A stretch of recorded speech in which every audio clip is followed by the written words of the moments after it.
Hello, hello, hello. Welcome, one and all, to yet another episode of WhickTV, a cross-ideological space where we bring together people from all sorts of beliefs together to talk about issues both political and cultural, from the silly to the serious.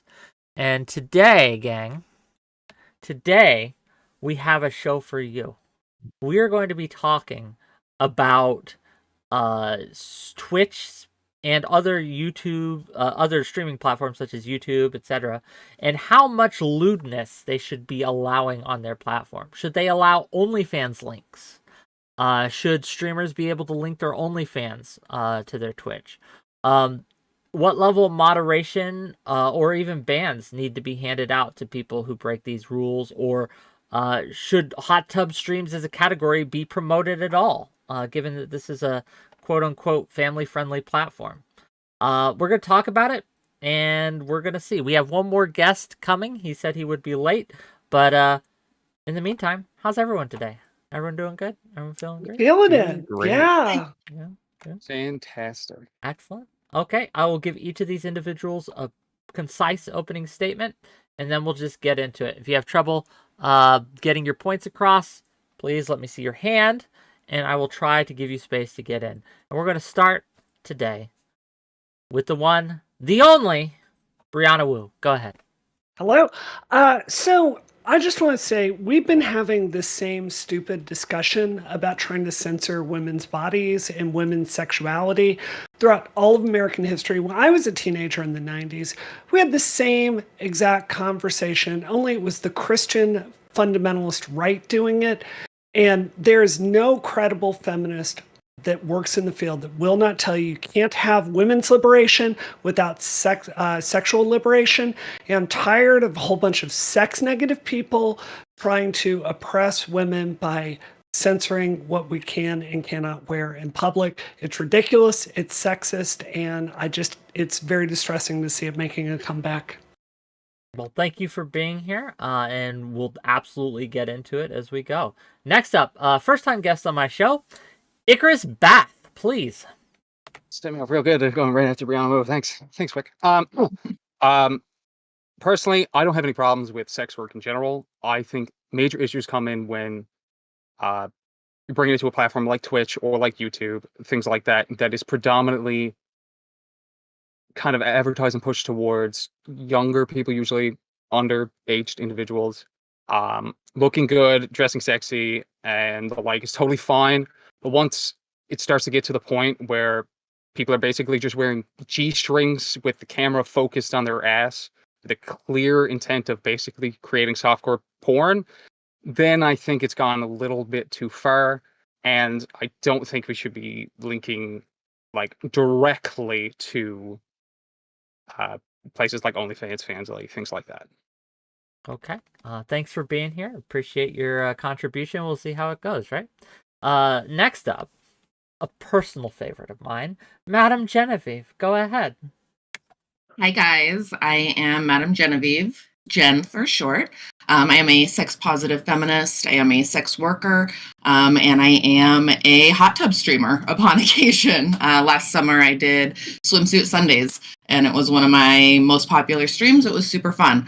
Obviously, I am a supporter of the option to do things like swimsuit streams. I think that Twitch has done a good job putting rules and restrictions in place where you don't have anything that is explicitly pornographic. It's carefully monitored, probably more so than any of the other categories on Twitch, because people are waiting for you to make a mistake and slip up so they can report you. So a lot of the streamers who are successful are very familiar with the TOS and make sure that they walk that line very carefully. I also think that the current process of allowing like a link tree with adult content in that link tree is perfectly appropriate.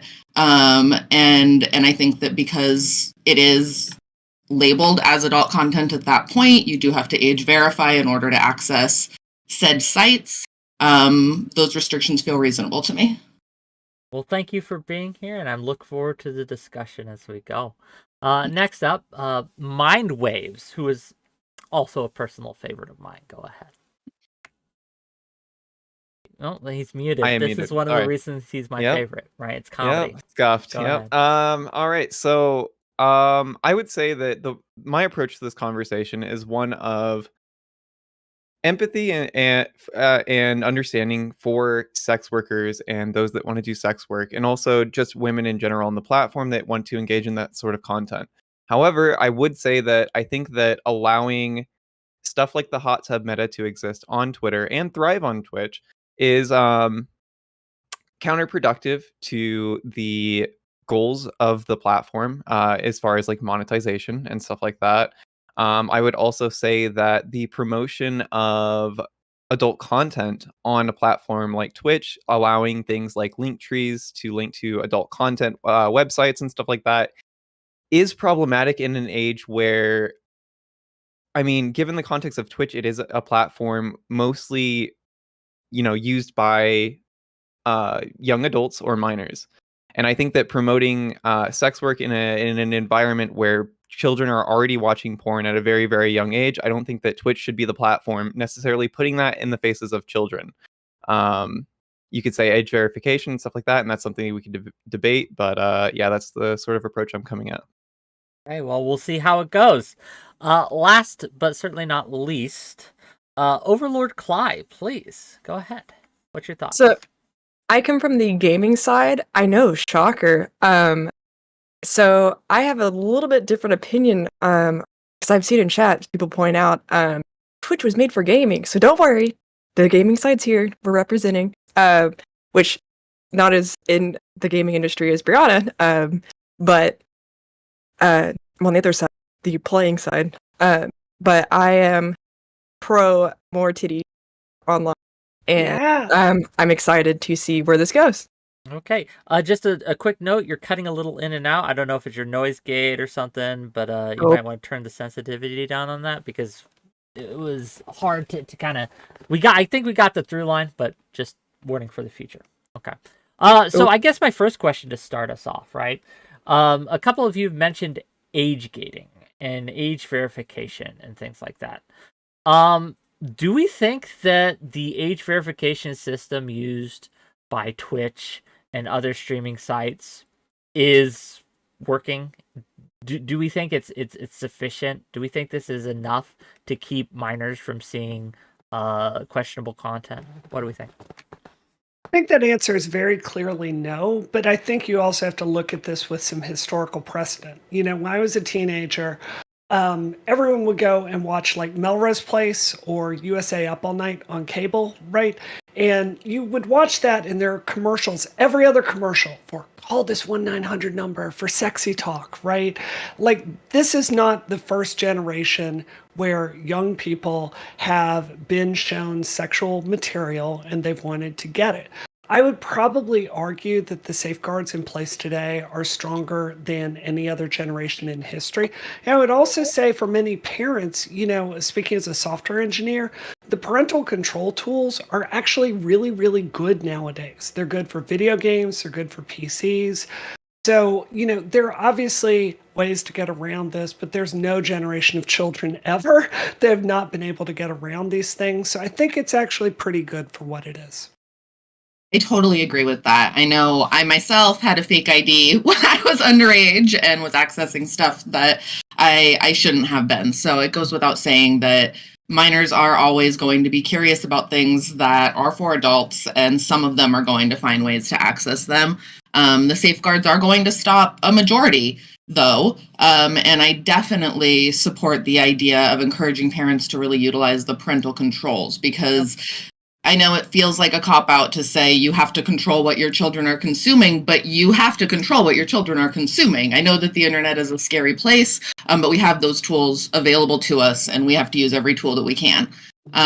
Also, back to Twitch and their age verifications, again, we are seeing people in swimsuits, not naked. We're covering all of the explicit bits. So this is really something that a child could see on the beach or at a public pool, out and about. This is something that they're going to see in advertisements, in media, in movies that are commonly geared as family films where women are in body paint and you can clearly see, you know, the outline of their breasts, et cetera, et cetera.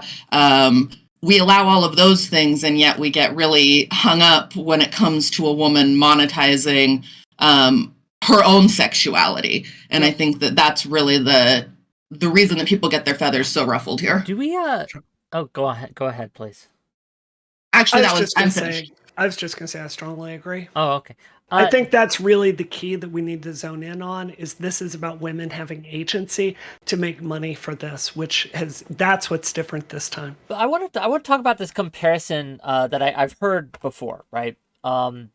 About, oh, you can see worse at the beach, right? Or you can see worse on ads and things like that, or you know, that kind of argumentation. Is that necessarily true? Isn't there like a substantive difference between seeing someone who's swimming at the beach in their bikini or whatever, and having someone who is on stream encouraging their chat to interact with them, to give subs, to give bits? And Witchy Mommy, thank you for the bits, by the way, 500 bits, right? And using camera angles to purposely kind of push their sexuality. Yeah, do we so oh, go ahead. This is where I want to jump in, because I think that it is completely it's a little bit dishonest to compare going on a beach and seeing somebody in a bikini to the type of content that people are consuming on Twitch, which is essentially there is people going on Twitch in you know, very scantily clad, like bikinis, oftentimes like you know, we talk about body painting and stuff like that, where essentially you're just covering up with pasties. That is typically not something you see on the beach, and it's not something that is performed for an audience, right? And it is not something where the audience is engaging with that person and developing like a parasocial relationship with them as well, right? Here's the thing, though, and I'm sorry to interrupt you. As a woman who does go to the beach in a bikini, which, as you seem to think people don't go to the beach in bikinis, I don't know what beaches you're going to, but definitely there's a lot of that. You implied that it was dishonest to compare the two because people generally are more scantily clad on Twitch.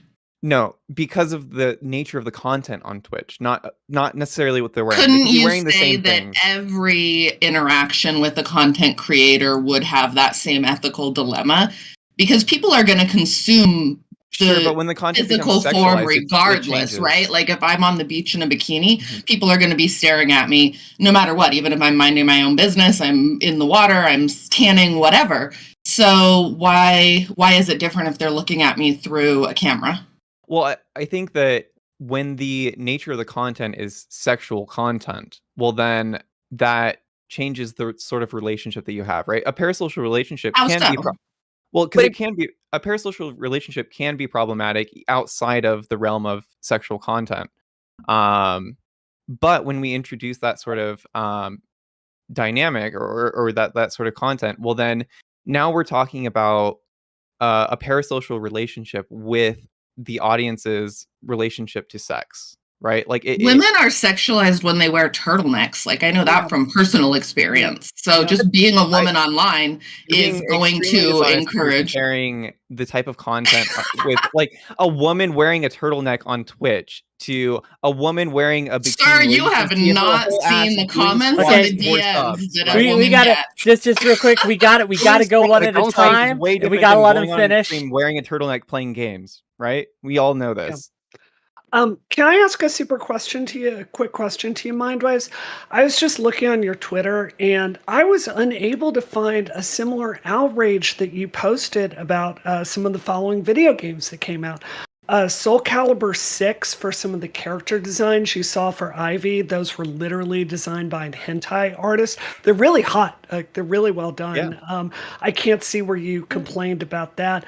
I don't see anything about you being outraged about Dead or Alive 6 or really any of these just plethora of games that you can even get on the Nintendo Switch I can jump today. on. Hold Yeah. on, I'm going to finish what I'm saying. Sure. And some of these games on the Nintendo Switch today that you can get where they will sell highly sexualized like costumes, and to my shock, a lot of the times these costumes are for characters that in canon are underage, and the camera's zooming in, and you got jiggle physics and all that. It's really gross to play this stuff, I've got to say.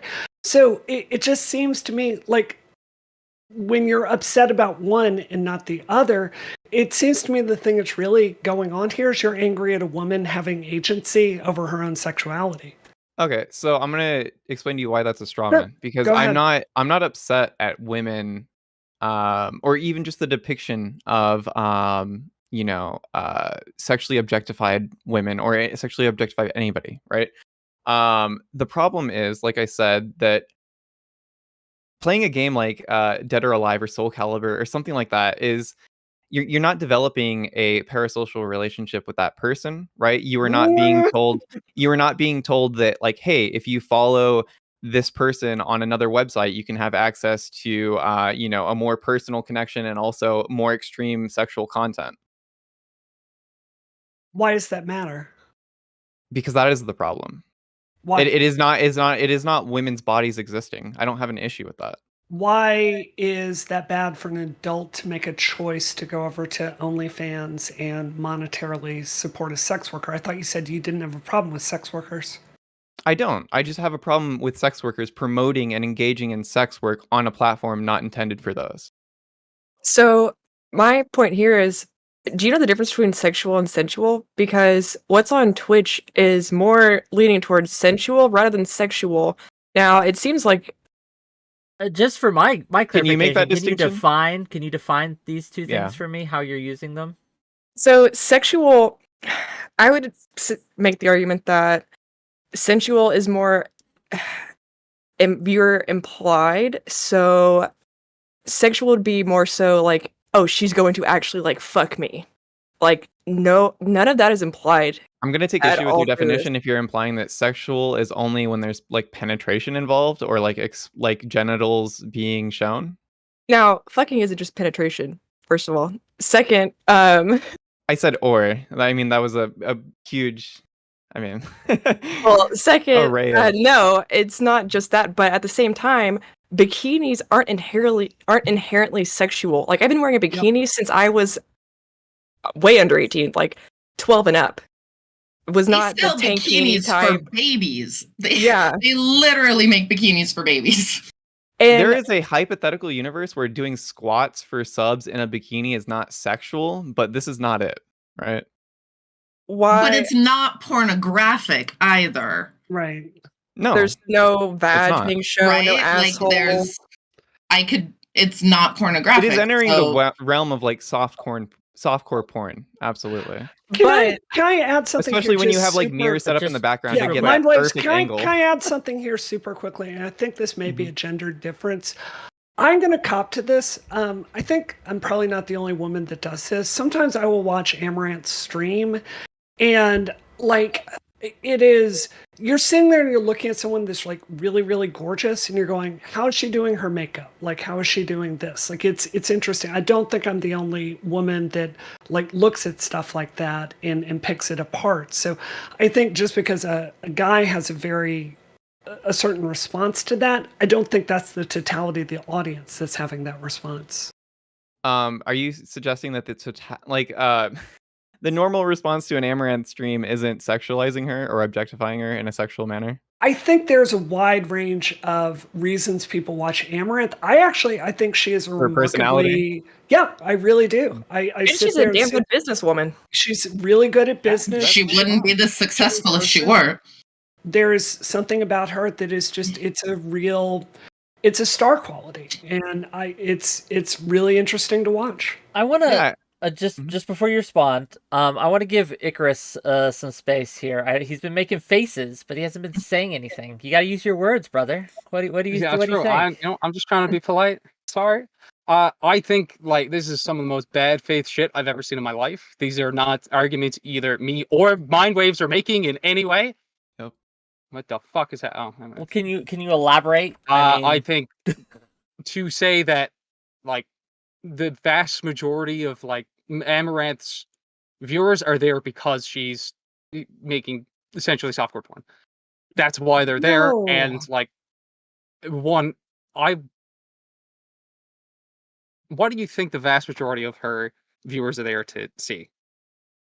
I think there is. I think there has always been a market for women that are sexualized and are performers. I think you can take that back to the 20s, the 30s, early Hollywood, and I think she is entering in a very long historic arc of this kind of performer. You know, for my husband's generation, it was Elvira.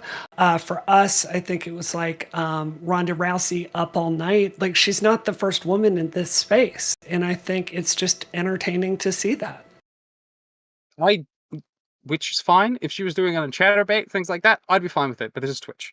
Twitch is typically Which is why not she's wearing a bikini. If she were on ChatterBait, she would probably be nude. There are, you go on like the front page of like ChatterBait or My For Cams, there are girls in like half of them is girls in more clothes than Amaranth. Well, But, that's because they wait until you pay something to take their clothes off. Hold on, let me clarify. Yeah, just like the reason you're seeing women on the front page in clothing or lingerie is because you haven't paid yet. You have to pay in order for them to take their clothes off. So that's on the front page, not an accurate depiction of what's happening really on the website for people that are actually participating. We're being extremely obtuse if we're not pretending like the way that these streamers engage with these platforms isn't as an advertising platform for their other like platforms, right? For more sexual like OnlyFans and stuff like that, right? Or Patreon. Most people's online presence, if they're a content creator, is geared towards shifting their viewers to a monetized site. Yes, and so what I'm saying is that Twitch should not be the platform where you go to advertise your sex work to get people to go to your sex work platforms, right? That should not be the platform which you're doing. Let me interject here. Well, that fair enough. I'd like to answer that question. Well, first of all, because it's not in the interest of the platform or the creators that are on the platform that don't engage in that content. Because how is it harming them? Because it makes it harder to monetize and attract advertisers, right? No, people that want to watch Amaranth are not the same people that want to watch you or Destiny. Oh, my bad. I forgot not on Twitch or whatever, right? Like they're different audiences. Ads go to which channels? My bad. That doesn't. If we're talking about viewers and subs and the things that monetize somebody's channel, the viewer has the choice to watch whoever they want to. Having more options is just a good market. What I'm saying is that when an advertiser looks at a platform like Twitch and they see that, oh, well, this platform is allowing people to engage and advertise sex work, well, then they're going to say, well, I am a lot less likely to want to put my ads on that, right? And if that's the case, well, unfortunately, unlike YouTube, where they have a means of saying, okay, well, these advertisers will be shown on these channels or this type of content, or these will be shown on this type of content, Twitch doesn't have that. If you're buying ads on Twitch, then they get shown to any channel, right? So there's no way to discern, okay, well, in this section, we're going to advertise adult content. In this section, we're not, right? So that's why it becomes a problem. We've already established that it's not adult content. It's not explicit. It's not nude. It's something that you would see in public, that you do see in films, that you do see and consume out and about as a normal individual. In a film, there's not going to be there, but usually films are like, a lot of films are age gated, which is, reasonable. Twitch. Unless you have a parent. Or you're streaming it from HBO Max or Hulu, which is how most people are consuming movies at this point. But in public, like, I would also have an issue if, like, a woman was, like, walking up to, say, somebody who's, like, 15 or 16 on the beach and directly sitting in front of them with their ass in front of their face trying to It's basically be sexual for them. Or worse, saying, "Hey, if you give me $5, I'll do a squat for you." Yeah, But exactly. What is? I mean, this would you is- not, This is as a what I dude? can't. Like, No. Yeah, You this is wouldn't? why I feel like That y'all. is, wait, Hey, as just a stop- minor, stop. as a minor dude, Okay. are you asking me if I'd pay the $5? Is that what you're asking me? no, I'm asking you as you. As me, if you would I pay the $5? $5? Hey, to do a no, if squat? someone paid you $5, would you do a squat? Oh. Oh, yeah, but that doesn't make engaging in it like moral, right? Like it just completely depends on the context, Okay. right? Moral? I want say you to moral? I have a question before we get too far into the weeds here, if I may. Because this is kind of the argumentation that I am hearing, and unfortunately one of their side kind of isn't going to be here for a while, so I'm gonna put my thumb on the scale because they are outnumbered here, so forgive me for that. But I think most people would have an issue if someone in a bikini on the beach were going up to 16, 17, 15-year-old boys, handing them a business card saying, "Hey, here's my OnlyFans. You should check me out there," right? This would be a problem for most people, yes? Yes, but when somebody's link tree has their OnlyFans, it's labeled as 18 plus adult content, and before they can access it, they do have to verify that they are over age. Yeah, every time I see one of those pops up, I definitely click no when I'm underage. Yeah. So maybe I'm ignorant. Have you because ever I've subscribed to like OnlyFans or I've never Fansly or done that. anything? I've never. Why the So fuck you're would I not do that? familiar with Porn's because free. you're not familiar with their age verifying process then, and you're speaking about it like you are. This is my question for you, Madam Genevieve. What is the age is verification process? You have to Because Because- show ID with a picture of If you're yourself. creating content, you do. No, to access the content. Is that how you access the content? No. You also have to show ID to create an account as a viewer. Yep. No, you don't. I don't know. You do not have to do that. Do you have a You Icarus, do. are you speaking from experience here? It's okay, no shame. I right? am Okay. speaking from Yes. experience. You do not need to at all. You do not. No, you just need if you have a credit card, but credit cards are easy Aren't to you steal on a those credit card or platforms, something. Madam Genevieve? Like, this is something you should know if you're advocating. No, for I this. am. I If am that on was them. the I've been case, on I them would since agree. 2018, and I at the point that I signed up, that was a requirement. Hmm. So maybe we could agree on this. Maybe we could agree Please. on this because I was just looking at the parental controls that are available for Twitch. Could I propose? I think all of us would agree that parents should have the control and the agency to put limits on what their children can watch. Like with video games for every single major system, PlayStation, Xbox, Steam, there are parental controls. So if you're really worried about sexually explicit material or violence, you can turn that off. I'm sitting there and I'm looking at the filters that are available on Twitch. And MindWaves, I would probably agree with you, those are not as strong as they need to be. To me, that's a Twitch problem because they've got a big engineering staff. Apple, when I submit an app to the App Store, I have to say, okay, this is okay for this age range. And if I don't tell them the truth, I risk having my entire app pulled. I don't see why Twitch could not expand their parental controls here, add a kid-friendly mode for Twitch, and that seems like that would assuage everyone's concerns here, right? Madam Genevieve can do her hot tub streams. Adults can go over there, No. monetize, support her work, No. and then parents can have that control there. Before you that's still respond, not good. my ways, I'll let you respond. But $20 from Aaron M. Sound to say, what is the difference between titillating and sexual depravity? How are they related to negative perception and immorality, I should say. Please define the scale. But please answer Brianna's question first, and if you want to engage with that, please go ahead. Fuck, dude. I don't know. That threw me for a loop. Go for it. Yeah, same. Sorry, I got to make my money, gang. And if you have questions, by the way, Fair if enough. you're in chat and you have questions for the chat, and you want to engage, or not the chat, but for the contestants here, please super chat. Send me bits. I'll try to ask them if I can. But What was I the want to get us back question onto again? the. Yeah, sorry. What was Sure. the question again? The question: what is the difference between titillating and sexual depravity? How are they related to negative perception and immorality? Please define the scale. I don't have a sophisticated answer. I think most of us know the difference in a lingerie commercial and pornography. I mean, if maybe someone else has a better answer than that. But mind waves, I would love to know, like, why would that not still be good enough for you if there's if parents can basically take care of that issue? Well, I mean, parents already can, right? So, Not with how I'm looking at this. It does sure, seem but like you're it just could be saying stronger. making it Yeah, easier by implementing certain tools on the platform, which yeah. sure, that could be fine and maybe even preferable. But that does not solve the issue of, well, first of all, when advertisers are looking at a site, they're not discerning between, oh, well, this is this section of the website, or this is this section of the website, or oh, well, this has this content on it, but there's certain soft features to make sure that parents have some sort of Hmm. tools available to them to exert control over what content is available to their children.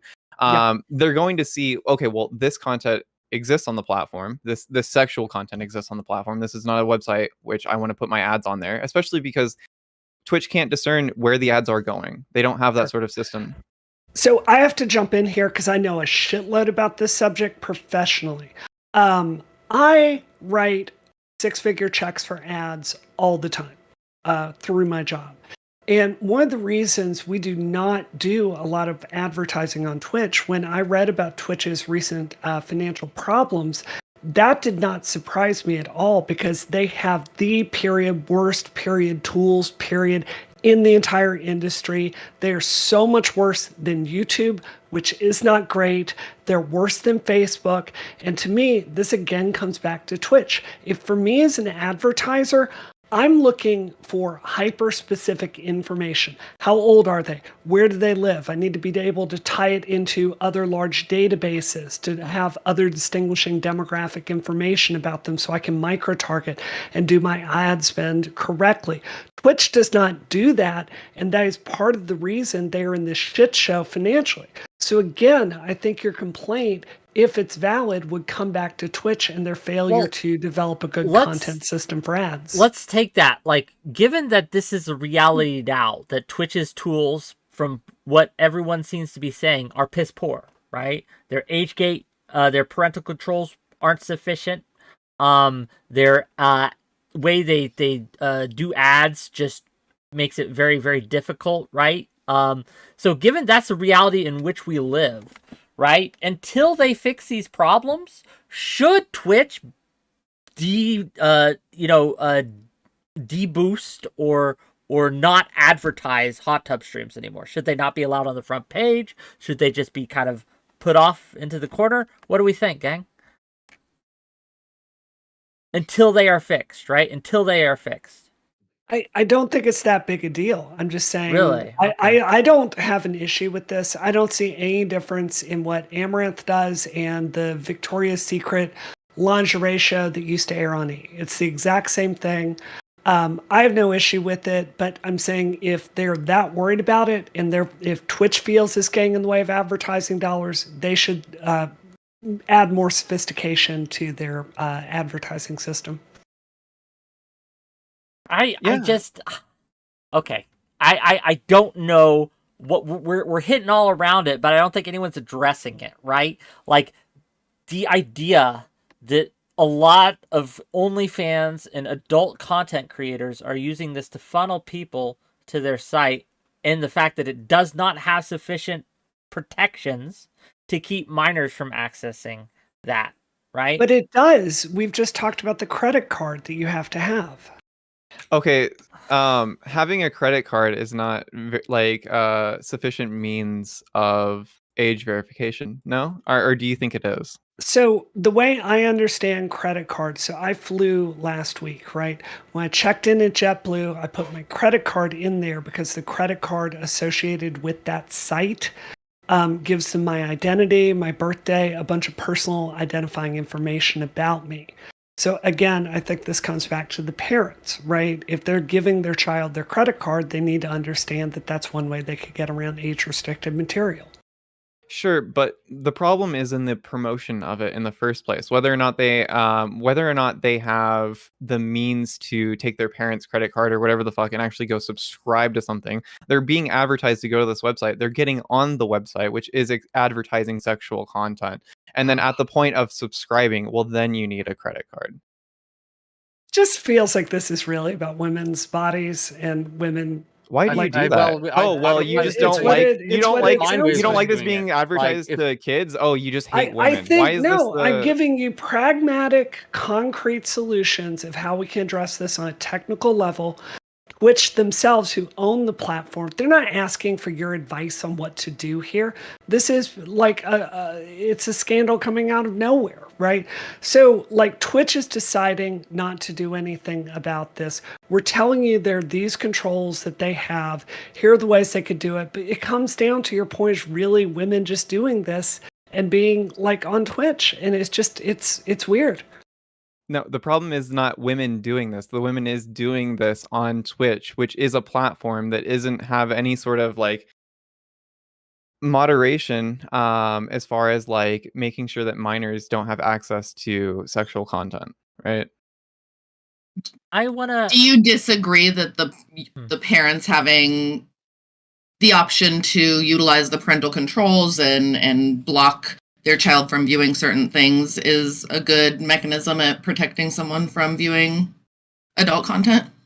Sure, I think that Like, I would is there encourage responsibility platforms- there on the parents? Yeah. Absolutely, and I would encourage parents to engage with that. Unfortunately, the reality that we live in is that most don't. The overwhelming majority of parents don't, and they don't even know how to go about doing so. So why is that So- on us? It feels like a more appropriate conversation Yeah, would be to I kind agree. of talk about that issue. When Well, parents, sure, but when that is the reality, the Hmm. platform shares some responsibility, right? Because they're saying, "Oh, well, just because parents don't have any sort of, education or wherewithal to sort of implement these moderation tools or actually take advantage of them in any sort of way, well, then, we're allowing people to take advantage of that fact and then advertise sex work to children on this platform." I think the reason I'm having a strong negative reaction to what you're saying is there are three people that we could be assigning responsibility to here from my point of view. Sure. The first is Twitch, which is a multi-billion dollar corporation tied to Amazon, which has more money than God right now, right? They Sure. certainly have the resources to do that. That's someone who we could put the onus on here.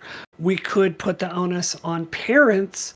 Sure. And again, we could come back to Twitch. If you're saying they don't know how to use parental controls, Amazon and Twitch can certainly fund initiatives to educate parents on this. I've been talking at the video game industry doing this forever to get more awareness about their parental controls, right? You're not talking about that. Your solution here, and I think this is why I'm having a really strong negative reaction about it, is let's censor these women from doing something that's something you could basically see on cable television. And it Sure. just seems like that's the wrong target in the aggregate. Well, I would say that if I was solely focusing on that one target, I would say that that would be incorrect, right? But what you're doing is saying, well, you're focusing on this, when in fact I'm saying, well, no, the responsibility here is shared amongst all of those parties, right? And I think that you're wanting to absolve one party of that being the women who take advantage of this on the platform. Absolved, they're following the TOS. so Yeah, okay, but just because you're following TOS, I can follow TOS and engage in a bunch of unethical behavior. I can advertise, or I can basically promote racist ideas. I can promote conspiracy theories. I can promote all kinds of shit that's within TOS. That doesn't make it right or wrong to do so. I think the difference is I don't consider this immoral, and you do. Well, So- I do when the reality is that What- 1 in 10 children before the age of 10 are consuming porn, What and I Twitch consider- is widely a platform used by children. what I And this is- consider moral, is reading my super chats. So, Small Peanut, thank you for the $5. Small Peanut asks, if Twitch goes forward with age verifying with an ID, would people still... I got a couple of these, so bear with me, please. If Twitch goes forward with age verifying with an ID, would people still use Twitch? I don't think they would because of security. 𝕵𝖔𝖎𝖙 for $5 asks, Let's not forget that Twitch banned a creator only for 24 hours for having sex on a live stream. Twitch has restrictions in place is not an argument. Aaron M. Sound for $20 asks, how are the personal biases going to affect or direct these actions of censoring? What's an outcome that doesn't preclude and wither or scenario? But are you all familiar for that story? The creator who just straight up had sex on a live stream on Twitch? Yeah, I got banned for a week Yeah. during that time for really shitty drawn penises in Gartic phone. Yeah. No cleavage Well, showing. that's It is what- it had like a sweatshirt, but really poorly drawn penises and a hate raid and banned longer. So it is a Twitch problem, I think. Well, and a parent problem because there's so many people that are like, oh, but kids get around it. Let me tell you, when I was growing up, everybody being like, oh, this is bad, this is made all of my friends and I go, oh, let's go look at this, let's Google this.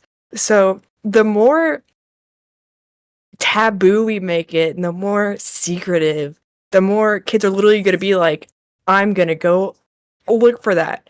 And you both are like laughing at me, but I literally climbed up on top of, like, to the top of the closet to go look what I found in the fucking shoebox that had the DVD, because everybody's parents has DVDs and magazines and they really are shitty at hiding them.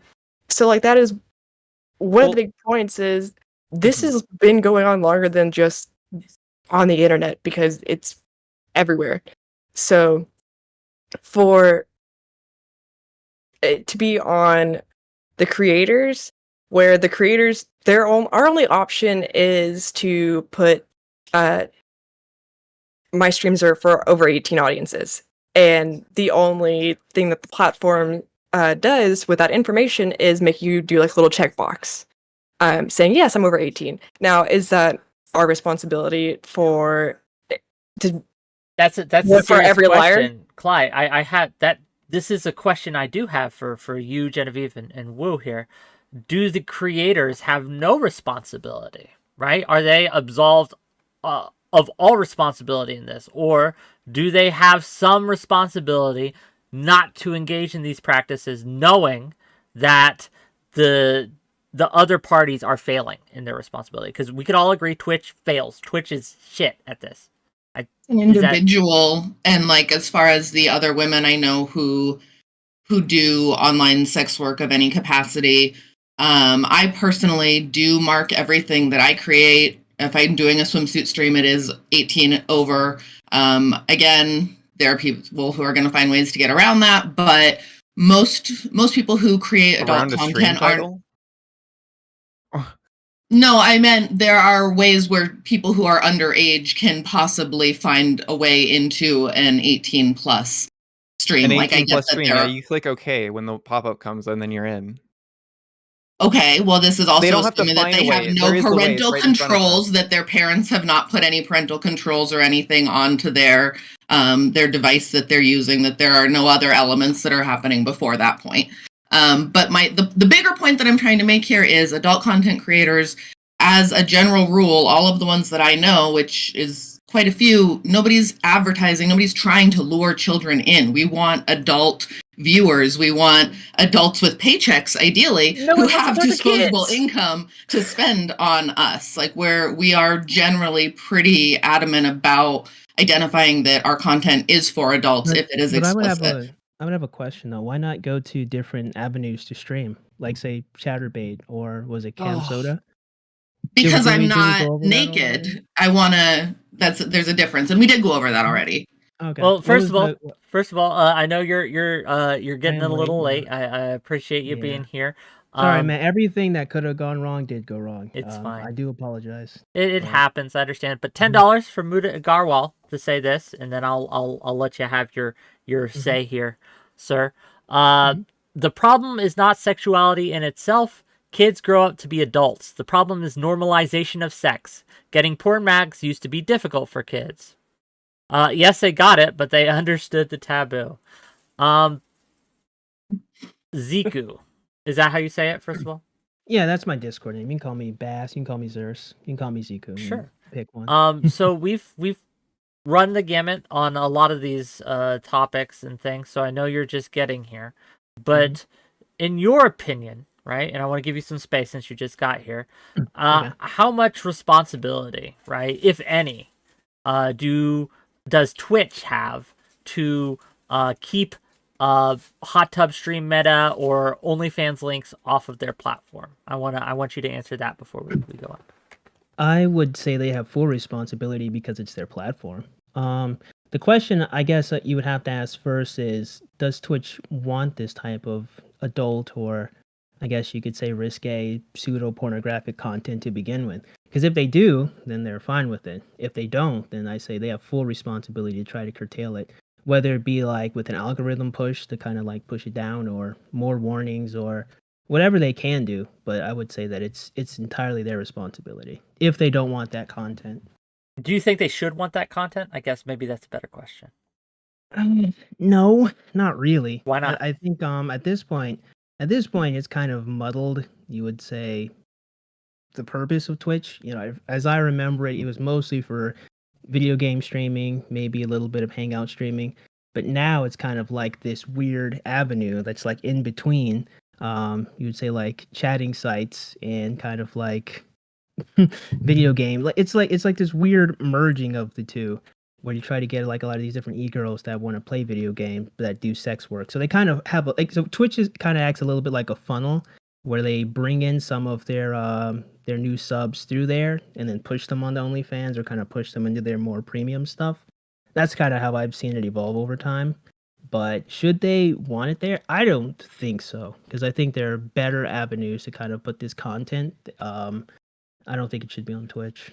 I also think it's extremely fucked up from a woman's perspective to sort of a lot of women will come on the platform and feel this pressure as if they do have to sexualize themselves in order to gain an audience. And when you look That's at a thought I've had too. a lot of the successful women in this space end up engaging in this sort of sexual content.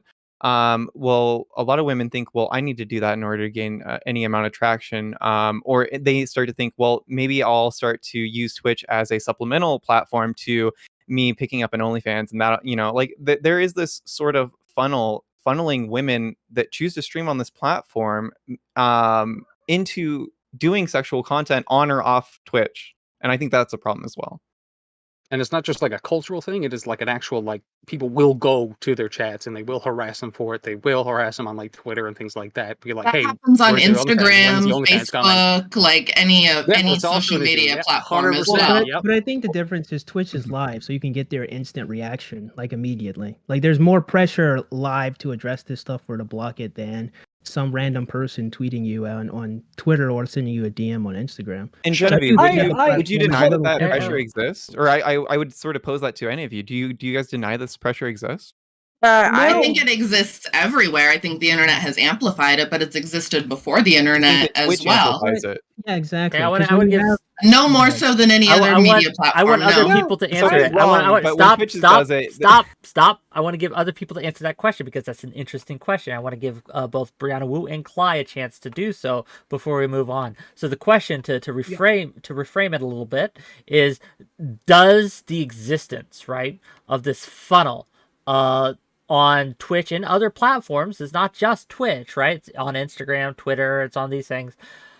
Does it put undue pressure on women in order to think that they have to do this to be successful? 𝕵𝖎𝖙, then 𝕾𝖍. Go ahead. I like this question a lot more because this is the first time in this debate I've heard women being a focus. Like before this, it's always women need to take the blow for a bunch of children, right? Sure. Women need to give up their livelihood, which feels very patriarchal to me. I like this line of questioning more because you're considering like the needs of half the population. I do think this is a real issue. I can tell you, for me being just in my public life, I very, very strategically and carefully try to keep sexuality out of anything that I do in the public eye, right? That's because I'm older, but part of it is just I work in politics, right? I've got to be taken seriously. And I definitely feel that, right? Because on Twitch, most of the women here are very young. They're very attractive. And if you look at something like Destiny's stream, it's hard to not notice that most of the women he has on there are younger, very attractive women. So I think I agree with you about the problem. I think where I come to a big question mark is I don't know about the solution, because I don't think for me to have a slightly easier chance in my career, I need to go boot Madame Genevieve off Twitch. That's not fair to her. So I think like the discussion here is more about keeping adult only content in its own space, talking about the development tools, and maybe even like people that have high profiles thinking about having different kinds of people on there. I really think like this is more of an ethical consideration for content creators rather than asking women to give up their careers. I want to give Clyde a chance, and then I'm curious what the responses are. So I don't think that there's a pressure necessarily to make an OnlyFans or be doing that type of content. So funnily enough, I ran a hospital before I did all this. And I got that job at 24. I'm 26 now. So the point that I had to start doing alternative content was when I became disabled for 2 years going now. So there's more of a pressure societally because there's not a lot of programs that want to help you. Disability, get denied for that, even when you have cancer, aka my dad. So there's more of a outside of Twitch pressure because you have to make money to live. You have to have gas. You have to pay. I have to pay for my medications. I actually just had to go off of a medication because I couldn't afford it. And I'm facing that reality with another one because it's $400. So it's more of I had to do this out of necessity, but also it's fucking fun. That's another part of it is it's fun to play dress up and get these compliments. Now, would I suggest it to everyone? No, because there are people that don't have the tough skin needed for it. Now, did people make jokes about, oh, when are you doing OnlyFans? When are you doing this? Yes, but I got more hate for like stupid shit. Like I would have breakouts and people would be like, oh, is that a hickey? And it's like, no, I fucking picked at my face, or my neck. And I would get more of that stuff, or you don't know what you're talking about, even though I have an entire whole ass bachelor's degree in biology and chemistry. So like, please tell me more. But I love being the example of, hey, it's not just I don't know anything, I don't have a degree, I don't do this, I can't get a job. It's sometimes you fucking have to, and you do what you gotta do.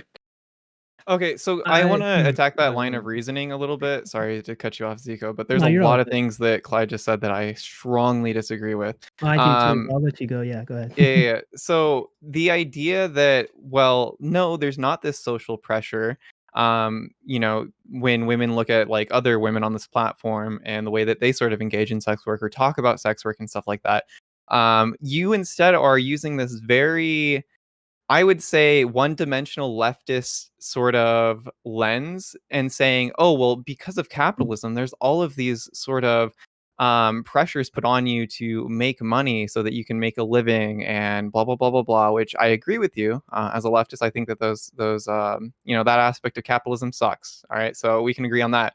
But you cannot completely divorce the social pressure that does exist from that as well, right? Because these are compounding factors. You have that aspect of capitalism that is pressuring women to, not just women, but anybody, make money to make a living, etc. But when you have people selling you the solution as being sex work, well, then there is another pressure on top of that as well. And you cannot absolve that just because one exists, right? So, and also, I want to push back against the idea that we're asking women to give up their careers. We're not. We're just saying that you shouldn't do it on this platform. It's not an appropriate platform for a number of different reasons. Also, you say, well, plus it's fun. Sex work is fun. I enjoy it. I get all these great feelings from it. Well, that's cool, but like when male validation is no longer enough for you, meanwhile, nobody's actually talking about the negative aspects of sex work, right? A lot of women see only the positive, and they're like, "Oh, this is great. I'm gonna get into this. I'm gonna make money. I'll make all this sexual content, and I'll be fine, just like all these other women." But then they don't realize how engaging in this sort of content, doing sex work, can actually negatively impact you in the future. I think a lot of people are talking about the negatives. I hear constant opinions and people voicing all of these negative reasons why sex work is terrible and people shouldn't go into it. I don't think that you're kind of presenting it as we're only seeing the positive, and I think that that's very untrue. I think that there's a lot of negative represented as well, and historically people in sex work have been discriminated against and stigmatized and treated terribly. So I think people are very aware of the negative. I think that when people do talk about that, especially sex workers, when they start talking about the sort of negative aspects, they often get shunned and pushed away and ostracized, right? There's this sort of attitude, well, we shouldn't talk about that because you're just shaming women. I was met with a similar sort of attitude at the very beginning of this conversation.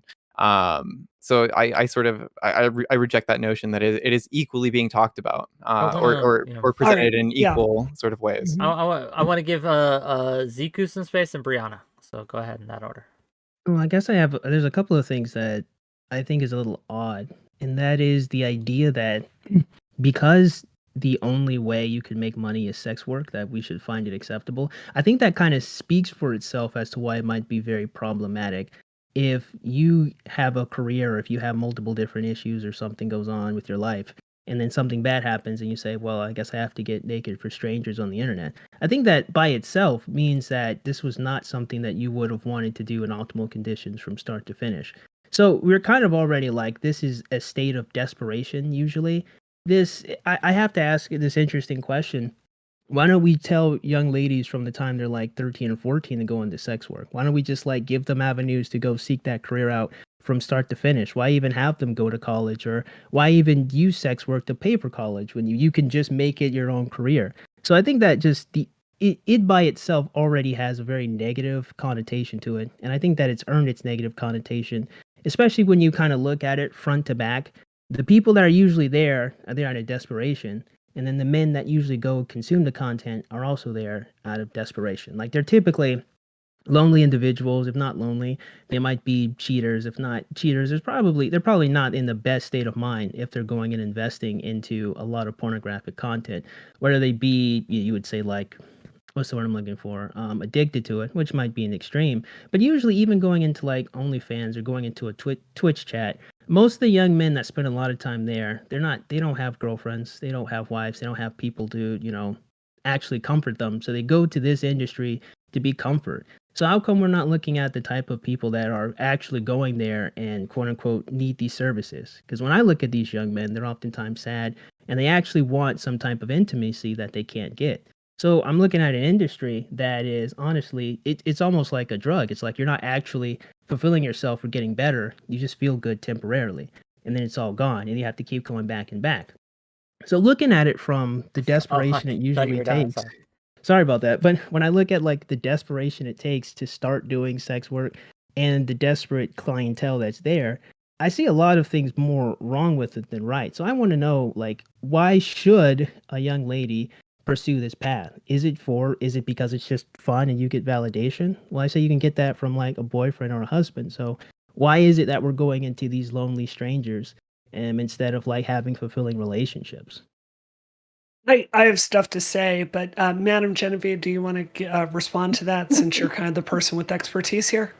Yeah, wow. There's so much that you said that I want to respond to, so I'm going to try and pick and choose here.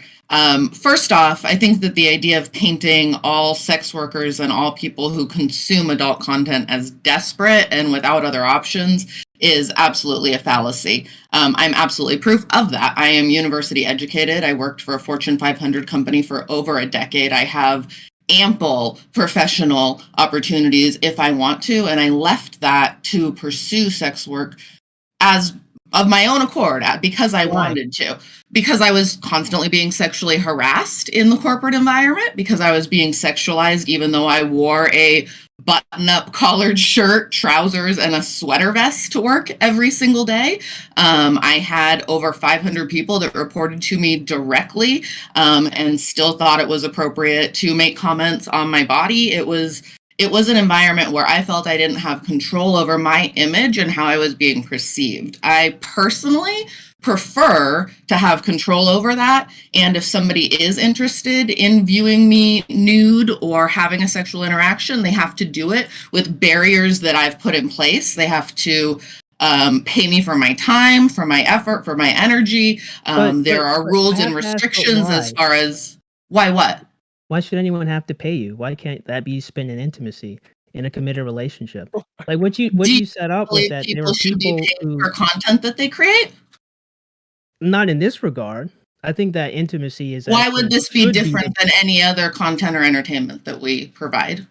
Well, for one, it's not actually fulfilling the need that the person needs that's going there. How do you know that? There's a lot of people who feel absolutely satisfied and happy with their interaction. And that's why they keep going back. There's a lot of people who are maybe don't have a partner for whatever reason, and they're able to have physical intimacy and interactions with somebody, which is healthy. Humans need physical touch. That is a healthy thing. People that actually care about them. So instead of being with an the individual same way that we pay other service providers. Okay, I'm going to step in here. I like the back and forth, but we got to let it be a back and forth. So, Madam finish, and then we got to let 𝕍𝖎 respond, and then we got to let him finish, and et cetera, et cetera, et cetera.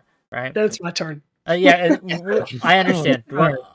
You gave up your time to which I understand. Just to summarize, we pay service providers for a multitude of physical labor, emotional labor, et cetera, et cetera. And this is a service that consenting adults are choosing to participate in of their own accord, that they both feel good about, they've agreed to, and it's not harming anybody.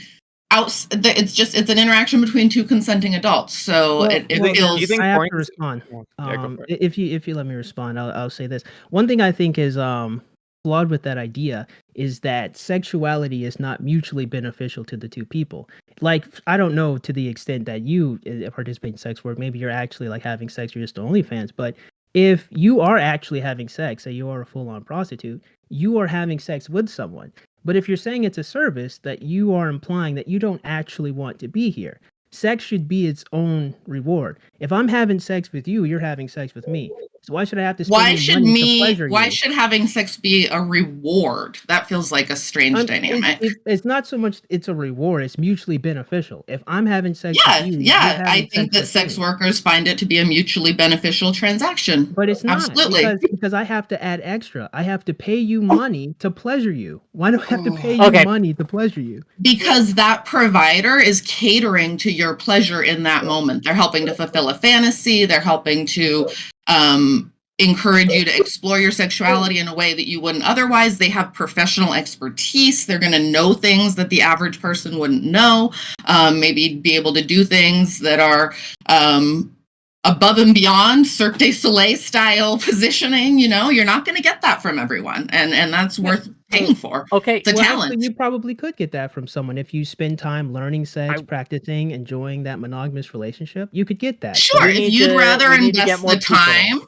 That's true. Then that's fine. But some people would rather invest the money. We need to get more people into this. I like the conversation. I do. I don't mean to cut it off, but we do need to get more of our guests in on it, so to speak. And I want to talk. No, don't apologize. This is. I'm sorry. No, you're right. I do want to go back to 𝕍𝖎 later. So we will absolutely. I'm sure we'll get back to them later. But Woo, go ahead. No, this is 𝕍𝖎, I thought you asked something, and this is where I struggle. And Madam Genevieve, I hope I can say this and it doesn't come personal or like I'm denigrating what you do. I think my position on sex work is really clear. I'm very supportive. But you asked why we don't encourage young girls to go into sex work. And to me, this is a really interesting question because When I come down to it, here's a hobby I have. I love to race motorcycles, right? Racing motorcycles is fantastically dangerous. We die at a rate, I believe, 18 times more than car drivers do. You have to put on all this armor for a reason. You can high side. I don't know a single person that does this that has not broken bones. I certainly have, right? I wouldn't go and recommend racing motorcycles to most people out there, but I think I should have the freedom to do it, right? Like it's a personal choice issue. And I do think if you look at the data, violence against sex workers is a real thing. Like poverty is endemic with sex workers. Like it is. Like I spent so much of my career talking to young women in politics and STEM. I do think that is a better thing to promote. And I just want to ask you openly, is there something you think I'm missing there? I That's think to Madam Genevieve, I'm actually. sorry, Yeah. I apologize. I'm sorry. No, I'm a big advocate of education of all forms. Sure. I'm also a big advocate of adults being able to make decisions that feel like they're the best choice for them in the moment. So Right. sometimes that does look like sex work. Sometimes it doesn't. I think that you're absolutely correct in the fact that we don't encourage children to participate in dangerous behaviors that adults have the freedom to participate in.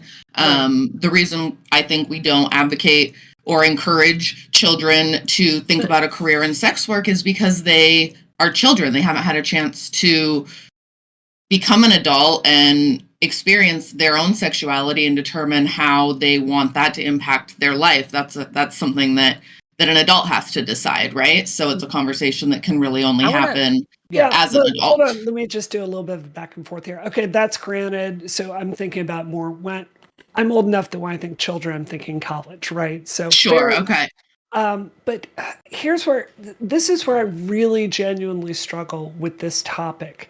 Because when I look at the totality of what women face from structural oppression in the world, I really cannot see a way forward for women to be treated equally in this world that doesn't involve us having a less puritanical response to sex, right?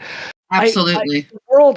I said this at the beginning. I don't think you can have women's liberation without sexual liberation. And I think as long as men and women are out there going, oh, you're bikini Twitch streaming, I don't like that, let's socially put you aside, I think that has blowback on all women, no matter what you're choosing to do as a profession. So for me, I think for me to succeed in my career, I think that means supporting people like you, because I think ultimately what you're doing is not adjacent to feminism. I think it's central to feminism. Does that make sense to you? Yeah, I understand. Absolutely. I understand. I want to get this in here because I have a question directly for you, Brianna. Before we move on. So you mentioned how dangerous motorcycle racing was and how many people get hurt and injured and things like that. Would you have a problem with Twitch? Because remember, the question isn't about sex work. The question is about Twitch platforming hot tub streamers and also allowing links to sex work and sex work industries on their site. So if Twitch was promoting to children motorcycle racing, if they were making it great, if motorcycle racers were plugging like places where people could get trained and buying motorcycles and things like that, would you have no problem with that? Well, you have to be 17 to get a motorcycle license here in Massachusetts. So I think that's old enough to make an informed decision. Yeah. I think if you look out there on the road, you're going to see a bunch of 20-somethings riding their motorcycle in flip-flops and a helmet, which, we really discourage in the culture. But yeah, I think if you're 17, you can join the army. You did. So I think people. Well, I waited until I was a little older, but yes. Fair point. Okay. Go ahead. I don't like this idea that sex work in and of itself and being allowed to engage in it is sexual liberation. I think that sexual liberation is a lot deeper than just having the ability to put yourself up on a platform and have other people objectify you. Genevieve said that, well, she quit the idea, or she sort of stepped away from the idea of having like a more corporate sort of lifestyle or career, and instead decided to do sex work because well, at least you have control over the way that people objectify you, which I would argue, well, that's maybe true to an extent, but it's not even true. You have no control over the way that somebody sexually objectifies you once you put your content yourself out there, right? But I control the content that I'm putting out. But that's it. You don't. I control You my have no image. I control have to over approve of the. it all. You have no control over the still gonna extremity objectify or you. Yeah. frequency or the ways that you are objectified. I acknowledge that people can, I mean, the content that I put out, people can use in whatever way they want. But the fact that I have control over the images and videos and all of that stuff, Just like you would is in a workplace. inherently That is no important. different. Yeah, like the way you dress. Because to me, it honestly sounds this is more out of spite than like a genuine desire. It sounds like more you, like you say, you actually said you want control over your image, but why? If you enjoy being an attractive woman and you get benefits for that, why Wait. isn't that enough? What, Ziku? No, I have to ask you now. Do you not think people having control over how they present themselves is important? I do, yes. Okay, but you asked like why she would want control of how she's presented when it comes to I say sexuality. more like not the sexuality, but the sex work. I would say, like, why? I would say leave. I don't know what career you had, but why leave that career because you're being sexually objectified? You know, when you could enjoy it, or you could change the way you present, or you could accept the fact that people are going to find you sexually attractive.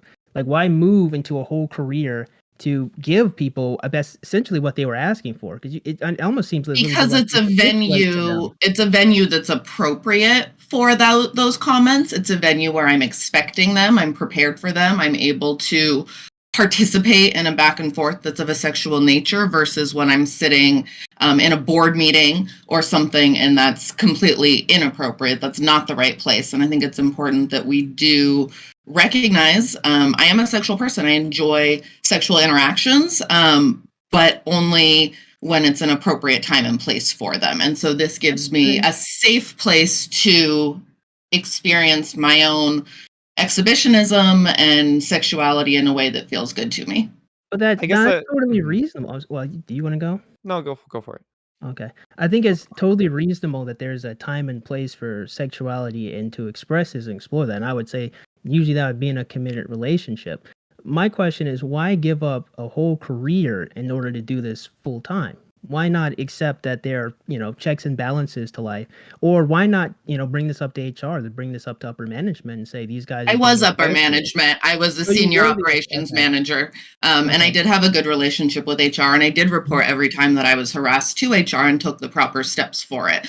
The reason that I chose it is honestly, I weighed the pros and cons of each, and there were more pros to going into sex work. It was more enjoyable. It fit my lifestyle better. I didn't feel like I had to be on guard all the time in a non-sexual environment that was consistently being made sexual against my will. So, but why did that bother you to this extent? Like, you like being an attractive woman, so why are you bothered by the fact that men are being sexual towards you? Because if men cannot recognize that there is an appropriate time to make a sexual comment on somebody's appearance and or any other kind of sexual interaction, then that is a problem. That is not professional workplace behavior. I want to give space. Before we go too far to some of the more quiet people on the panel. I want to give 𝕾𝖍 a chance to weigh in on some things. I want to give 𝕾𝖍 a chance to weigh in on something. So we'll go in that order. 𝕾𝖽, if you want space, you got space, brother. Yeah, I will say You're not here to just look pretty. Come on. Go. It was a sexual comment on his looks. That's He true. did not consent to that. Yeah, we gotta take that to HR. Okay, I'll you can agree DM that my there boss. is a.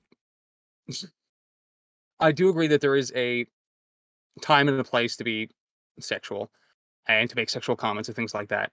I would say it's not appropriate to be sexual in that nature on Twitch as well, because it does perpetuate the issue of people taking. Well, fuck, I lost my point. Yeah, basically, So let I'll me help you out move here. on to somebody So else. what I hear you're saying, and you can tell me if I'm right or wrong, but what I hear you saying is that yes, there is a time and a place, but that time and the place is not Twitch because of all the problems with the platform, because of how it affects society, and because of the negative externalities associated with children in the platform. We should just not be doing this on Twitch. Is that what you're saying? That is what I'm saying, yes. Beautiful. Okay. Go ahead and respond. If anyone wants to respond to that, they may. Otherwise, we'll just go to Clay. I want to give anyone else a chance to speak because I feel like Yeah, I I've didn't been know That's talking how a I lot. feel. Agreed. That's how I feel. Yeah, I feel very similar. I agree. I think everyone here might agree that there's definitely a time and place to be sexual. I'm not sure if Twitch should be that place. I think there are numerous other avenues to go to for that. And I think more importantly, we probably should be focusing more to pushing people into intimate relationships and not have this sex work online in the first place. Really. Would you be surprised to know that I have an almost decade-long committed intimate relationship I and I'm believe still it, doing sex work? Like, that's not, I you don't have believe to it, choose and one or the other. I don't I think think he's you talking about should. the sex workers necessarily. He's more so Yeah. talking about the people that consume it. A lot am. of people who I wasn't consume it that are point, also but- in committed relationships. And I think that's problematic unto itself as well. I think it's It strange can that be, you would and oftentimes be, is. I think it's strange that you would be in a committed relationship and then still go into sex work on its face, just kind of from start to finish. My question would be, how do I phrase this in I guess the best way? Do you think that, I guess you wouldn't, but I would say that this kind of undercuts the person that you're with, because instead of channeling your sexual desire to him, you're putting a price tag on it to channel it to other people that you don't actually know or don't really even like. Because again, based on what you're saying, a lot of this seems to be out of spite and control than a genuine desire to do so. So don't you You're think not that kinda hearing me if undercuts them that's a your little bit? takeaway. This is not about spite and control. This is about wanting to have control over my image, certainly, but it's also about wanting to explore and own my own sexuality. It's work that I enjoy. It fits my lifestyle well. There are a lot of reasons to it, and spite is not one of them. I gotta ask. Your Oh no, finish your point, and then I have to ask. But go ahead. your previous point is so comically overused and just Yep. tired and exhaustive that I honestly am not even going to answer it because it's frankly bullshit. Can I respond to it? Because I'm Yes, please. like, okay. So did I miss the part, Ziku, where you get a vote about Madame Genevieve's life, or she needs your fucking input to make decisions? Women don't need that from you. Your opinion doesn't matter. And it's impossible for me not to notice we're having this conversation while all this red pill shit is exploding. My God, there was a conversation on Twitter all fucking week about people literally not even believing that women have the right to vote.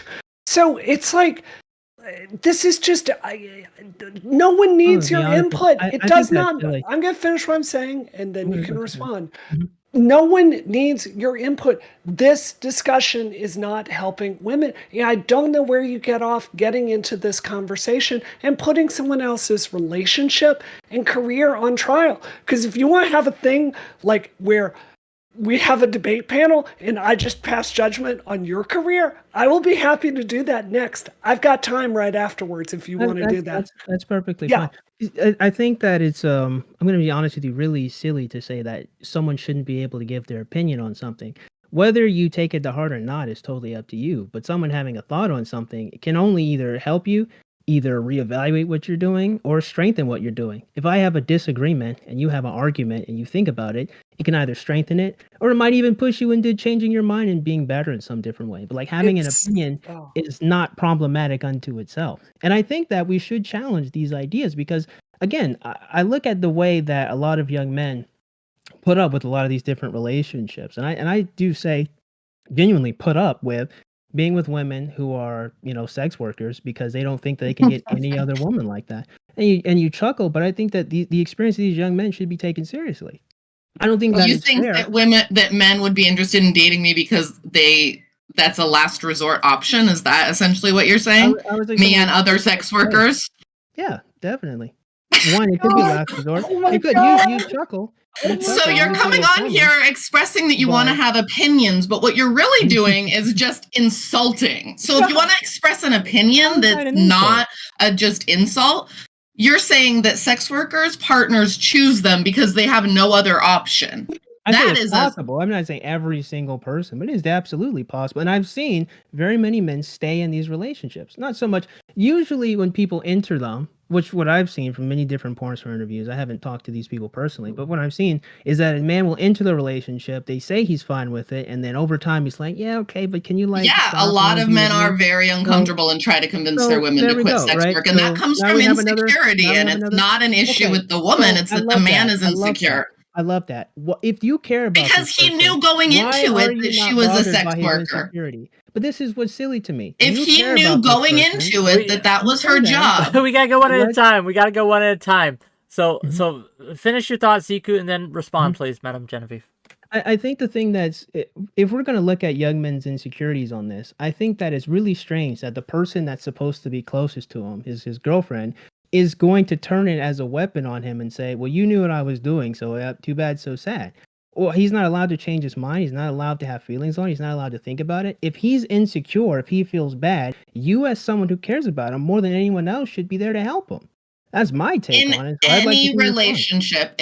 relationship, if somebody has an established career, one of the members in the partnership has an established career, and several years into the relationship, the other member decides that they have a problem with said established career, they absolutely should voice that problem and express it, and it should be a concern that is discussed. However, every relationship is you're choosing to be in it, right? If you now have a problem with this person's career, you have the choice to end the relationship. Why would it be on the person to change their career because you've suddenly decided that you're not comfortable with it? Well, before we go on to that, right? We do have an opportunity, since Madam Genevieve's significant other is in the chat and he wants to respond to some of these things. So I'm going to let him on to briefly address you a little bit, Zico. You can have a small back and forth, and then we'll let him off. Oh, this is good content. I think that you can talk to the desperate man himself. Okay, Sleeve, can you hear me? You're live. What's up, guys? How y'all doing? Hey, baby. Hello. Hey, Zico. I'm the desperate boyfriend who you so eloquently pointed Why out. aren't you a husband? Is my question. After 10 years, shouldn't you guys be married? We are engaged. There was COVID, and so we Yeah. weren't able to go to the courthouse over that. If COVID's And we been actually done care for about 10 years. marriage, unlike it sounds like you do. We want a good But ceremony. it's We want to been- have all of our family to You can come do out. that. It's Yeah, you important guys to can do us. that. Yeah, and we will do that. But It's been anyways, 10 years. I'm you s- a bit confused. But we're engaged, so you're free to come to the. No, fuck you. Anyways, so I what we're am. gonna do is we wanted to know. I'm apparently the desperate boyfriend over here. We decided to make OnlyFans together. Most of the videos on there are of us. What do you got to say to me?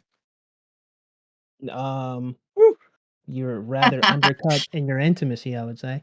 For one, I'll say this. I'm not sure why you've taken it to heart that you are particularly a desperate boyfriend when I used an example. But there are very many You desperate literally boyfriends, said I'd say. desperate boyfriend. You gotta so follow your own Sleeve. lead. You gotta let some him men- finish, then you can then you can respond. I'm sorry, promise this you. guy I'll is promise just you. really, really entertaining to me. Go I ahead. understand, I but you guess gotta so. let him speak. Go ahead, Zeke. So what I Fresh said bit was light that over here. there are some young men who stay in relationships like this with a woman who's doing sex work, not because he actually likes it, but because he doesn't want to lose her, because he wants to stay there.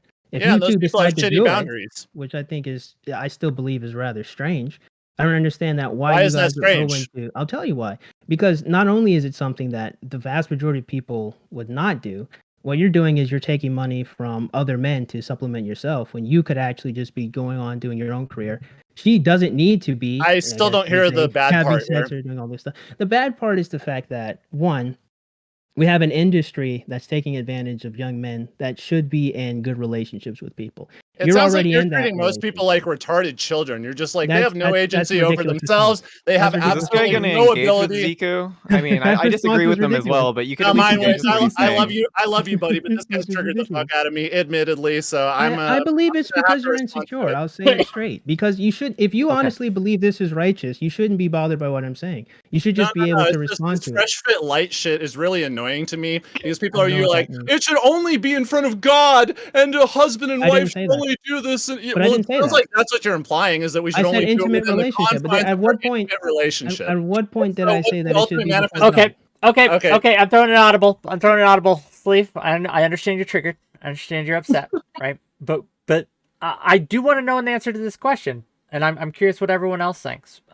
It's just he's not Ziku? saying anything. Well, Ziku has said one thing that I find I will. interesting.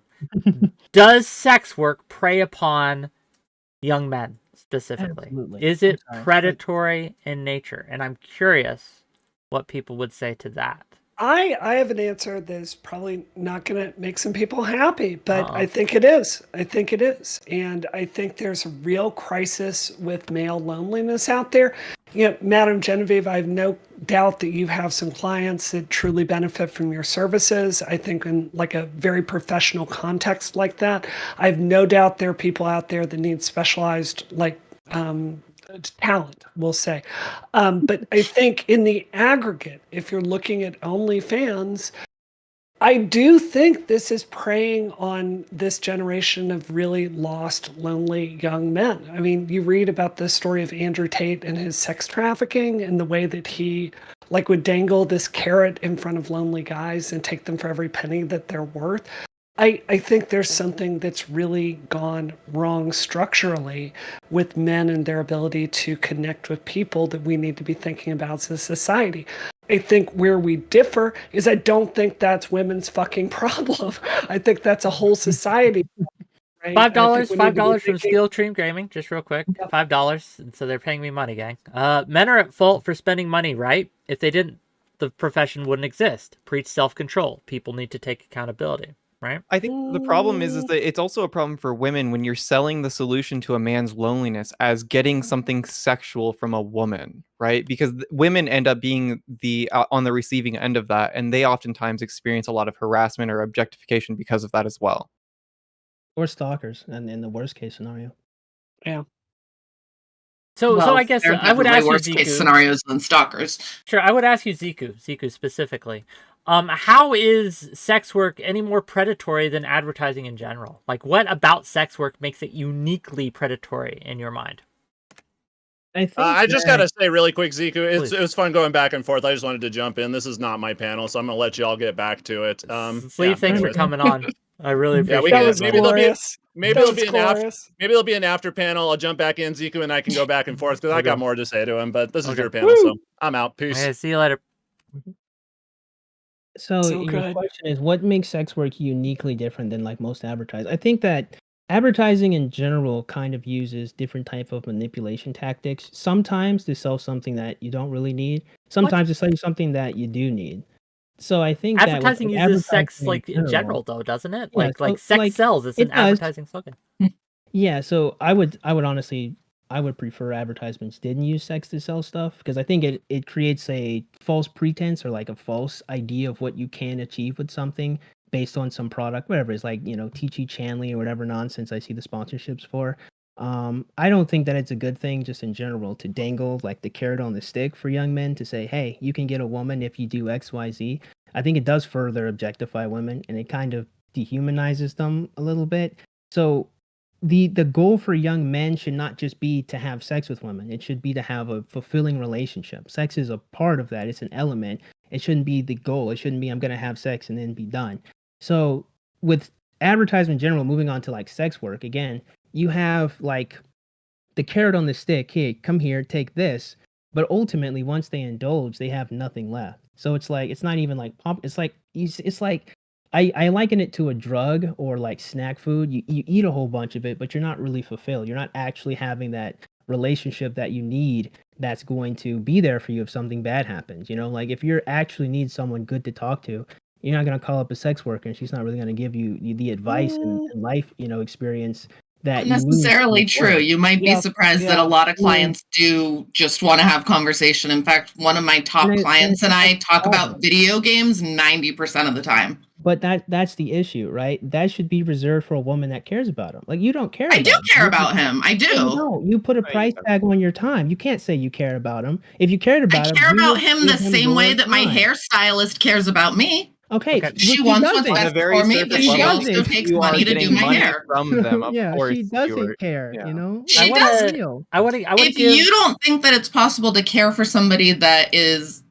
purchasing your services, then that's a personal, I think that's a it's major possible. personal difference. I think that you I can think it's provide a service possible. for someone and still care for them. I want to give. I don't think it's mutually Okay. exclusive. Okay, I want to Mhm. give Clive some space. I promised Clive, but then we got sidetracked, Mm. and that was my fault. I apologize. But Clive, I wanted to give you some space to have some thoughts, and I do want it to be an open thing, right? I like the back and forth, but I want if you guys are having trouble getting in, just elbow your way on, gang. Throw some bows, right? All Just right. get in Can I there. elbow my way on? It's Can hard can when you're jump in here? literally like agreeing with most of the stuff being said. I want to push back on what Madame Genevieve said. You said you do care about that person, the person that's assumingly like paying for your sex work, right? Would you still care for them and provide the same service if he wasn't paying anymore, or? I would have to let him know that I couldn't devote the same amount of time to it, certainly. But like, Okay, so you're for not doing that example, because you care about them. Yeah, you answer that like a politician. I am not spending 2 hours of an evening talking to this person and prioritizing that over other people that I care about just Right. because he's that special, right? Like Because I'm you care about prioritizing them him so because far it as is they're my paying for your job. service. Yes. Speaking of Okay. paying for Well, services, does my hairstylist prioritize scheduling me versus sitting at home with her cat because she knows she's going to Yeah, get but I wouldn't say that my $300? hairstylist cares about me and my feelings There and you wants go. to have a Exactly. Well, relationship what with me. about I like, care a about my relationship like a- my subscribers, All and right. because I care, I'm going to prioritize the $5 that a girl just sent me to ask which sex worker has ever advertised their service as a cure to long depression and partnership. I have never seen a sex worker make such a claim. No, I've seen some wild stuff on Twitter, but you can't really put too much stock into it because like a lot of girls on OnlyFans will say wild stuff to get attention on Twitter. But I have seen them like legit say, you know, like come here, I'll be your fake girlfriend, or I'll be your girlfriend, I'll be there for you, I'll talk to you, I'll help you with depression. I have seen it. Is it like again? It's probably not like a little 30-second ad on YouTube, but they do it. So What I was going to say is I've never been a sex worker, but what I would, and Madam Genevieve, please tell me if I'm wrong here.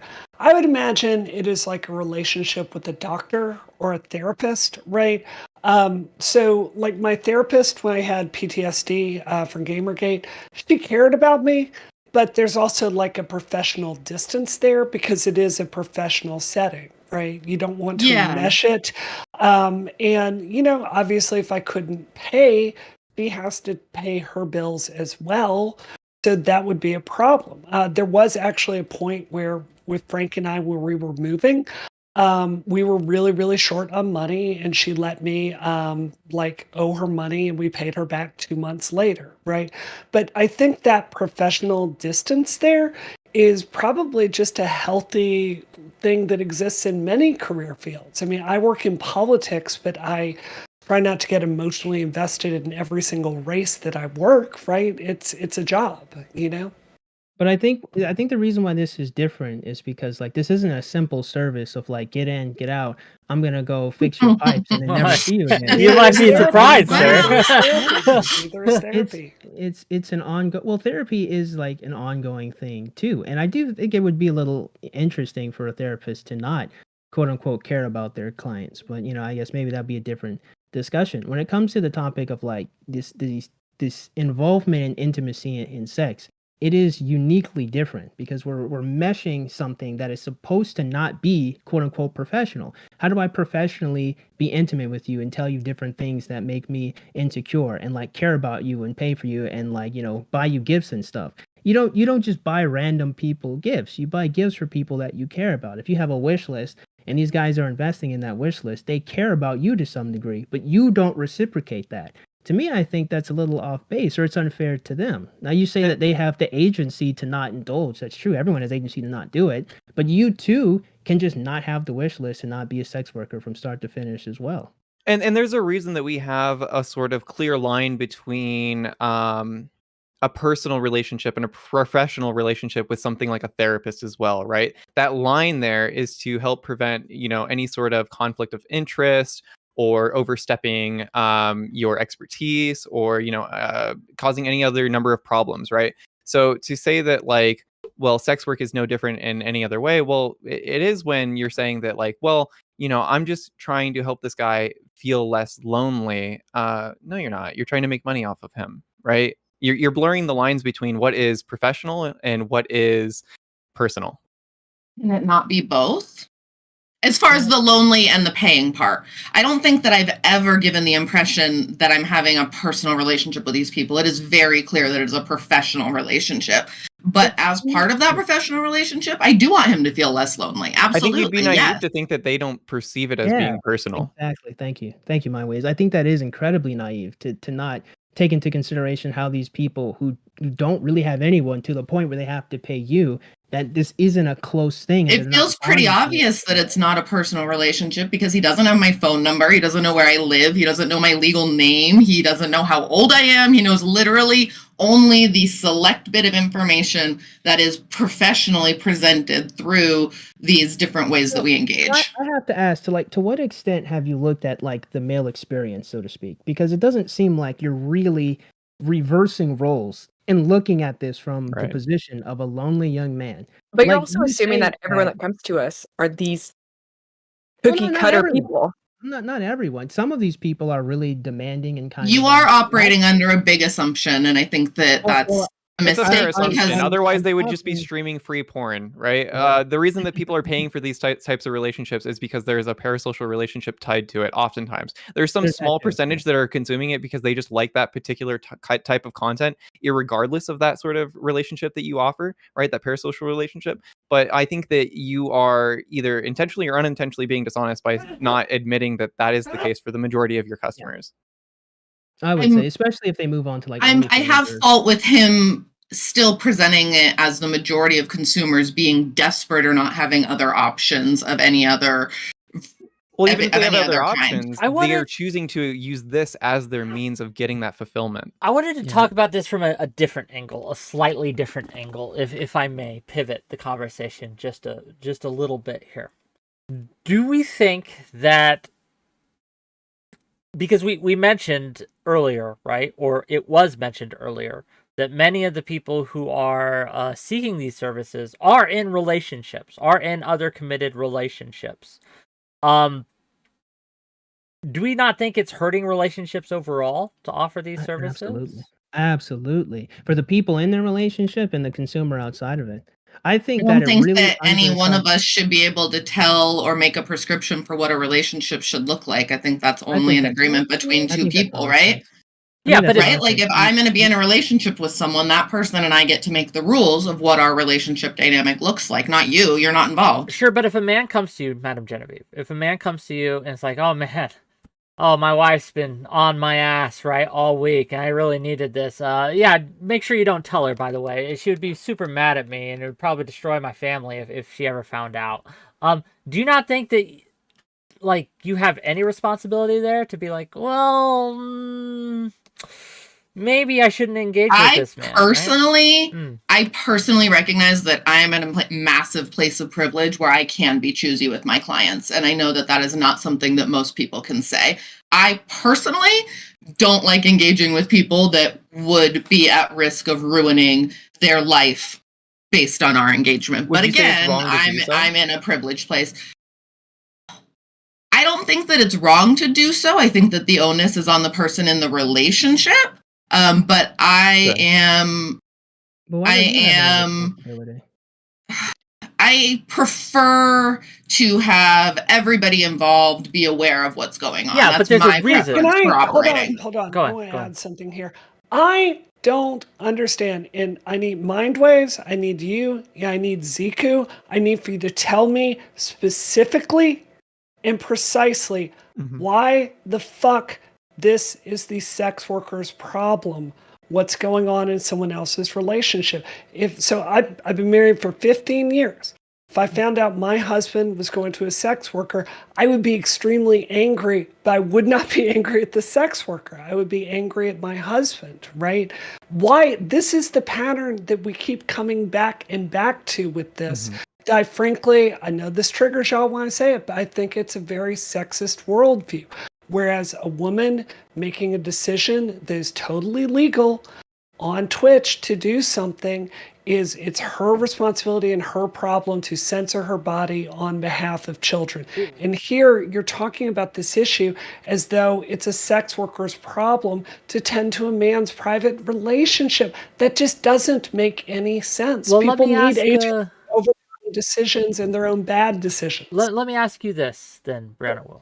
Do you think that someone who is selling firearms has any responsibility if someone comes up to them and says, "Oh man, I really need this gun. I'm about to go out and I just really angry right now." Do you not think that this person's selling totally legal exchange, right? Totally legal, allowed, right, to sell this gun? Do you not think the seller has any responsibility to say, well, maybe I shouldn't sell it to this person, right?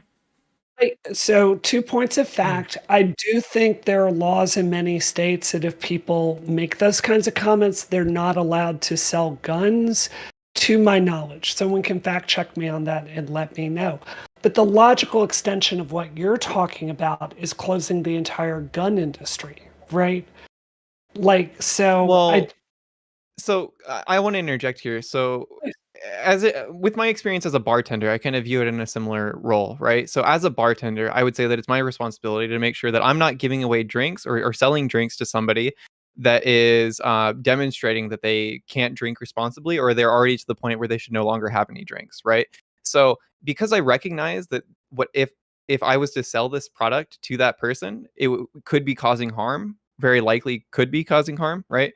I would say that it would be unethical to do so. In a similar sense that, like, if you know that you are enabling somebody, like enabling them ruining their own lives and their own marriage, or potentially engaging in like unhealthy behavior, I think that you do have some amount of responsibility to not sell that product to that person, right? Not to say that this absolves that person wanting to consume the product of any responsibility, because obviously it's their marriage. They should take responsibility for their own marriage, right? I agree.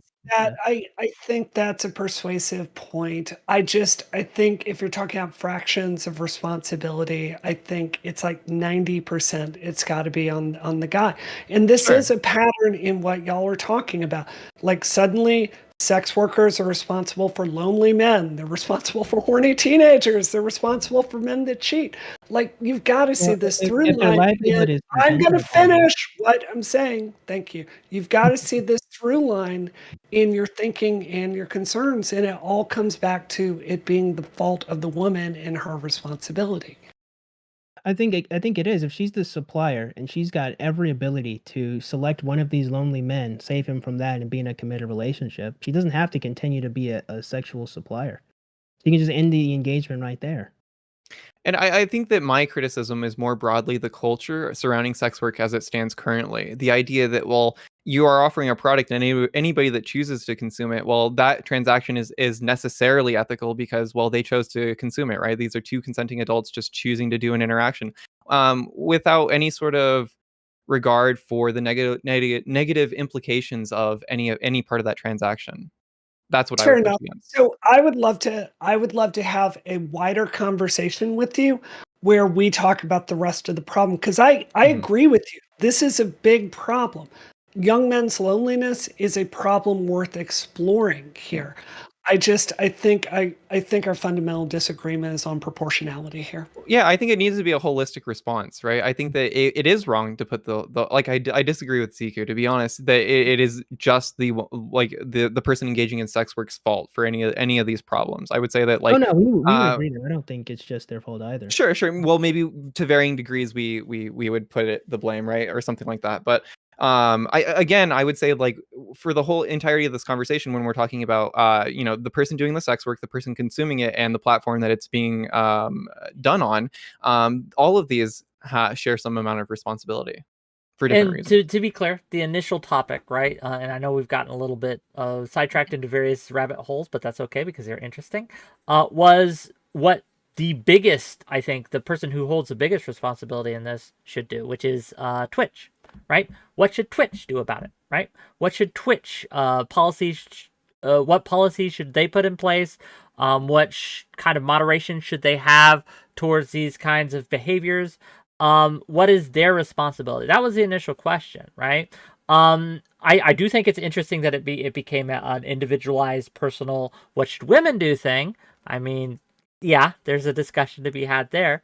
But at the end of the day, if a platform is allowing these transactions to happen, they know this is happening, right? We all know Twitch isn't doing anything about it. And in fact, again, with the example of the person who legit had sex on stream, getting a slap on the wrist, and someone who drew penises on their garter phone getting a slap in the face, right? Like, there is a problem on Twitch with how they deal with these things.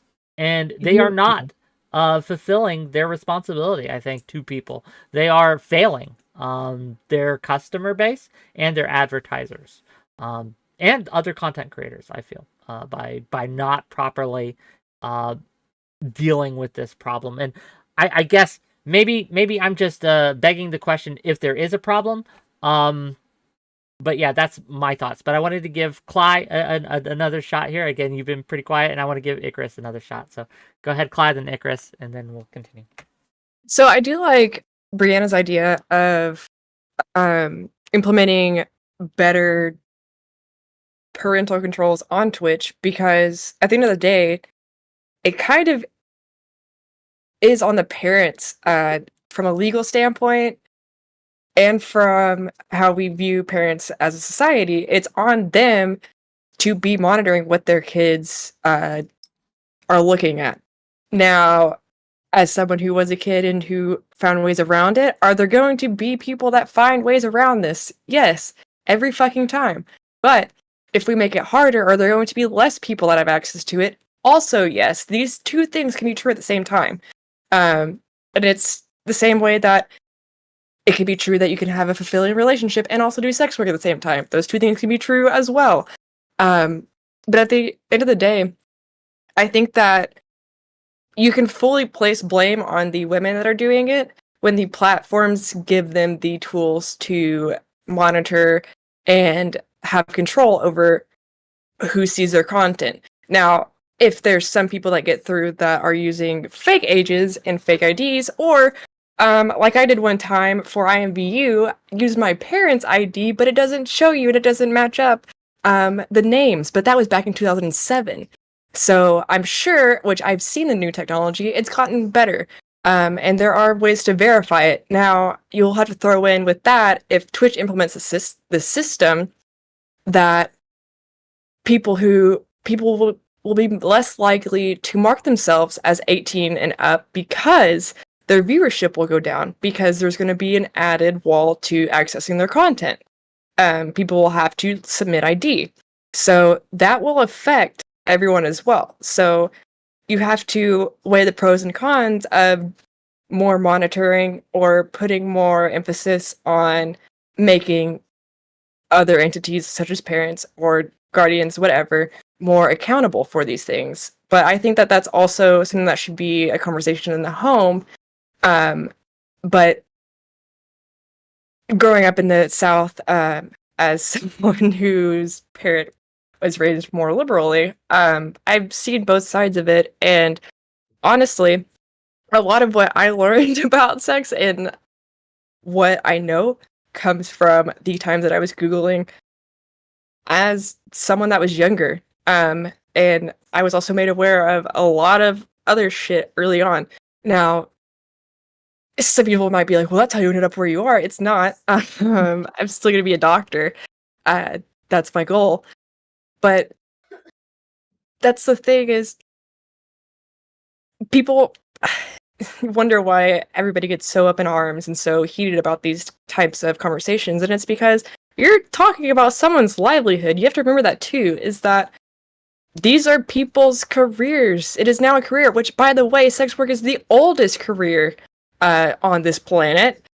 I don't know if you knew that or not, Ziku.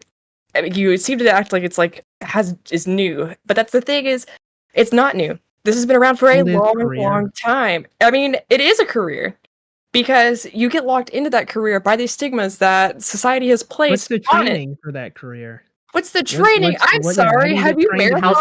Housekeeping. I have to use the restroom for a moment. Can Brianna Wu, you're in charge. Shall I get back? Of course. Please proceed. Please proceed with your point. But that's the thing too, is you do have to have skill. Like, not everyone is great in bed. Not everybody. You have to keep up your body image. You have to literally, like, you laugh.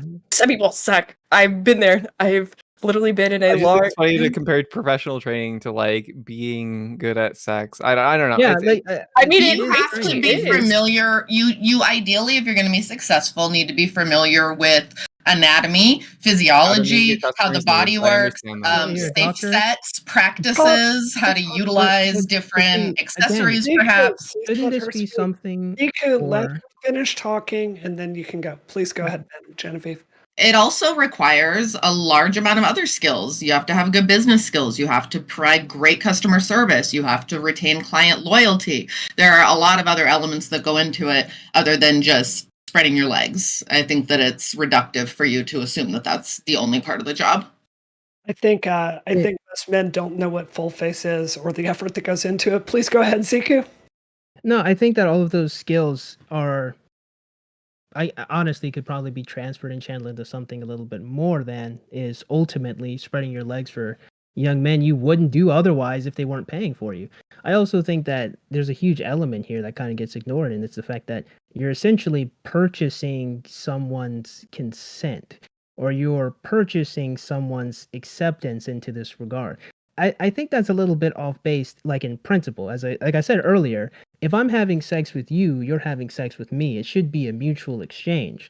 You know, if you're really good at having sex, why is me not being a good man in your life and being your boyfriend enough to obtain that good sex? And then I get better at it, and then we're having good sex together.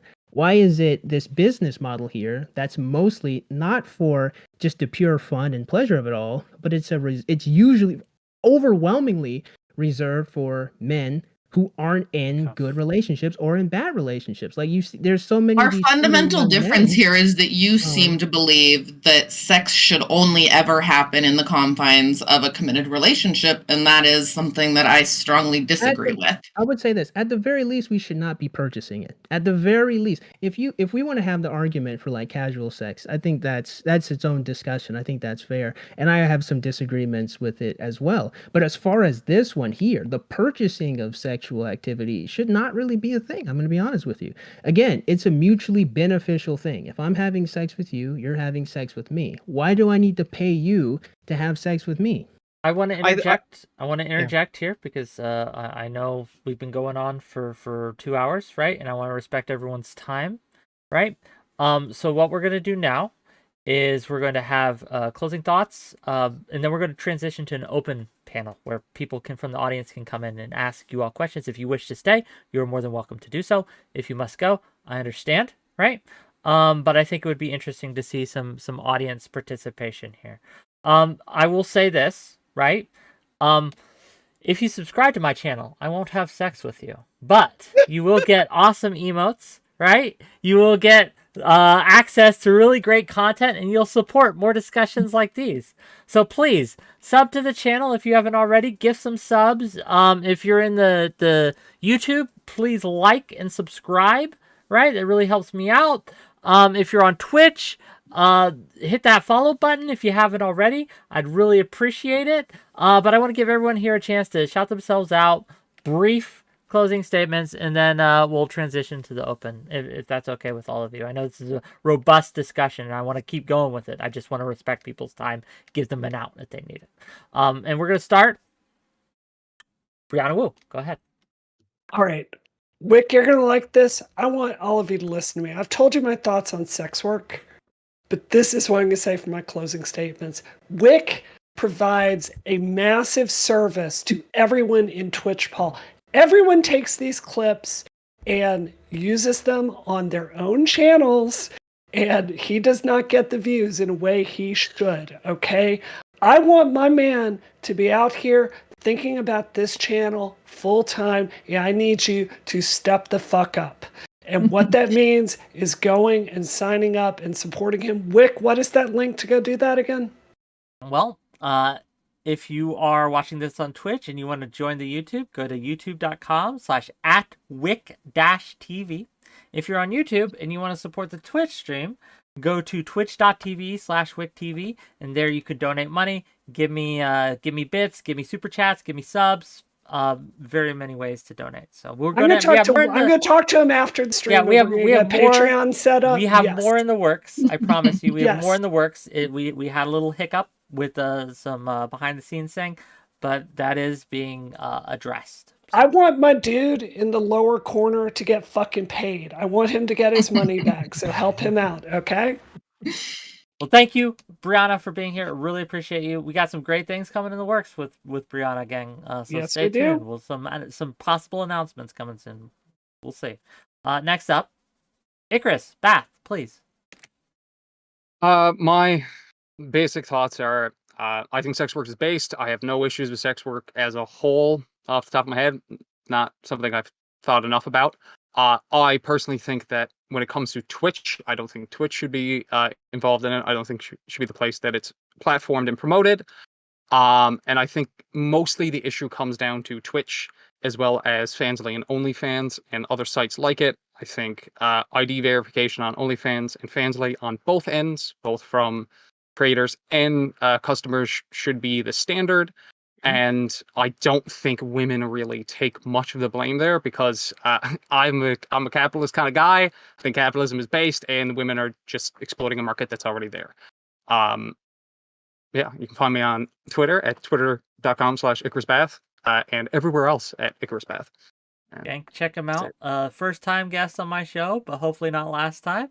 We'll get you a little more comfortable to participate, right? We'll get you a little more talkative, lube you up. It's an intimidating panel, all right? Brianna No, Wu, Madam 𝕬𝖏, and Mindwaves. And I- Mindwaves is already saying most of the shit I'd say anyway, so. Okay, fair enough. Well, thank you for being here. Speaking of intimidating, Madam 𝕬𝖏, go ahead. Well, shucks. Thank you again for having me, Wick. I always enjoy coming on your panels, and I second Brianna's statement that everyone should subscribe to him if you're not already. In regards to Twitch and bikini streams as the original topic, I think that the only responsibility the content creators and the women have is to make sure they're abiding by the TOS. Beyond that, I think the bulk of the responsibility is going to fall on Twitch itself, but also on the parents to monitor and control what their minor children are consuming. I think that we touched on a lot of other really interesting topics that I would totally be into delving into a little bit deeper. I do agree that we have a societal issue with lonely men, and I think that there are a lot of different things that play into that. I think that there are a lot of different things affecting that. I think that we have kind of a gender wars happening right now, where it feels very much like we're othering exclusively, instead of really recognizing that we're all just people looking to be loved and also have great sex. I think we have a lot more in common than we actually have different. And other than that, I will not be able to stay for the open discussion because I have to go encourage more orgasms in the world, selling dildos and playing dress up with strippers, which is my part-time IRL gig. So thank you all. It was so fantastic, and I hope to see you guys soon. Where can people find you if they want to find yes. You can find me on Twitter, Madam_Genevieve. And yes, my link tree is in the bio, so you can find all of the adult content sites in that link tree. Thanks again, Wick. Okay. No, thanks for being here. Really appreciate you. Next up, $5 from Jack Zulu to say, Mindwaves, where's the Mindwaves squat? So, go ahead, Mindwaves. Well, I didn't receive the $5, so I will not be doing any squats, all right? Ask Wick to do a squat for you. Come on, Um, Wick. Come on, Wick. I'm not doing a squat, but go ahead. so I think it's just really when I come onto come onto a panel to talk about sex work, and I have people talking about women's liberation, particularly sexual liberation, and painting it as if it is um it, as if we're achieving women's liberation through performing sexuality to the liking and the standard of men for monetary benefit. You are not being a feminist, you are being a capitalist. And I think that in a lot of ways, a lot of the arguments that were put forward today by the opposing side actually play into patriarchy, and sort of men's standards, in a lot of ways. But even outside of that, I would say that we were sort of asked for solutions. What should Twitch actually do to combat this problem? Since that was sort of the underlying topic, I would say that to close out with some solutions, I would say maybe ending any sort of monetization of sexual performances such as squats would probably be a good start. Maybe banning the use of mirrors to capture sexual angles of the ass or any other area would probably be a good policy. And I would absolutely be in favor of banning any sort of links to platforms that provide almost exclusively explicit content. So that would be a really good start. And yeah, Okay. thanks for the combo. No, thank you for being here. Overlord Cly, go ahead. I'm Cly. You can find me anywhere. I have a link tree too. I also have the other stuff, the spicy stuff. But I do have time to stay around. And my closing statement is, Twitch is more than just gaming now. I used to be one of the people that was, get that shit off. But at the same time, I met these people and have made friends with these people, and I've become part of the sex work industry. But at the same time, I also have a whole ass degree. I'm not the cookie cutter part of Twitch where they're like, you can't do anything, so this is all you do. But I still think that majority of the responsibility does go on the platform, because when you have a platform that's so bare boned as Twitch is with its moderation tools and its moderation teams, that it definitely needs to be fixed for more than just the sex working side of it, which I don't think that paying for squats or paying to see someone in a bikini is sex work. It's just people are kind of upset for paying to see $5 to see someone in a bikini, which, I mean, you could just watch something else. I don't know. Where can people find you again? I'm on Twitter, Twitch, YouTube. Even though I suck at uploading to YouTube, but I'm everywhere under the same name, and I just cause chaos. Okay. Thank you for. I guess I didn't plug myself. Yeah, Mindways. I will where do. can people I will find do you? so just real quickly. If you want to follow me, 3 platforms you could do so on: WhickTV on Twitch, Twitter, and YouTube. There you go. Go check them out. Check them both out. Check them all out, gang. Everyone should get at least 20 follows, right? That's been on my channel. That's the least. At least. Speaking last but not least, 𝕍𝖎, go ahead. All right. So I came in late. I apologize for that, but I'm glad to be here. So I am 𝕵𝖎𝖎 on YouTube. That's Bass BASSFZZ. I've been on YouTube for quite some time now, actually. You can follow me on Twitter, same 𝕵𝖎𝖎𝑍𝑧, and on YouTube. There's only 2 platforms I really congregate on, I would say. My closing thoughts are as such. If we're talking about Twitch, what Twitch should do, I think Twitch needs to make up its mind. Either it wants to profit off of this sexual content or this softcore pornography, because that's essentially what it is, or it doesn't. So which means that it can't play hard and fast with the rules where someone can quite literally, as you guys all saw or said, have sex on there and then have another person, like say something crass or say something untoward, say like the N-word or as such, right? If language is going to get you banned, actual coitus should probably do the same. Unless Twitch wants to have a platform where we're going to be doing this sexual content. If that is what Twitch wants, then I guess it can stay the course. If it doesn't, it needs to curtail it. I agree with Mindwaves. Let's cut out the squatting. Let's cut out all the jiggly bits being bursting out your top. Let's actually lower that down. If Twitch wants this, all right, stay the course. Be clear. You want people to have sex on camera. Don't ban them for 3 days. Like, ooh, no. Go ahead and let them do it. If not, then you need to, again, get them out of here if that's not what you're supposed to be doing on that platform. I think there are better places to do it than Twitch. I think Twitch is too general of an audience, and this is why we have to have the discussion of teenagers and children. It's too easy to scroll down. Oh wait, what's going on over here? Hot tub. I'm only 12 years old. I'm watching Minecraft now. I'm looking at a girl in a bikini. It's too easy for a lot of these people. And is it true that parents should be more cognizant? Absolutely. But that doesn't mean that Twitch gets a pass and they get to do whatever they want as well. So those are my final thoughts. Well, thank you for being here. I understand work gets in the way, right? So I get it. Yeah, everything went bad, man. Okay. With that, we will open it up. Again, if you need to leave, I understand. If you want to stay, I'd love to have you guys because I think there's some conversations to be had.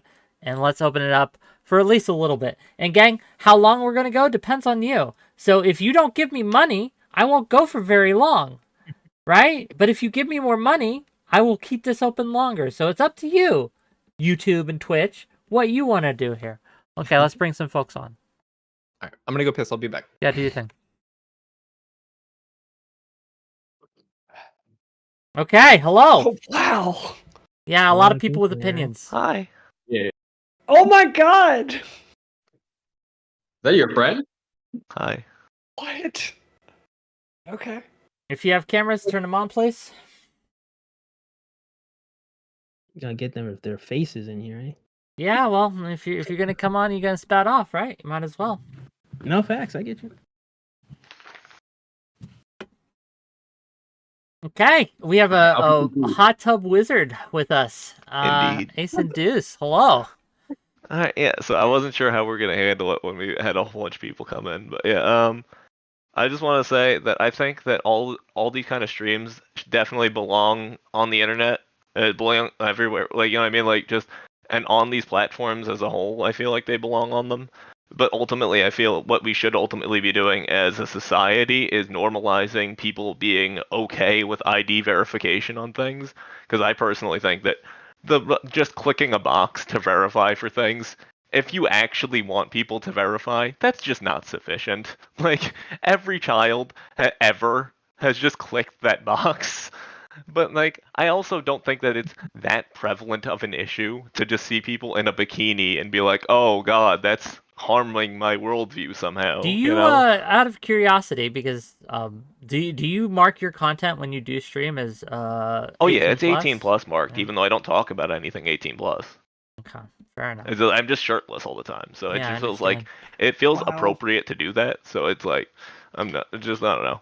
And I'll talk about literally anything. So I mean, ultimately, I feel like even something like that gets into that in a serious manner, which is usually what I'll do, is like just still that requires being marked as 18 plus if I'm getting into adult subject matter. I wanted to give some other space for the new people as well. Q2, go ahead. What do you think? Yeah, no, I was gonna ask Ace, so like, how come are you okay with like teenage girls watching your content? No. Why not? Just because I don't want anyone under 18 watching my content generally. Okay, but you realize like you're limiting your reach by not appealing to teenage girls. I mean, yes, Is but he? I'm limiting my reach by I'm not speaking to elementary school children. Why would I want to do that? I got you. Like, I'm coming at you, but like I'm bringing it back to like sex workers as well. Usually, like a lot of sex workers will complain about like, oh my reach is limited. I don't mind being 18 plus, but just like they cuck me in the algorithm and all that stuff. But it's like if you don't get that if that doesn't happen, then I mean it could be better, but at the same time, there you go. I've seen that exact argument of like exactly what you're talking about, but that's a different story. That's talking about if I'm in that weird gray area, do I want to mark myself as 18 plus because of the possible hit in the algorithm, right? We don't know. I don't know necessarily if that's true, but I know there is the mythos out there of, oh, if I mark my thing 18 plus, there will be less people seeing it, right?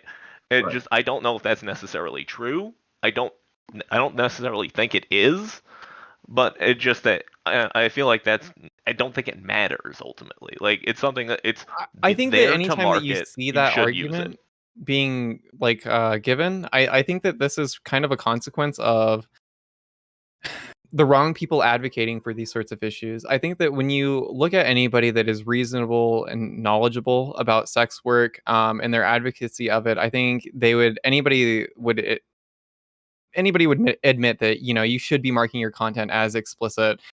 There should be certain barriers to prevent minors from consuming it and stuff like that. But I think that unfortunately we live in a status quo where it's normal to have people coming out of high school entering into OnlyFans because they think it's a quick and easy career because it's lucrative, right? And it is for a lot of people. Let me. I don't mean to cut you off, but I have a question for those who are pro sex work here, who are pro OnlyFans, who believe in sexual liberation through sex work and things like that. Not quite what I said, but I get what you're saying. Yeah, I'm trying to be as broad as possible, if you may, right? If you had a daughter or son, 16, 15 years old, come up to you and said, "Mom, Dad, I want to do OnlyFans when I grow up. When I become 18, I want to get into OnlyFans, Fansly, sex work. I want to be a sex worker when I grow up." How do you respond to that? Do you encourage them? Do you assist them? And if so, how? I want to be really honest. You know, I'm a little bit deeper into the book than I think a lot of women in their 20s doing sex work are. And, you know, it is hard to get men to take you seriously in a field under the best of circumstances. I would say that it is going to be probably increasingly difficult to make your own living if you're not investing in skills that you can do for an entire career, not just for a few years, right? So would I understand if I had a daughter that wanted to go into this? Yes. Would I love them? Would I accept them? But if you're asking what my opinion is, I think it is smartest to think about what skills you want to develop for an entire career and not just 20 years. To be clear, you would dissuade them if you could. I would tell them what I think the cons are. Yeah. And just being frank, I've also seen a lot of women in professional settings basically have things that they've done sexually used and weaponized to hurt their own careers. There was a woman who was a congresswoman in California, right? She had a consensual sexual relationship with a woman on her staff and basically had those nudes leaked by her jilted ex-husband as part of a divorce, and she was forced to resign, right? This is stuff that can be weaponized to hurt you. So, again, informed consent, I'm not going to judge you for it. I just think there are probably better skills to invest in. I want to get the opinion of the other pro sex work people here. So I know Overlord 𝕾𝖍. I'm not sure. 𝕾𝖎𝖙, are you pro sex work? Yeah, I am. Okay, so same question to both of you in this case, right? Your child, 15, 16 years old, comes up to you and asks you, right? "Hey, Dad, I want to go into OnlyFans when I turn 18. I want to start. Can you help me out?" What do you tell them? I mean, that's something that's pretty much their choice. I mean, But they're asking you for help. I understand it's their choice, but they're asking you to help them. Do you help them? I mean, possibly like maybe get them a decent camera, something of that nature. That's about the only way that you could really help them with it being ethical. So can I hit the buzzer for a second? You just heard Miss Brianna Wu here say that this content can be used against you later in life. Shouldn't you be trying to advise your child to be cognizant of this Yeah. reality instead Yeah. of saying, "I'll give you a camera"? Shouldn't you be like talking to them and saying, "Okay, well, what got you here to where you would want to do this type of work? XYZ, you had that conversation. Wouldn't you also say, again, like we just saw, this content can be used to damage future prospects. This can damage your ability to get into an interpersonal relationship. Some men might not want to be with you. Some ladies might not like you having sex with other girls on camera. Like, isn't there more to this decision than, well, here you go. Here's a camera. You know, use your iPhone 13. Like, Have at it, Hoss. Good luck. I'll tell you what would be better than that, than getting a camera, is helping them with their money management. That's what you should be offering to do. Is sit here and go, Well, hey, I mean, let me show you how to do your taxes. Let me show you how to do write-offs. Let me show you how to do all these things, as opposed to, hey, I'm going to get you a camera. But, to sit here and act like, oh, Twitch is a gaming platform when it was originally just in TV, and we There's shouldn't no have way I'm taking this guy serious. You're outrageous. telling me that if your teenage daughter comes to you and she was like, "Hey, I'm gonna do OnlyFans, Dad. What do you think?" You're gonna say, "All right, well, let's go over the tax code and learn how to file taxes." I mean, Yeah, you clearly don't I- know me very well, but that's exactly what I would do. I'd be You like, hey, should look, not be a parent. I Okay, am well- absolutely concerned for you. I would definitely. I am- This question is for at 16, but with the implication that they would do it over Sure, 18 yes. and up. So they wouldn't they're prepared, start it you know, until they're they're- 18. The way that you till talk it's about these legal. subjects formed how they think about sex and sex work for potentially their whole life, right? And as a parent, if a child is approaching to you about your thoughts on sex work, you should be blunt and honest with them. You should tell them the truth and the reality of sex work. Yeah. You should prepare them for the Yeah. reality that they're getting into and the consequences that it has, either good or bad. Yeah, I agree with that. You've got to be, especially, well, first of all, there's no daughter that's going to come to her parents and ask for their opinion on this. They're going to hide it. But theoretically, if this did happen, you need to be open and honest with your children. I mean, for all of my faults of my extreme conservative family, my dad was a gynecologist and he talked to us very frankly about sex, and that was very much to my benefit all through my life. And I think you owe that to your children, to tell them the truth. Yeah. And that's definitely what, if my daughter at 16 were to come to me and be like, I want to do sex work, I mean, that's her choice in the future. Like, whether I say, no, you can't do that, I'll fucking ground you for the rest of your life. She could still go do that if she wants to. Mhm. And they're going to every time. And at the same time, I'm not going to be like, oh yeah, I'll have the conversation of, okay, well, what brought you to this conclusion? But at the same time, I'm not going to be overly oppressive as, no, you can't do this, you're going to ruin your entire life. Because we're moving towards a time where that's not going to be the case anymore of, oh, well, if you do this, then everyone's going to not take you seriously. I'm don't having to think fight that's whether or necessarily not, that's true either. because I don't. being in the professional world, because I was, especially in the medical field, whether or not, I wore scrubs and still was groped by creepy old men. Scrubs, the least attractive shit you can wear. It doesn't matter. I'm sorry. Well, it's been Men- fetishized, unfortunately. It doesn't matter there's- because but men are going to men do love that. women. Yeah, men like women. Men And also love women alike, because I am bisexual, so I go both ways. My door swings both ways. So I've been hit on by both sides, both parties, groped by both parties. And in situations where it wouldn't be sexual at all, because I'm holding their animal.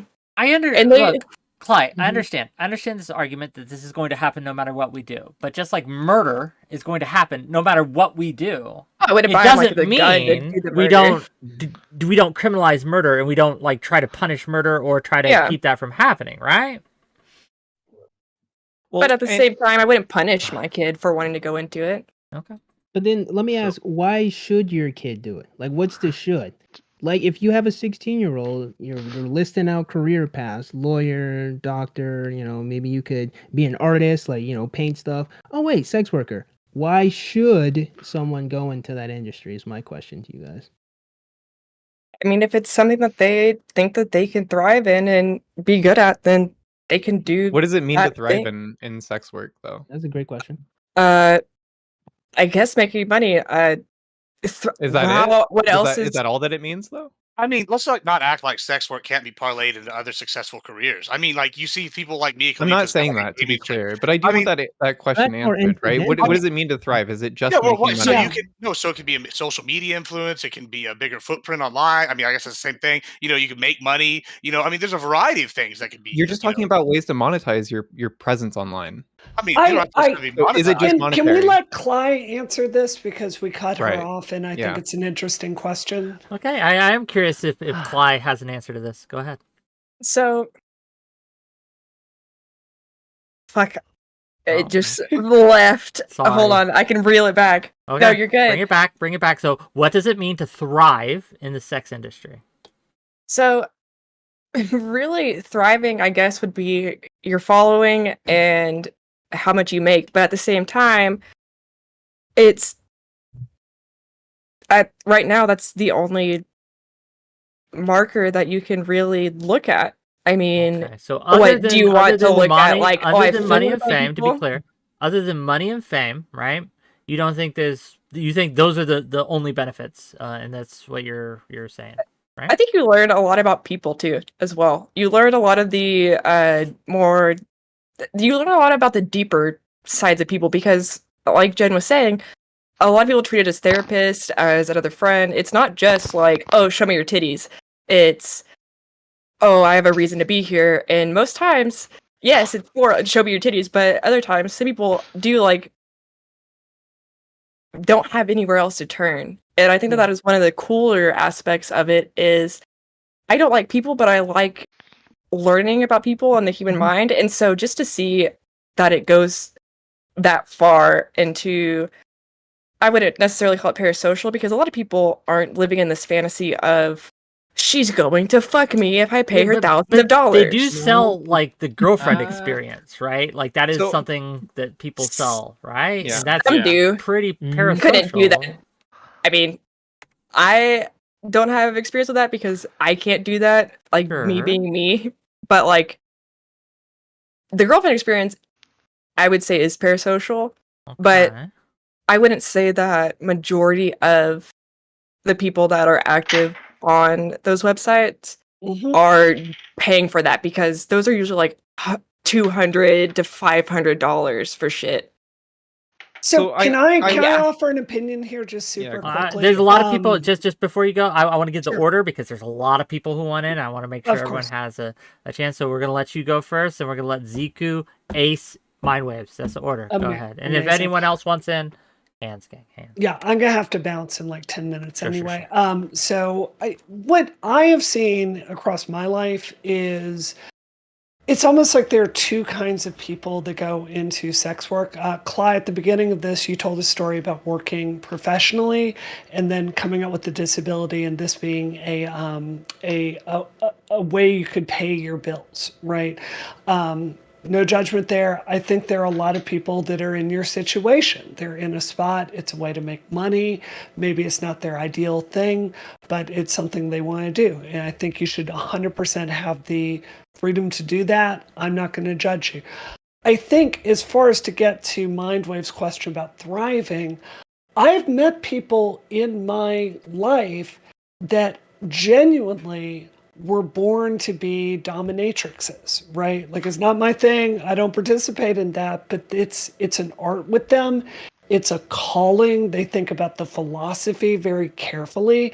They think about their clients. And I think when you get into more specialized sex work beyond just show me your boobs, I do think there are people that grow up and like sexuality is their outlet for the world, and it is creative and it is very fulfilling. I think that's more of an edge case, but I do think those people exist. Yeah, the reason I asked that question is because I think that there is a good point to be made that in order to thrive in any profession, not just sex work, you need to be able to have a healthy relationship with the work that you're doing. Yeah. And that could mean a lot of different things. It could mean knowing when to establish boundaries, being able to make clear distinctions between your personal life and your professional life. There's a lot of understanding the consequence of the type of work you're doing, not just for you, but also the person that you're engaging with, or all these sorts of things. Thriving is a lot more than just being able to monetize yourself. And I think that if we're going to talk to women who are having these questions, not just young women, but any woman who is or any person looking to enter sex work, we should be having these conversations about, well, what does it mean to thrive? Yeah. What are some things that you This need is to a keep in mind question. before getting into sex work? This is a question That's informed consent. I want to give Yeah. it to you guys to answer. Like, I know Ziku's next, right? And I want to give it to him first. And then the Ace, and then my wife's. Given the current state of the industry, quote unquote, in regards to sex work, right? Is it really possible to have a healthy relationship outside of edge cases, right? Given the way that the industry operates and the predatory nature, both towards the sex workers and the clients of sex workers, right?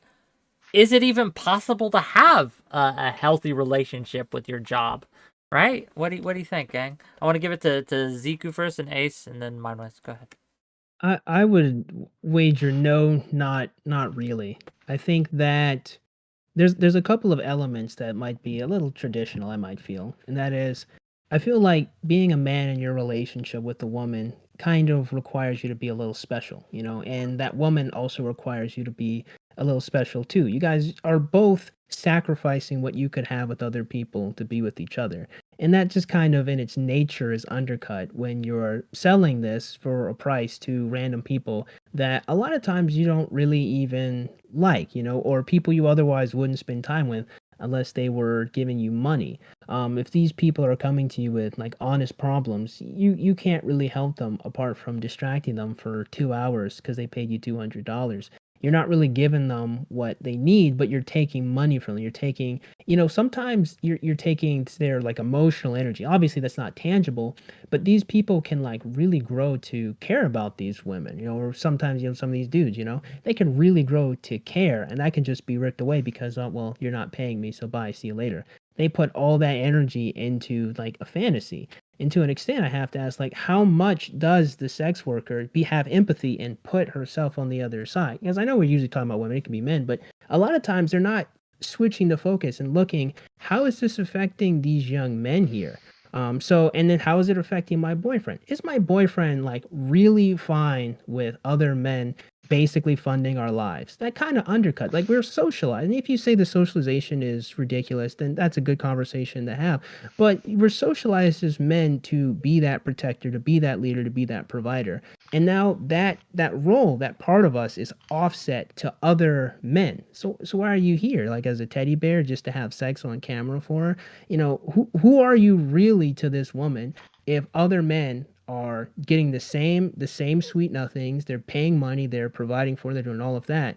Just the nature of the relationship is undercut there. And a lot of times I see a lot of young men sacrifice their own emotional state and health to maintain those relationships. So I remember, Madam, sorry, I'll end with this. So Madam's husband or boyfriend, he came in and he's like, oh, so you're saying that I'm that guy? I'm like, no, maybe you're not that guy, but there's very many young men who are like that, and we're not taking them into consideration as they, get used in this manner. Responses? Yeah, I don't know about that. I think like you're right in a way, but like yeah, people can set their own boundaries and stuff like that. And I think some men can be genuinely okay with it. I'm not gonna it's not gonna be the majority of men, but I think that's fine or whatever. And also I just don't think like when it comes to like dealing with sex workers, like they have some responsibility, but like ultimately I think like if as long as they're clear about the boundary, like, hey, this is kind of parasocial, but like I just understand I don't actually like you, I don't actually love you, I'm just saying stuff. As long as they do that, I think like it's pretty much okay. Like we can talk about like, responsibility of like okay, so like is it contributing or like is it contributing to loneliness? Is it helping people? Is it an easy outlet? Is it a cope? Like yeah, it's probably like a cope for a lot of people. Yeah, They to should be do to other be things. clear, the question is it possible for sex workers to have a health, or even the clients of sex workers to have a healthy relationship with the job itself, right? Yeah, I'd say yeah. I think well, if you're talking about like OnlyFans, where it's just like you're showing pictures, it's possible, but it's just different type of sex work. I don't Okay. think like a prostitute could really have a healthy relationship with her job. Ace? Okay, so I would like to say that, and I feel like in no matter what the kind of sex work we're talking about, that you can have a healthy relationship with it. Ultimately, even when you're getting into things of the girlfriend experience, as we mentioned, how that is usually parasocial, I feel as though with adequate communication, even if it comes down to having a contract beforehand, adequate communication before spending time in those kind of altered relationships just mean that you already have met the respectful boundaries, and they're like making sure that nobody is deluding themselves, as someone had already mentioned, people tend to do. People will easily delude themselves, and I believe it is the job of the sex worker there to keep an eye on that and pay attention to how that person's feeling and saying like, oh no, you do realize this is still not a thing, right? Like occasionally checking in with them, right? That is part of their job. Even if we were going to take the extreme to the point where, like you said, we were going to like create a contract between parties to make sure that they understand the consequences. Well, all you've done there is you've created some sort of legal fiction to basically get rid of anybody's liability in that situation. You have not actually solved the problem. I mean, just because somebody signs a contract, or even if just having a conversation, an explicit conversation over, okay, I'm not your girlfriend, but I will give you the quote unquote girlfriend experience. Well, that doesn't necessarily mean that the other person isn't deluding themselves into a parasocial relationship that isn't healthy. Okay, Yeah. great, gang. Yeah. We solved it. Okay, so we are kind of And circling the may I drain. a answer little the bit. question that you asked before? Which was that? About the daughter coming in and talking about it, because that was something I felt really that I actually had to take a moment to think about there. By all means, what would you tell your daughter? Without having children myself, it was quite difficult for me, especially because I don't know how much I can really how much I can really think about how much I could influence the agency of a 16-year-old realistically, right? So It's I was not thinking zero, that truthfully, right? Yeah, weren't you 16? I would. No, I mean, I Your wasn't parents listening to didn't- my parents at 16. Like, But what? no one had any influence on you, not your friends, I not your mean, brother, like, your cousins. I the TV hope show that I character? hope that I would be a good enough parent that I could have the level of influence that I'm hoping for here, right? Is that I would hope I would listen to them and ask them what goals that they're trying to accomplish by going into sex work, what they're hoping to get out of it, and figure out what I could possibly help them to do to reach those goals and things. Not necessarily help them with the career, but help them find out why they want to go into it, find out why that is, help them with those things in particular. Like, I'm gonna speak if as that a- is helping them for some reason go into sex work, it would take some arguing to me, frankly. But I Yeah. feel as though it would still be something I would help them with. I'm going to speak as a parent and say that, like, okay, even if we are going, like I said, say your teenager comes up to you and asks these questions, even if we are going to entertain the question and actually, like, give some sort of insight or whatever, do whatever parental insight you want to give. You also have to know your child.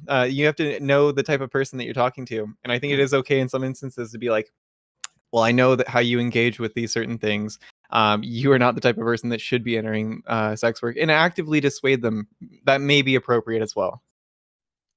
I want to just jump in here. This might be a little bit back to the topic we were talking about right before, but y'all keep bringing up the issue of the girlfriend experience, and I really want to know exactly what that is because I mean we're sitting here and I've Buddy, I'll seen send you my a lot- PayPal. I'll send you Hold my on. PayPal later, my and if friend. you give me enough money, we can make that happen, buddy. Right. No, but hear me out. Hear me out. Here's my whole point with that. So, like, the whole point of it is in the name. It's a girlfriend experience, right? So, like, how much of a girlfriend experience can you really get over like text or online? I mean, in my experience, a girlfriend is somebody that you interact with physically in person. Like, so It's not this is necessarily true. There's online relationships all the time. so yeah. I mean, they're long distance. And the but issue still comes not- in when people will use those Right. girlfriend Once- experiences to fill in for an actual relationship instead of And going how and is seeking those that real the world relationships. sex workers' fault that these people are doing that? If anything, these people should be going to seeking their own mental health, like problem solving, as opposed to projecting these issues onto someone that's selling a item. That's what they should be doing. For much Not of like you're a not sex worker. wrong. To call a Maybe woman's it's body not an item is just Yeah, problematic in other ways. It's Yes, kind of an item. It problematic. doesn't have to be a woman. It doesn't have to be a woman. Hey, I I'm want not to talking pass about it. women. I'm saying I there's wanna- selling the experience. I want to pass I'm it not to calling it an Icarus real item. quick. It's a Icarus service. has been trying to get in. I want to pass it to Icarus real quick, and then we're probably going to kind of wind it down, gang, because sounds good. gang, no one's giving me money, and so I'm going to punish you all. What? That's No one's true. giving me money. I'm gonna No have one's to giving me kick money. someone's ass. Icarus, go I'll, ahead. I'll This is do abuse. 2 kickflips for anybody that gifts WhickTV a sub right now. All right, let's go. Kickflips. In there, in that room. Icarus, Yep. your I'm time just to saying, shine, I'll do buddy. push-ups if people Yes. give Wick So money. like a big issue isn't just the fact of like people selling the girlfriend experience. It is just the fact of like having that level of interaction there. People will delude themselves per se. I wouldn't put on the sex workers that they are special to this person, that they matter more to them than just the money. And I think there is a very toxic engagement there.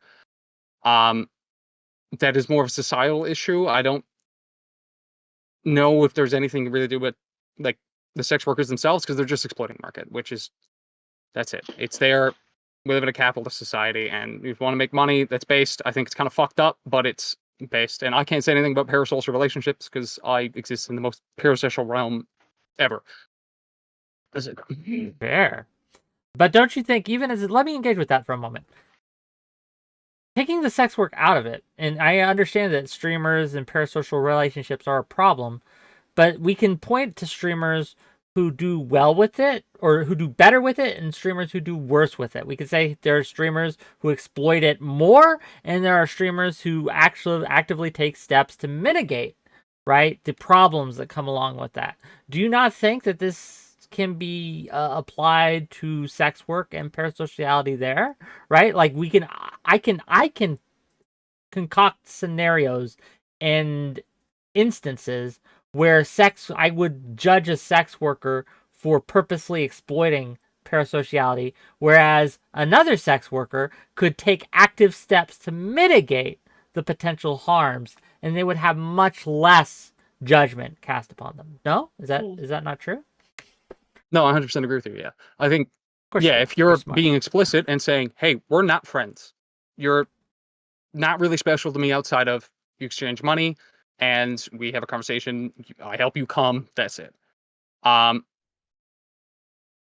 There does need to be like a talk about like maybe setting a standard of ethics when it comes to these types of things, but that's more of a cultural enforcement more than anything else. Okay. So before I jump off, because I do have a podcast I've got to get to, Mindways, I want to come back to a point you made in your closing statement, because I feel like this is on me for not explaining myself well, because it's something you've hammered on a few times. I want to see if I can explain it. I don't need you to agree with it, but I just want to be clear about where I'm coming from. So as someone that's in the professional world, I spend a lot of time thinking about how can we create a world where women are taken more seriously, where if we are running for office, say, we will be assumed to be as, competent as men are, where if we're in the gaming industry, we will be taken as professionals. That is really my North Star. That's what I think about all day and not sex work.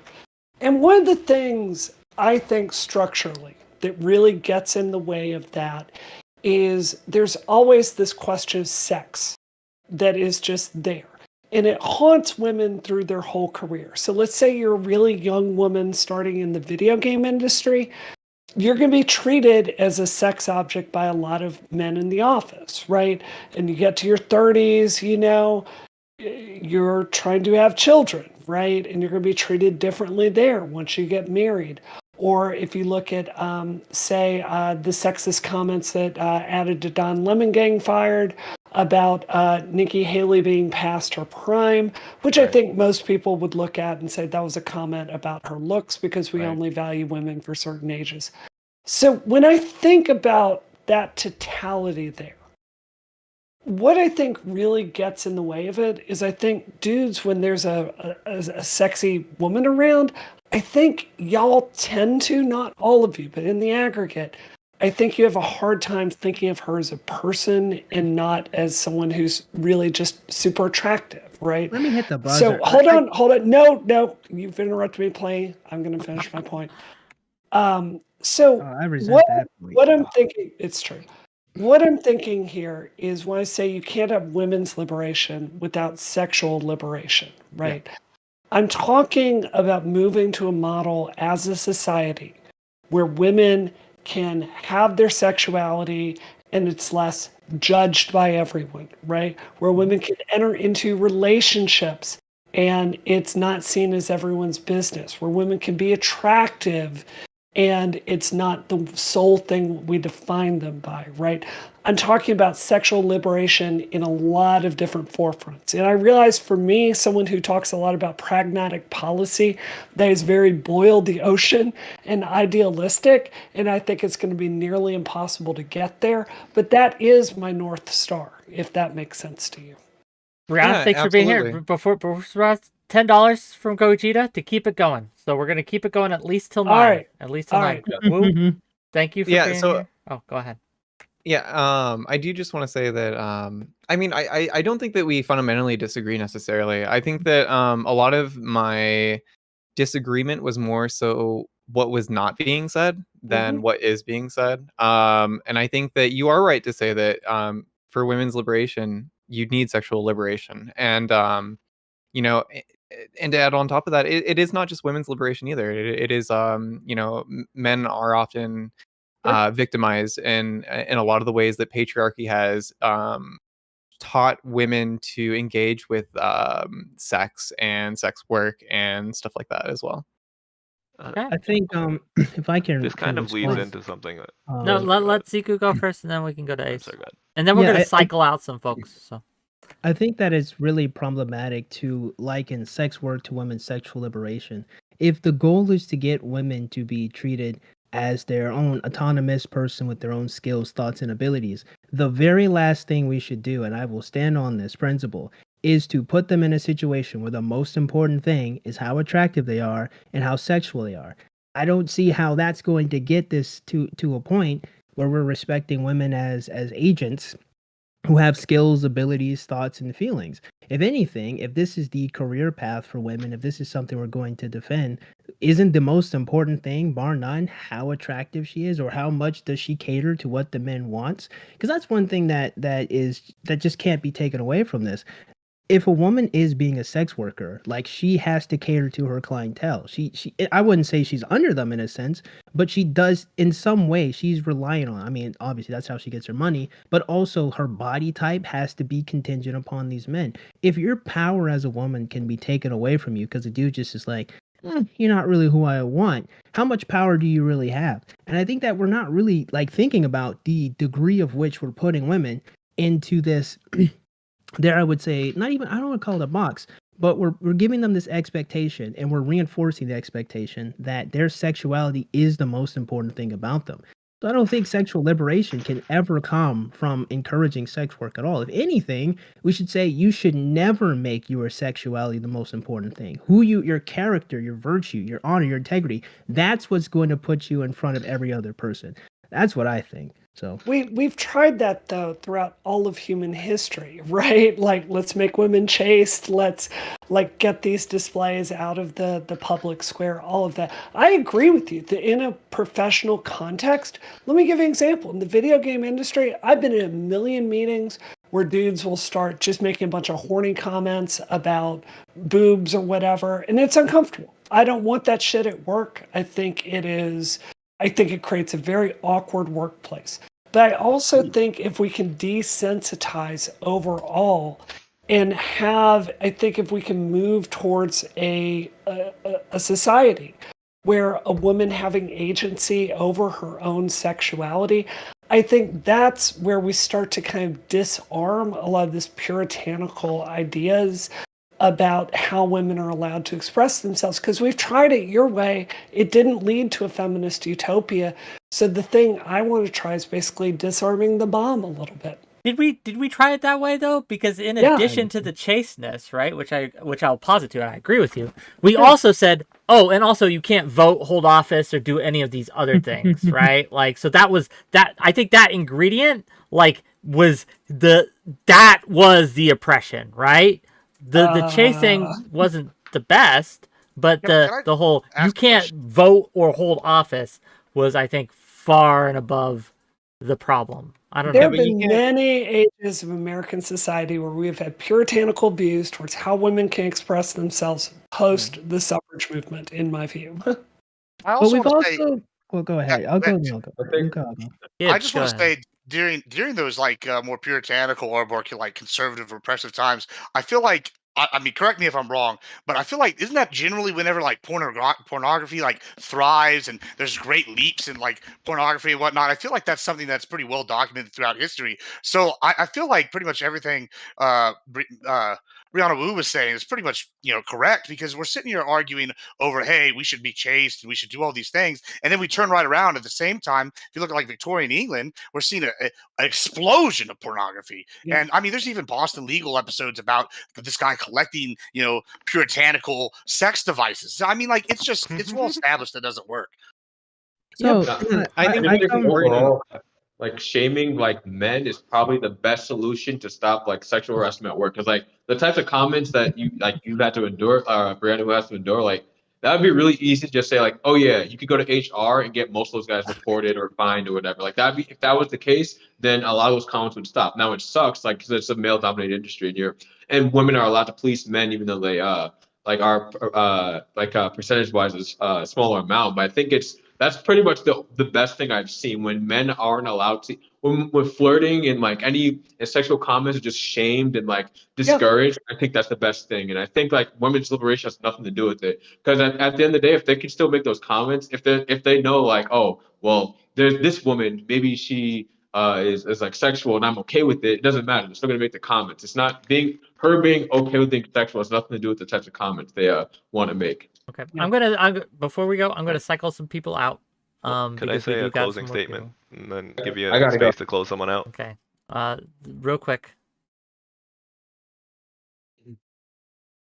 Go ahead, Ace. Real quick. Oh yeah, I'm sorry. I thought you were swapping people out. I apologize. Well, yeah, as they All come. right. So yeah, I just wanted to say, just to close everything up, I feel like with normalizing ID verification societally, because frankly, there's no harm in it, and clear communication and labeling, I believe that sex work is not only acceptable but a vital part of society. I didn't get into exactly why, but I feel like if you want to learn more about that, just like follow me on Twitch and I'll talk to you about it, where I do like vague sex work things, Always so a doing pleasure. push-ups for money. Enjoy the rest of your day, sir. I think that sex work. Okay, so I think that when I think of what is ideal, like what's the ideal way that we could sort of look at sex and sex work, I don't think sex work is. I think sex work is a symptom. I think sex work is a symptom of how we look at sex and our relationship with sex as a society. The idea that we the way that we value certain people for their sexuality, or constrict or allow people to express sexuality, sort of creates this dynamic where people feel like there is this demand for sex that isn't being met, that can only be met by offering sex as a product, right? And I think that I don't think that we should look at like sex work as being included in what we see as like an ideal sort of world. I think that we should be looking at like the underlying problems with how we view sex and sexuality and addressing those. Yeah. Yeah, I agree with that. I think it's probably amplified to a degree that is unhelpful as far as addressing the core issues. I think that's well said. Can I ask a question that's like Please. completely different from this? Because I've been waiting. Yeah. And Wick, you pull me in the minute I come in my room. Look, we if it's too large, the panel gets too unwieldy, and I can't direct any conversation. So there is a get you. limit. So yeah, go ahead. Okay, so this is back to the hot tub streams on Twitch. To be honest, Twitch in its state Twitch in its state right now should not be for kids in general. I don't think Twitch should be for kids. When YouTube Kids is not even better because it's like pedophile heaven. But Twitch as it is now, you can go on a stream and see N-words in the chat and hear people be dropping bombs like crazy, No, you regardless in can't. slurs. Wait, Yeah, in you can. Twitch? You can't drop People can not on Twitch. No, you can't. It gets Actually, there automatically is a out like workaround to immediately. say the N-word on On Twitch. Kick and Soft Rumble, you A? can. You can't drop the N bomb. Is Soft actually A? a workaround for that. You can say the N-word if you do a certain cheat. Where you People just do. you spell the second syllable and then the first syllable. This guy's a well-practiced Put that in racist. as- Yeah, no, knows all the methods. okay. You know what? You know the strats, right? No, Yeah. but I don't think Twitch is like we're But if you becoming can't these. speedrun If you slurs. do that, you will be banned, right? Yes, but you can still do it. It's not like I auto ban. guess. I mean, just- yeah, you're No, wait. gonna have shit that falls through the cracks. Yeah, like it's like saying like fucking saying By a that- game is buggy because somebody found a speed Or run. that glitch you where have shouldn't to take it fucking- to like no, in public listen, because somebody in listen. public might say the N-word To as well. what It's like, something is okay, on an but inherent level. No, listen. As What I'm opposed trying to say how is what it's become. it's so easy to access so different things on Twitch, like you said, the sex thing and the hot tub streamers. I think it's safe to say kids just shouldn't be on Twitch. There's other sites they can go on, and I think that Well, protects a that's lot the of thing people. is that Twitch is geared towards a younger teen audience. That is what the platform is designed for. Now, Twitch should do better and like curb a lot of the issues in which, like, yeah, the sex work things, sure, slurs and things like that. But slurs they have cracked down on very hard, and they're I'd say a little bit too stringent on it. But They're very lax though on their TOS in terms of bans. I mean, you see how many people get banned. Yeah. Like Yeah. the rating of the like how I'm sorry, is it how do you pronounce your name?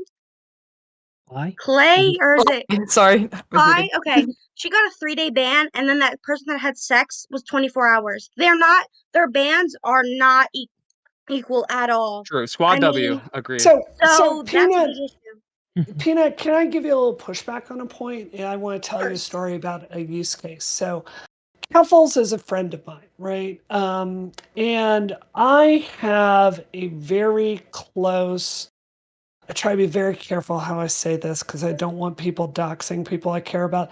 There's a family that I'm close to that has a trans child in that family, right? And they love Keffels. They love Keffels. They don't care about anything I've done in my career, but the fact that I know Keffels is really impressive to them. And Keffels helped them understand who they are. The language Keffels talks about, which is joking and memeing, she really helped give this person a lot of joy about the fact that they could grow up with a life with dignity, right? They're a huge fan. Yeah, I think that was really meaningful to them. So I don't agree with you in a culture that is so vibrant in art communities and video game communities and even political communities. I don't agree that we need to be banning children from this wholesale. I think the answer is to like really require Twitch to build better parental controls. Yeah, because the real implication of what you're saying is like, okay, well then Twitch needs to just be turned into an adult website. And well, I don't think that that's what anybody wants. I don't think that that's what the creators on this website want either. I understand what y'all are saying. I mean, and they're also, like you said, the art and people discovering new people, which is completely like cool and like dope. But just the way that I see it now, how easy it is to access these things is the bigger issue. So I could say Twitch needs to do better job with verification and stuff like everybody else was saying, rather than ban kids. I can agree to that, or change my point of view to that. Sure. I think this whole discussion Would has like to become clarify too one thing: you puritanical. cannot say the N-word soft A on Twitch in chats. Oh. That's it. Okay. I could spam it in your chat right now if I wanted to. Look, All the racists are look, okay, right now. let's. I was just using that as an example of people just I'm just saying saying Hey, we're what getting was said distracted. in general. You guys can give your slur tips some other time in private, in give your them own to DMs. I don't Toronto's. care, I'm just right? kidding. I'm just But kidding. I do want to get what's your name? Edge. Lord Yes, that's Edge. what people tend to call me. Sure. What's your thoughts here? You're new. It's your time to shine, buddy. Give us what you got. Well, I was mostly here to contribute to whatever conversations are going on, but I am mostly a pro-sex work person. I was basically my computer screen's right here. I was basically like shouting at my computer screen for a while because there was a lot of stuff that I What had was to say the about a lot of worst take given that you had contention Um, with tonight? Oh, it's me. God, that's like looking through a dumpster to find the smelliest piece of garbage. Wow. Yeah. You know, I hope you donated to my channel before saying all that shit, but go ahead. What do you really I think? mean, is this not a place to speak your mind? This is a It is, fucking it is. debate, for Christ's sake. Like, Go ahead. No, tell us what you really feel. I feel like that's just gonna come out as the conversation goes. I don't want to go on a rant because, Just tell us what you disagreed with, dude. Just tell me be a what coward. you You gotta be passionate about probably something. trigger- What were you passionate about? Speak I'll your heart. probably trigger them. If I talk for a couple of minutes, I'm pretty sure I'm the only real anti-negative. Give No, him some mine ways fuel. is a little anti-negative. I think one thing, Brianna Wu said something I took a little bit of umbrage with. I think one thing I'm not fond with is this idea that men dehumanize women just as is, and that there's no context. I think sex work is the context of which a lot of women become dehumanized. I don't think men walk down the street. I don't think men are in business meetings or men are working, at a cashier, and they just fundamentally cannot process that a woman is another human being that has thoughts and feelings and aspirations. If this were the case, there you would met a be man no before? sexual relationships. Yeah. I Oh, am a man. I have a funny I story be about a that, man. actually. I've told I've this had story on male Blaze a friends. bunch of times, but like, I think it was about 4 years ago, like at the start of the pandemic. We had to start wearing masks and stuff, and like when my voice was muffled and when you couldn't see any of my facial hair, I had a lot of old guys, like 60, 70, hitting on me because they thought I was an underage girl. Ew. Did they say That's you were like telling. 16? Is that, or are you just projecting that is because they thought you're underage? Did they say, No, are you a could tell. 16-year-old? Is You that? could tell by the dialogue and how they infantilize you. Well, they How could do you just know be that's just infantilizing you women because they like thought that, you were a so- woman, right? They That's could have kind of thought the you point. were. Yeah, This you was could a have been job that 23. had mostly teenagers anyway. I was like the oldest at 19. So Well, in a I weird was way, just you gonna- did just sort of demonstrate how women sort of objectify, or men objectify women, or think of them as less than an adult with respect, or that should be treated as respect, right? The idea that like you did get infantilized because you were perceived as a woman, because women are seen as a child, as being less than competent, or at least in relationship to masculine or men. Look, I'm gonna be real with you. I infantilize anyone who's under 20 because they're all children to me. Like, I mean, True. I kind of do True. too. Have I've to had that. agree. Well, I was a substitute teacher. I kind of think, honestly, the older I get, the more I think kind of less of even like teenagers. Like one person said, when I was 16, I wasn't listening to my parents. I was like, when you were 16, you didn't know nothing. That's probably part of the problem. Like, I don't know if we should be taking a lot of teenagers' opinions into consideration. I mean, there are things I think about, I'm only 27. I can only imagine when I'm 37, just how I'm going to be like, wow, I just didn't know anything as a teenager.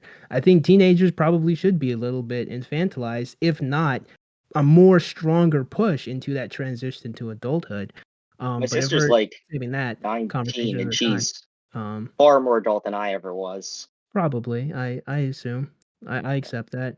I think, like I said, my thing is, I think you say you had these older 70-year-old men who are, I guess, for lack of a better term, trying to spit game. Thank you for the gift sub, Mock. And gang, if you want me to keep going to 9:30, you gotta give more. I need at least 5 more subs in chat to go to 9:30. So go ahead, please. Yeah, let continue. me cook. No, but I'm so listening. it's like if we have like some old men who are being creepy or being bad, I don't know how they're representative of young men, like generally, or a whole bunch of other men. Because what we have are the dudes that will do the approaching. How many young men are out there who wish they could respectfully talk to a woman and never say anything? Well, there's plenty of them. You don't know, obviously, because they they don't see say dudes like anything. Andrew Tate and then talk to women like they're objects. Yeah. Okay, that's some of them. But again, how are again? We know that there are some men who are like that, but is it reflective of men generally? Go ahead, Will. When Dude, you say young men generally, hold what do on. you get? So go ahead. You interrupt me, so go ahead. Well, No, let's this is let's I go have to back and go forth. because it's 9 o'clock. I've got a podcast. Oh, that's true. I cannot stress how little you understand about what women deal with on a day-to-day. Look, by all means, come Don't back, inter- man. I would don't- love to duel with you again. Here, we can set up. Here, how about this? I'll set up a one-on-one later if you're both I may be interested. busy that day. Content We'll farming. see.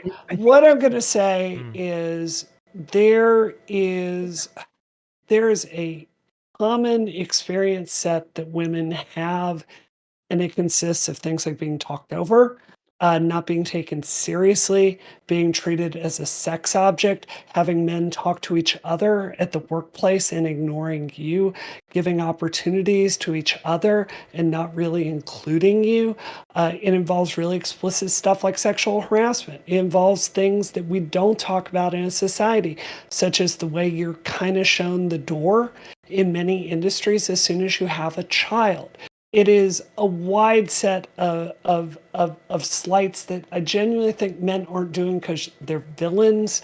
I think they aren't even aware that they're doing it, and it causes so much pain in women's lives. Y'all have no idea. So that is what I'm talking about with that. On that cheery note, I've got to go. I've got my own show to do. I will see you Good luck. again, Wick. Thank Have a you good for one. coming. Overlord course. Clyde, thank you for the sub. And if we get one more sub or 100 more bits in the next 30 seconds, we start a hype train, which would be nice. So please, Yes. now's the time. But I wanted to give back. some space to Gogeta. Gogeta came in. He hasn't had a lot of time to talk yet, or any time at all. And I wanted to give him a chance to give us your worst take of the night that you came in and you wanted to push back on. Go ahead. Should we be encouraging this? For me, the issue in general is that Twitch itself is the problem, not the not the women doing the hot tub streams, none of that. The problem is that there isn't a verification, because like Twitch can have a whole section where like all of that content can be there, but in order to access it, you have to verify your account with like a verified ID. So then kids can't access it, or with credit cards, right? Some adult websites, they require you to use a credit card, not a debit card, a credit card. Something to that extent, to where you're just eliminating that. I think that's the big issue here, besides the fact that like what I see is that there's a lot of unfairness. There's a woman that can be, she's cosplaying and she'll get banned for like, I guess, showing too much. But then you go to the hot tub and then there's like women doing the most. That's my issue. That's my issue that I have. Other than that, I don't care about the personal, like a person deciding to do OnlyFans, doing the hot tub streams. That's totally up to them. And as long as it's allowed, it's great. Go ahead. Like you're only taking advantage of what's there as an opportunity. But my issue is with the platform itself, saying that they're regulating, or saying that like, hey, this ban for this person is fair, but for this other person is like, okay, we're gonna give them a month instead of a week as a comparison. To your point, like, that's my issue. To your point, I can do this right now as a man. I can say, hey, chat, if you get me 10 subs, I will take off my shirt for you right now. I can do that as a man. I won't get banned. I won't get moderated. Nothing will happen to me. Sure. If I was a woman and did that, what do you think would happen? The world is full of double standards. The world is full of double standards, and I know, and I know. Well, I'd probably actually get the subs. And I know that it's not fair. For example, if you go to a beach, there's a guy without the shirt, right? And then the woman next to him can't be without the bra, right? I understand that, and it's not a fair thing. But a lot of the things are not fair, right? Well, it's just a double standard that exists. Well, yeah, but also, go ahead. If you want me to go, how many young ladies really want to walk around with their shirt off? Like we were just sitting here talking about how women are sexualized and they don't like it. When that would, I mean, if there's any stronger broadcast of that, it would be walking around without your shirt on. So how many women really want that aspect of society to be a thing? Because I don't really see very many. The only reason there's a stigma around it is because men make it and people around us make it a stigma. If everybody was cool with everybody taking their shirts off, nobody would give a shit. Yeah, the goal shouldn't be to say, well, you should be able to go around and take your shirt off talking to women, because, it's great to objectify yourself. We should be saying, well, we should look at the way that we see a woman when they take her shirt off, right? We are, instead of looking at her as a sexual object. Do we want to desexualize that? No, I don't. I'm going to be real with you. I don't want to desexualize titties. I like that they're sexual. Well, that's so do you think a baby's titties are sexual? Do you think a baby's titties are sexual? No, but I think the issue comes down more so to like objectification rather than like sexualization of something. Right. In which nude beaches. I mean, yeah, like where you just boil it down to the sexual like portion of it is where the issue comes down to. Well, question for you guys: Have any of you guys seen the movie Revenge? No. No. Okay. So Revenge is a movie from 2017. It's about a movie who has an affair about a girl, rich girl who has an affair with a rich guy. The director said that she wanted to treat the character as a sexual object. The director was a woman, by the way, before she was sexually assaulted and almost killed. And she wanted to ask the question, does any of it matter? Can the character not act like a sexual object? Because that does not equate to the sexual assault that comes later. So I'm just like, what's the problem here? Is it... Yeah, you tell me. Well, the Go on. problem here is frankly how we view sexuality, right? And so okay, so I don't want to encourage women to objectify themselves unless we understand why they're doing that, right? They're You have You need to understand why? well, Can yes, you liberated. not want I to do think it? that you need to understand because We can. why are you choosing to do it? Are you choosing to do it because you seek male validation? Is that what Does what it we really matter? want? It It does does. matter. Yeah. It Do does. we really Yeah. want to encourage women to only objectify themselves or sexualize themselves for the gratification of man? Is that really is that feminism for you? Well, that's up to them though. Like Should that's you the define point it? of, like, Whether or not it's up to them is okay. This is like the liberal brain rot of the you can just what it means to liberate somebody is just to have maximum freedom. No, true liberation is to deconstruct the sort of social and structural constraints that a person has that is restricting them from expressing themselves in a number of different ways, right? So the reason Steve, why a a lot of woman can't express explanation, no themselves by criticism. exposing their breasts is because we look at women differently than how we look at men, right? The idea that a woman's breast is inherently sexual and something to be covered up, right? That is problematic. But my question is, Isn't go can on. we take that away from young men? Because at what extent are we socialized into loving women's bodies as much as it is a factor of our, you would say, our heterosexuality, our testosterone? Because to me, I don't know if I can get to a state where I'm just like, well, those are just boobs. I don't care about them no more, or whatever. I think I'm always going to like women. I'm always going to like their form. You're gonna Sure, fix I on would what you agree with like. you. So my I thing wouldn't is- say that you shouldn't be attracted to boobs. I love boobs. Boobs are great, okay? And I'm not gonna say to anybody else that you shouldn't find boobs attractive either, or even as sexual objects. But the thing is that it matters what the context is, right? If you see boobs in agree the with that, context yeah. of somebody just out in public on like a nude beach, you shouldn't be seeing them as a sexual object necessarily. They are simply existing, right? They just Let hang me there. give you an example. Okay, no, but before we go too far off of this, I have some thoughts, and since it's open panel, and it's my damn show, I'm gonna say them. Like, I'll be real with you. My mind sexualizes people against my will, right? Like, I will look at something and I will have sexual responses. I do not make this as a conscious choice. It just simply happens, right? It's just biology or my wiring. I don't know. Now, Reluctant obviously, it fetishization, right? matters what I do about that, right? And it would be uncouth, impolite, and improper. All these words to act on it in almost any setting. But yeah, I don't think like this idea that we can ever desexualize the naked body, whether it be from a man or a woman, is possible. I just don't. Well, think I don't it's think you can possible. either. I think that those things are on some biological level intertwined and incapable of necessarily separating. But I would say that there is a social component as to how you respond to those sorts of things, right? Responding being your actions to seeing that or perceiving that, and also how you perceive it, right? Like being mad at someone but not wanting to kill them, but not I'm actually. gonna give you. I'm Right. going to give you an example. So I'm going to give you an example. I'm walking down the beach, and then I'm into girls with red hair, and then I see one that's in a bikini, and I get an erection. Then I keep walking. The erection goes down. Whatever. It's like, oh, it was great. Another woman passes by. She's fully dressed, and she has red hair. I get an erection. That's not something I did myself. That's something that happened because I'm into that. Same thing with like seeing a naked body. I'm into boobs. Great. Look, there's some boobs there. Things happen. This is something that you can't really control.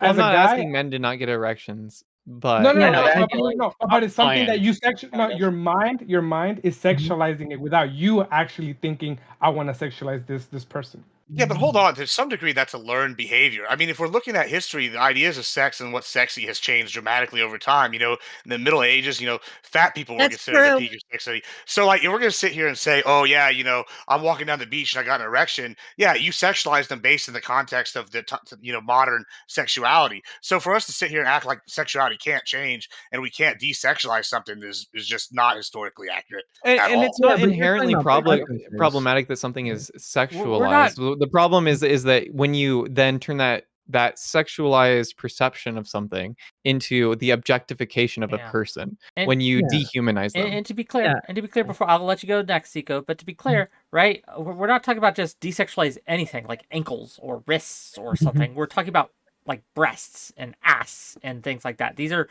I think, I would consider these inherently sexual, right, in nature. But that's just my opinion. Zico, go ahead. Breast are? Yeah, I would say. But that's funny. They're But used to feed babies. well, where do babies That's what I come said. from? No, Let's I understand that play it they out have other logically, right? uses, You think but of babies are and we? the Where do first they thing you come think from? How of? do they exist? Wait, are you think? Wait. But I think Are you that saying that sexual breasts just aren't objectification- inherently sexual? I don't think so. You don't think? At- Okay. At I birth would for a agree. I don't baby- think they're inherently sexual. Yeah, at birth for a baby, they're Yeah, I not don't seeing think the they are boob either. and thinking it's sexual. You don't think they are We either, learned that it- Vigilante? How about like a dude We with a six learned- pack? Is that inherently sexual? We learn that it's sexual when we go to when we learn about our bodies and learn that okay, in society this thing is sexual. This is a private part I can't show. Sure, we do learn that Yeah, I agree. because I it's agree that inherently very much sexual, comes from right? this No, because they're forbidden perceived as fruit kind of thing. sexual. Because of the perception, we then encourage people because people act on that perception, right? I We- just we- Yeah, But it's where because does it's that, but where does that societal standard. perception come from, though? Is the question. And I would say the Does it have to come from the anywhere? perspective, yes, it comes from the fact that babies are an extension of sexual activity. That's where they come from. That's why they exist. So, like, of course, breasts are inherently Yeah, but breasts sexual don't play things. a part in reproduction. So they do play a part in like keeping your child alive. It plays a Yeah, part but in that's the way psychology past that. of humans, right? Like the idea that we are going to find wider hips and big breasts more attractive because it does signal in some ways like, well, this woman's fertile, and we have these sorts of thoughts that like we need to reproduce, and right, So, like my thing is, I think that sexual objectification has to come with context, right? Like if like let's go with Rihanna Wu's thing. If I'm in the office and there's this intern and I only want to have sex with her, I only hired her so I could have sex with her. Like I only give her assignments so I can just cozy up to have sex with her. Like whatever she does, I don't care. It don't make no difference to me if she's good at the job or not. I'm just trying to have sex with her. I would think that would be a great example of sexual objectification because nothing else matters but my intention to have sex with her. But let's say, I hire an intern and I really do like her. She does a great job. I see her around the office. I see her getting along with people. I see her character and I really do want to date her. Is that then sexual objectification? I would say no. Because you're not just only wanting the sex, you want the whole thing. You want both. You want the character and she's attractive. So I think that before we jump to like, if we're looking at titties on the beach, let's add some context, right? Like, do you only just want to like snap a picture and like be a creep and then, jerk off to it later? I would say that's sexual objectification. Like you're literally zoomed in on her boobs. But if you see it and you acknowledge they're on a woman that's walking by and you think the woman's attractive, and then maybe the gears start flowing and maybe you want to talk to her, I don't think that's sexual objectification. I think that at that point, it's sex is a part of being a human, and you gotta marry the two. Okay, before we go on, before we respond to that, we are gonna wrap up in the next 15 minutes unless I can get 9 more subs. So just letting you know. I'm gonna chat. dip. If that's cool. Oh, it's always cool. Bye. Bye. Bye, everybody. Okay. Okay. I want to talk about in the last little bit we probably have here. To what responsibility, right?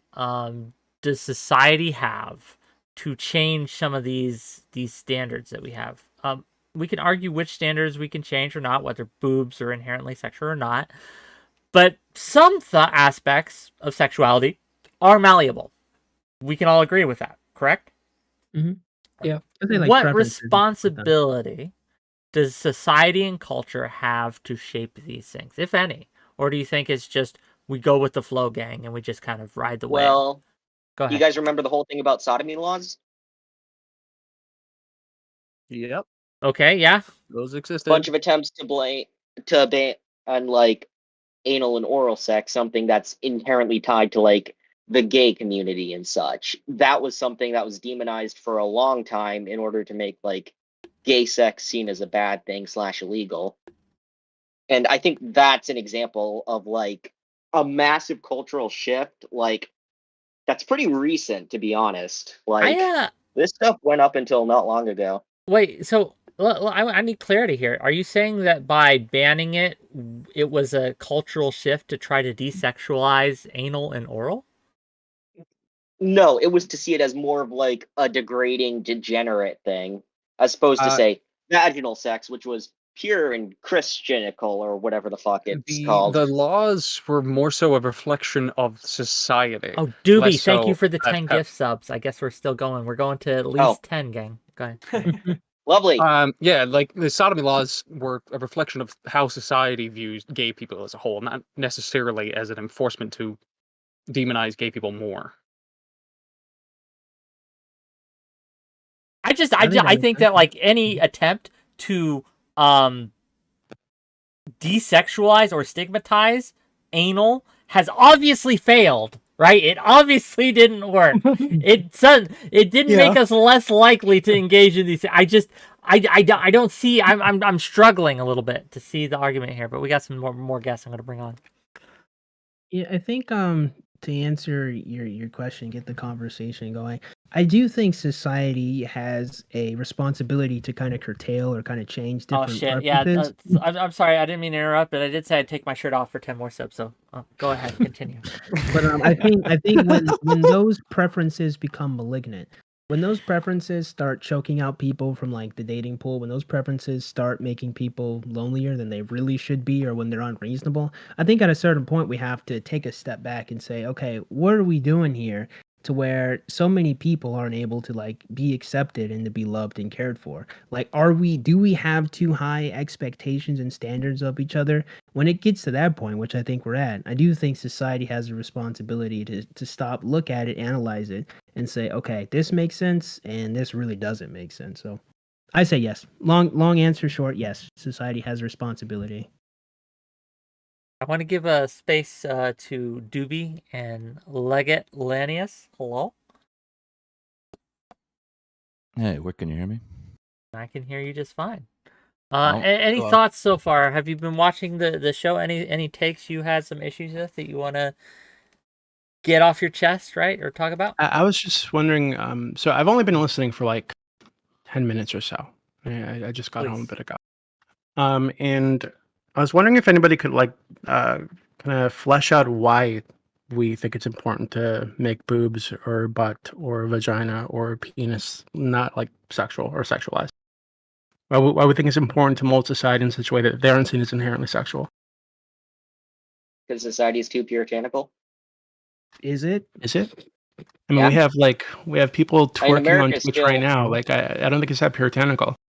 Yeah. I think you're right. There are plenty of cities in the United States where it's totally legal to walk around naked. Like, it's not. I don't think it's puritanical. I mean, compared to other countries. Like what? Yeah. I don't know. Anywhere in Europe? Do you think that Europe doesn't have laws against walking around butt ass?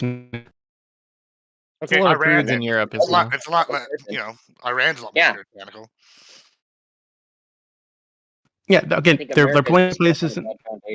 No, there are plenty of places in Europe where it's illegal to walk around naked. Right? They're in the UK. They made it illegal to have like BDSM porn, if I remember correctly, like recently. So this idea that Europe is like some progressive, sexually liberated paradise is ridiculous. Oh, I could go on and on about my criticism of Europe as well as America, but we're not talking about Europe. We're talking about America, and I'm using it simply as a comparison, not as like this holy grail of what I'm talking about. Well, the reason it falls so do flat you is think because... that? Yeah, go ahead.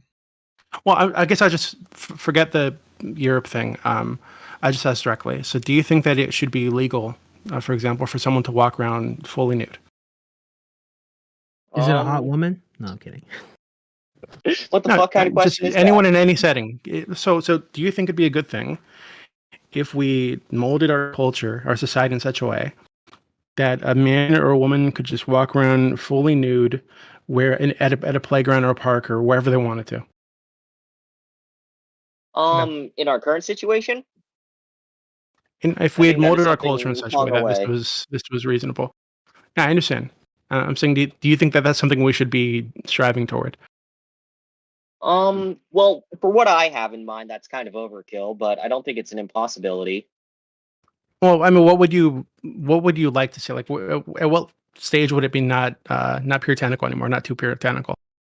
Because like if we're talking about like desexualizing breasts or ass or penis or booty or whatever the fuck, like would I guess if you're not okay with like people walking around with their boobies or their butt or their vagina or the penis out at a park where there might be children, what do you mean by desexualize?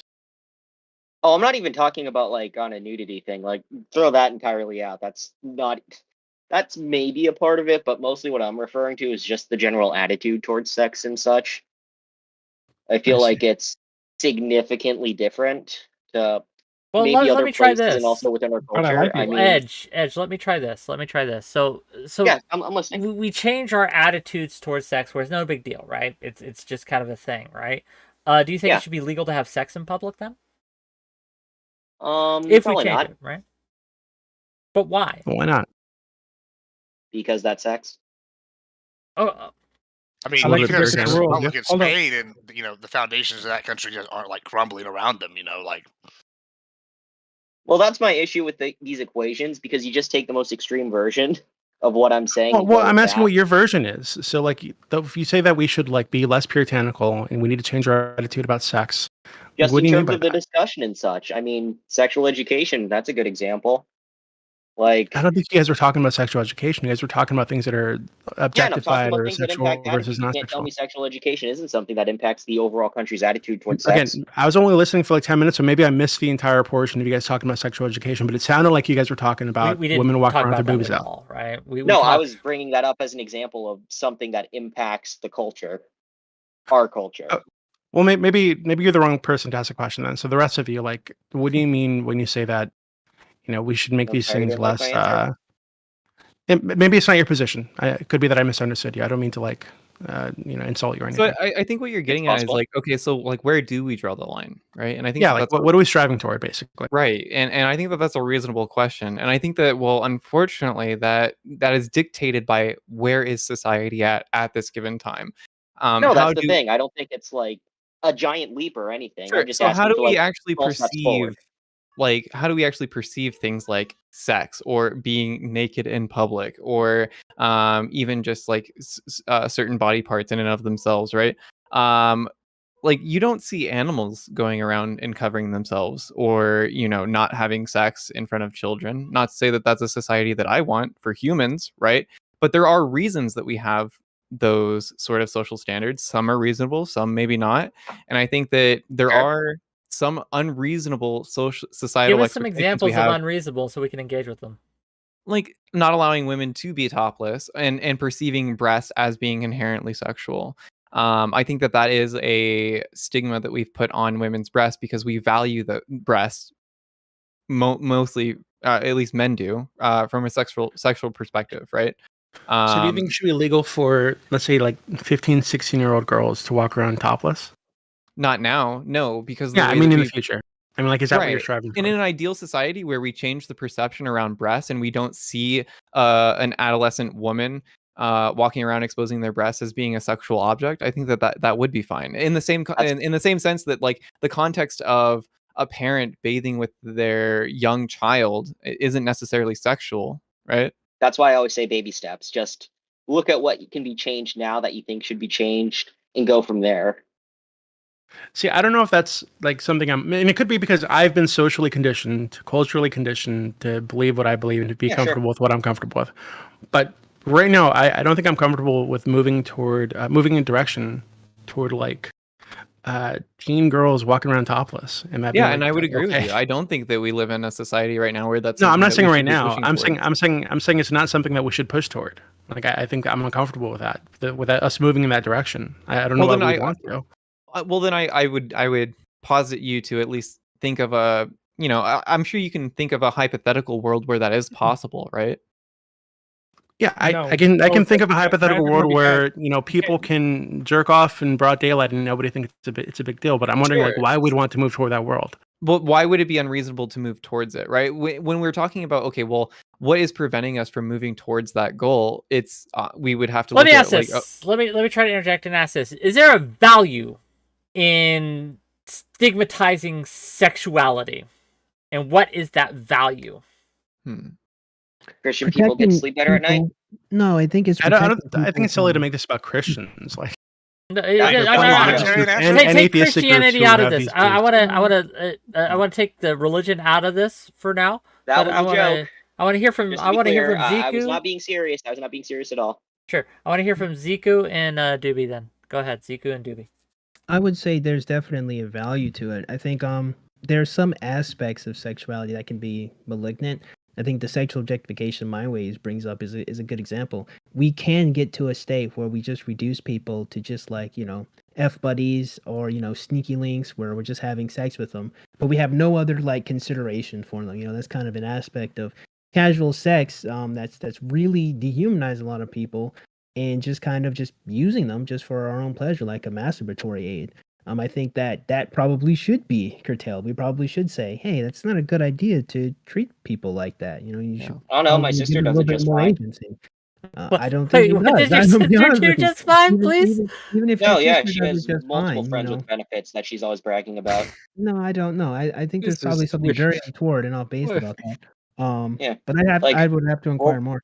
what's But her only contact important info? it is, and even oh, I even can tell you then, about the it's, context. My sister, she had a boyfriend before she went I to know. college, Yeah, and No, let she him go. decided Let to him break go. up. Let's hear. That's the context. She decided to but break you up gotta with him because she didn't want a relationship that was really dependent on where she was. Because her boyfriend, his name is Marcus. He was probably going to go Right. off to a different college, or maybe not go to college at all. Right. So the reason she's been stuck with multiple friends with benefit situations is simply because she's not in a place where she can have a committed relationship with someone, So she's and cheating herself. that's her Then. solution. Perfect. But she's cheating herself then. What she's doing is she's dipping her toe into what she really wants, but she's not actually getting what she wants. So She's getting what she wants just fine. She's happy all the time. Yeah, She, I don't got think she is I got to happy ask a all the question. time. Why are you It's so not actually against able to like do it. casual sex relationships? Because I mean, I don't see anything wrong with a casual sex relationship. I mean, I think that could be a great thing. I mean, isn't the general stereotype that if you're walking around a full boy, you're real angry? I mean, having somebody that you can get like off to with like consensually seems like it'd be a good thing. These people aren't gonna be walking around angry anymore. I mean, Yeah, but I guess the usual arguments against like casual sex relationships are going to be that like there's plenty of research that women especially with a lot of sexual partners before they settle down are far more likely to end up divorced or whatever, right? Have far worse like outcomes in their lives. I mean, my sister had multiple boyfriends and before she just met just the Marcus, reality and the reality of our like culture as it is, and you can talk about needing to change this, is that if you're a woman who has had sex with lots of people and guys find out about this, they're probably not going to want to have a relationship with you, right? And Like it's not the men that want a long-term one. Yeah, there's lots Yeah, of dudes they'll that'll see take you as, like, advantage a of you. plaything. Or, yeah, they'll treat you like you're easy, and I think that's one of the reasons why it's a bad thing. It's the perception that we have of these people at the end of the day. Like we Well, I shouldn't mean, I be sure- able to like look at these women as if they're just meat sticks, even if they are promiscuous. I actually think that's a pretty bad thing. But at the same time, that's what she did with her behavior. She made herself just, town bicycle. She's like, I'm just going to have sex. How are we then supposed to be like, okay, you have established this behavior of having a whole bunch of sex with people. Why would I trust that you're going to be with me and nobody else? I don't know if my that's sister has. Why does someone's loyalty depend on how many people they fucked before? Like what? Well, it depends on there's why. plenty of research about that. Like, To be I fair don't to know. him, it does depend on why they fuck so many people, right? Because there's healthy ways to do that, in my opinion, and there's unhealthy ways to do that, right? She did because she didn't want any. She didn't want any emotional intimacy. She has like my sister. Let me be clear. Besides that, she is like. Does she was know always you're the talking popular about kid her in like middle this school, on the high school, internet, like to college? the are hundreds you gonna of promote her IG afterwards, or You guys don't even know what my first name is. You're never going I to understand. This guy is the best advertiser. Yeah, but Edge, the reality is that sister's seeing this community properly to like community around her, right? You're about to have so many people in your DMs. for your sister's So at some contact info, point, it's insane. she's gonna want to settle down. And if these guys, and if people find out, that she has been fucking lots of guys, right? They're probably not going to want to settle down with her. She's going to have to settle for somebody who's like not as good. Yeah, but I mean that's just bullshit. Yeah, I reality. Because I mean the agree with data that. also And represents that and like it's far more 80% of likely men are that having sex with, like, 80% of relationship women. will end up in divorce. Yeah, I can agree with that. So Like my the- sister, the- even It's before just all true. this friendship stuff, So she had many boyfriends before she met Marcus, and Many they were boyfriends. pretty I'm Does she need committed sure. for a another? while. And Yeah, yeah, You mean sugar she's daddies? I don't think those are boyfriends. Well, I mean, it's pretty likely that she's really unattractive if she's sleeping around so much. I mean, a lot of guys will take an ugly woman as like training. no, she's considered very conventionally attractive. I'm not gonna post a I'm sure. fucking picture of her, but You like, baited him into Do you think that. that's true? yeah, All right. no, Anyways, it is. no. I think your sister's hot. All right. So If she wasn't my your sister sister, would you fuck Baited her? him so hard. Dewey, you're representing those statistics in a little bit of a dubious manner. So you're saying that like there are these women that the more promiscuous they are, in the sense that like the more partners that they've slept with, the more likely they are to have failed marriages. Well, the reason, and I mean, we would have to look at more data to necessarily corroborate this. Either way, is the reason that somebody has a bunch of different partners um is more so the issue, right? It's not this secret thing where like it's not like if I go fuck like 30 people, I'm somehow now magically like less able to have a stable marriage. It's probably because the reason that I fucked so many people is Yeah, it's because just I an have some indication of like underlying personality traits issue, or whatever, right? Yeah. or like some other whatever issues. Yeah, so yeah, or It's it could a just red be flag, you might say? in total clarity, right? I went through a fucking terrible man whore phase, right? And my current girlfriend, my long-term relation, well, long-term, it's been like a year and a half or some shit. I totally understand that, especially at the start of our relationship, she was very, very worried that I'd fall back into my man whoring, right? Like, and that's totally reasonable. Yeah. So, like, it's just something you got to deal with, like, because it was an indication of the life stage that I was in, that the mindset that I had when I was in this was not a healthy one, right? And I think it's probably true of a lot of people who do that sort of thing. Yeah, and I when you should don't tackle probably- that before you get into a committed relationship, it can cause problems. Yeah. I should probably note before we go any further, I've never had sex, so. Oh, Look, I wouldn't. dude, Not you even with didn't your need to sister? announce that, okay? Not even- You didn't need to announce that. I want to like so I guess show of hands real quick. Who here would consider themselves pro casual sex? Show of hands, goddammit. Show of hands. Pro casual sex. Fuck. Player hand is barely on screen. Move I it towards am your personally anti-sex in all situations. Based- Good on based you. incel. Okay, so mostly mind waves. I Okay. am proud. Whatever volunteer- makes my sister happy, I'll support. I have stipulations though. I struggle with this. I to be can't honest get with over you. the sister thing, buddy. Like I can't. Like Wait, yo, could you repeat that? yo. I think casual sex is fine so long as you're like realistic about what's happening and what the consequences are likely going to be. I think very seldom is anyone really realistic or honest with themselves about the consequences. I Yeah. think that's part of the issue. I think it's a huge delusion. Usually, people What are the delude consequences? themselves into it. Okay. Wait, what unwanted is it? pregnancy. Like, no, When real you quick. start with You- the Stigma, heavy- social stigma. When you start is one of them. heavy-handed with it, there you go. Social stigma. Do we talk about the unreasonable expectations Emotional people damage? have on each other? Emotional damage. There's plenty of problems with casual sex. I mean, Well, we can't don't even pretend have to get into that the emotional everyone does issues. it perfectly. We don't like. We can recognize that if you have multiple sex partners, it increases your risks for certain things like STIs. It increases your risks for pregnancy. If you an unwanted pregnancy, it increases your risks for getting into abusive relationships. All these things aren't necessarily going to happen, but by engaging in this risky activity, and let's be clear, sex is risky, right? There are risks associated with it, and engaging in it more often, you're just going to increase your risk. I mean, yes, you can mitigate that to a certain extent, right? We have drugs, we have contraception, we have excellent protection that everyone should be using, right? Yeah, but those things it that can doesn't swab go your mouth and away. have like a 95% accuracy rate. And also, like a lot of the times, casual sex is used as a means of self-harm in a lot of ways, right? I think that is also it can be a self-destructive behavior that you go back to because that's the only way you can cope with certain emotions. Maybe you're seeking male validation because some Getting over a underlying breakup? psychological issue, or exactly getting over a No, my breakup. sister has a ton of friends that she does, male friends that she doesn't have Of sex with. course. So Absolutely. I'm sure. But why is it just At least against as far as I know. guys? Like I said, She I've seems like maybe you should tried bring her on. She both sounds like a ways. nice person. Yeah, you were saying, Clay? I said everybody's still pointing at just saying like men, like women are sexual for the validation of men. Again, looking for validation from women too, but also at the same time, a lot of what I do is not for validation of anyone.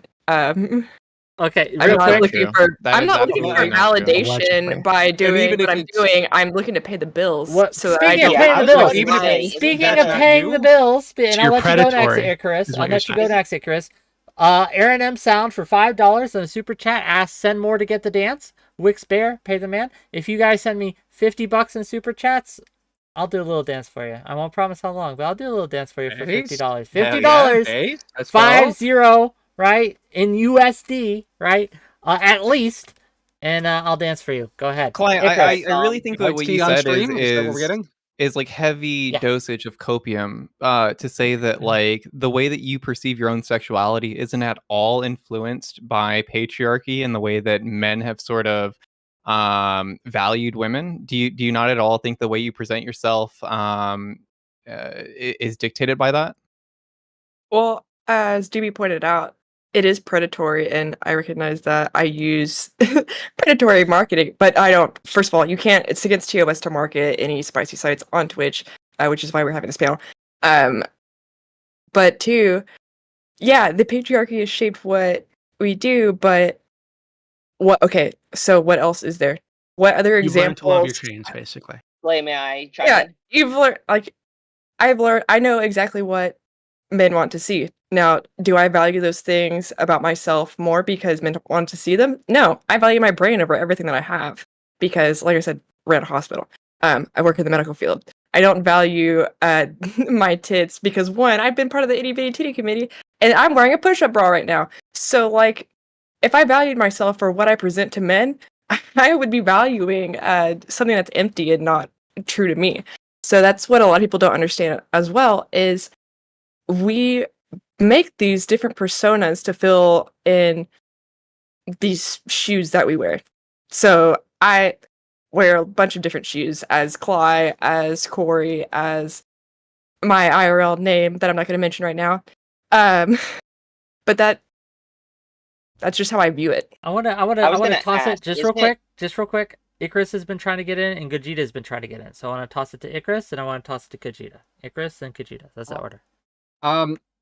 My point essentially was that what I wanted to say was that even if it is the case that you are not seeking male validation through what you do, you would be an exception. The vast majority of people, that is what they're seeking. They seek not just male validation, but the validation of those they are attracted to, but usually it's males.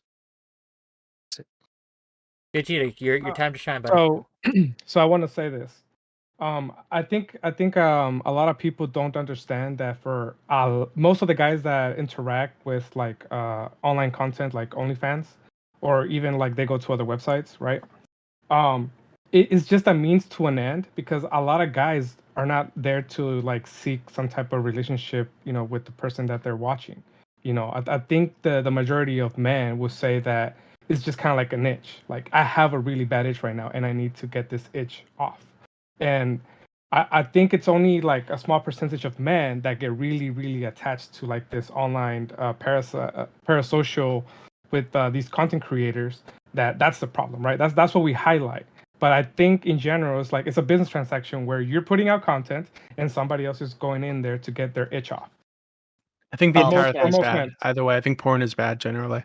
Yeah, you guys should watch. You guys should stop watching it. I think it's unnecessary evil. I just want to say something. No, 'Cause it's y'all not. keep talking about validation. I mean, like, as a male, I can't speak to the rest of y'all.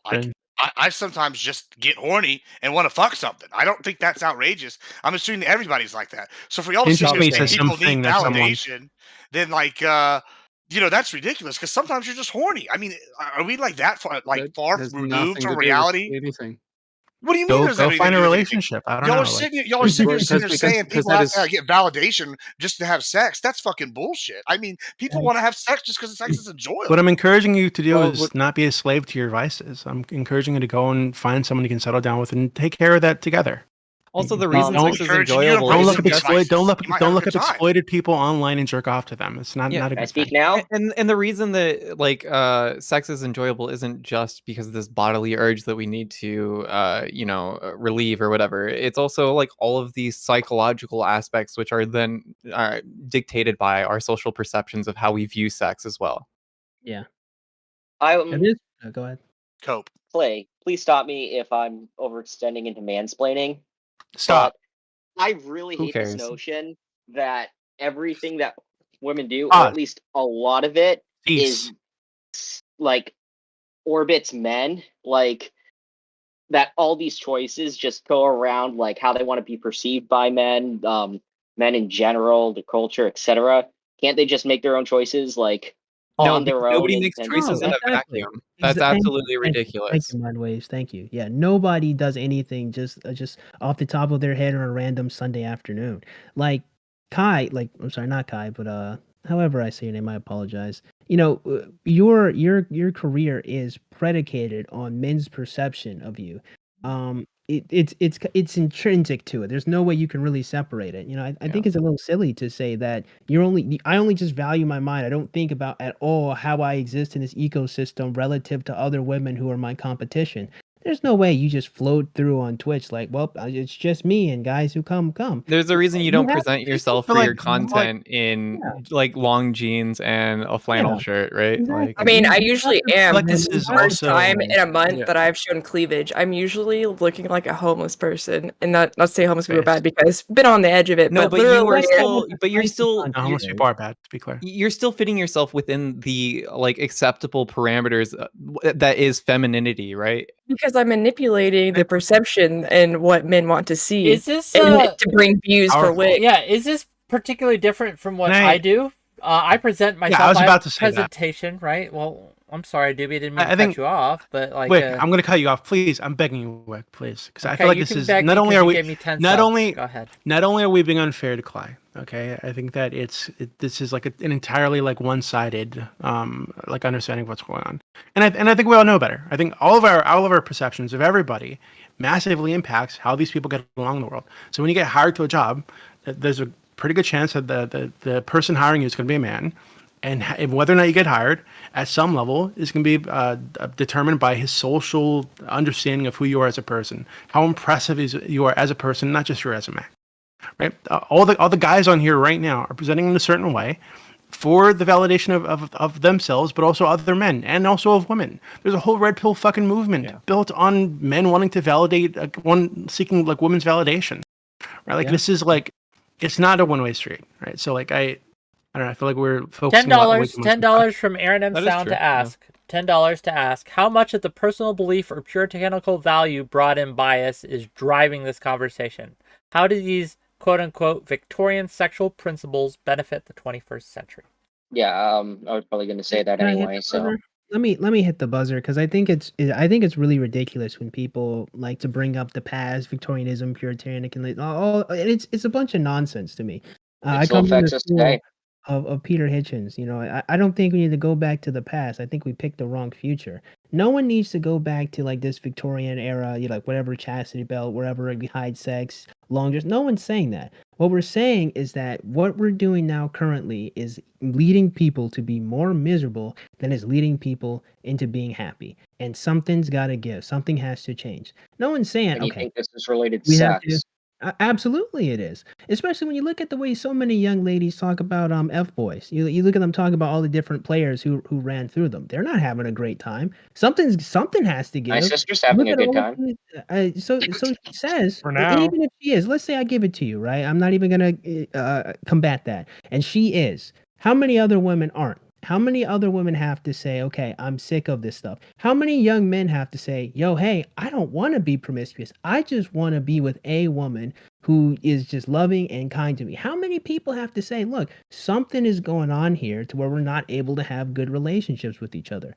I don't think casual sex is a great thing because oftentimes every description, I say every, but for a lot of descriptions, so many people are just dipping their toes into what they actually want. They say, well, I don't have time for a relationship, so I'll just have the sex. You ever notice no one ever says, I don't have time for a relationship, so I just, talk to some of my friends for an hour and then keep it moving. It's always the sex. So what's really going on? What do you really want? Well, it's a fast track to intimacy because that's the closest you can be to another person. No one says, I don't really have time for a relationship, so like all I do is just call my parents and just talk to them. It's always this friends with benefits stuff because it's a fake way. It's a quick, easy, fake way to be close to someone and say, okay, I'm intimate. I have someone that cares about me, all for a night. And then you have to repeat the cycle again and again and again and again. When you analyze this, when you look at how people get to this stuff, it's not good. Very few people ever get to casual sex because they woke up and say, you know what? I want everyone else to have great sex. I'm going to become really good at having sex. Look, I'm so training the disagree with women. that whole premise. I'm That's training not the what women people how to do. be better. Okay, Yeah, what so the I fuck go is that? around like a wandering samurai. Okay, and I teach them the ways, and when they're done, their mentorship is over, I send them on their way and better the world. This is a service I'm providing the community. You're Imagine if welcome. men were like You're that. welcome. That's told fine. you. Men gotta are like disagree that. with- I What love do you it. mean? Have That's you not met a true. man? That is silly. That is nonsense. And you know that's not true. You I know gotta that- agree. I gotta disagree with the Men whole are premise not that out Zeke's here. putting out right Women now. out here. And I'll let you go in a second. No one is out here with the express interest in trying to make sure everyone else has a great time. Usually they're trying to cope with trauma or they just don't care. It's not this altruistic, I want everyone to have great sex with me. Buddy, So, between the listen, bro. siblings, I'm the one with trauma. Let me I just think you gotta no, stop let me talking about just- your sister. Let me just go. It's so with weird. this. Go on. You're an anime character. I don't know what Okay, you're doing.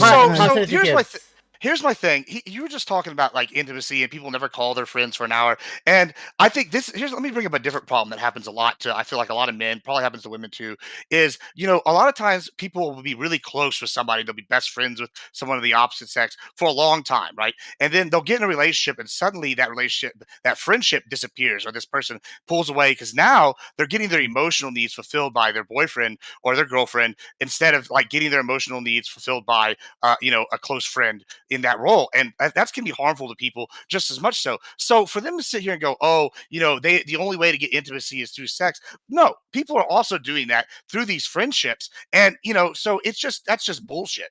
Everything you said is just unequivocal, untrue, not based in reality, and on top of that, people just like to have sex. Like sex is fun, it's enjoyable, it's a release. Like, come on, man. You're tapping. That's too reductionist, and I think that's really silly. I don't think you're really having you're saying you can't think of a single person that you were upset about in your life? You gotta let him answer if you're gonna ask him a question, right? Like, so go ahead, answer. I think that you've gone way too reductionist. This idea that they just have sex just because it feels good. People don't do that normally.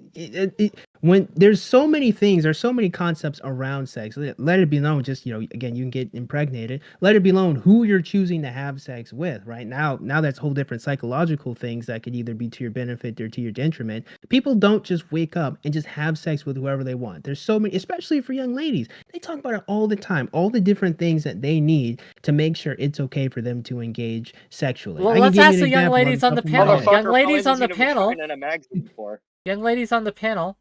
Was that true?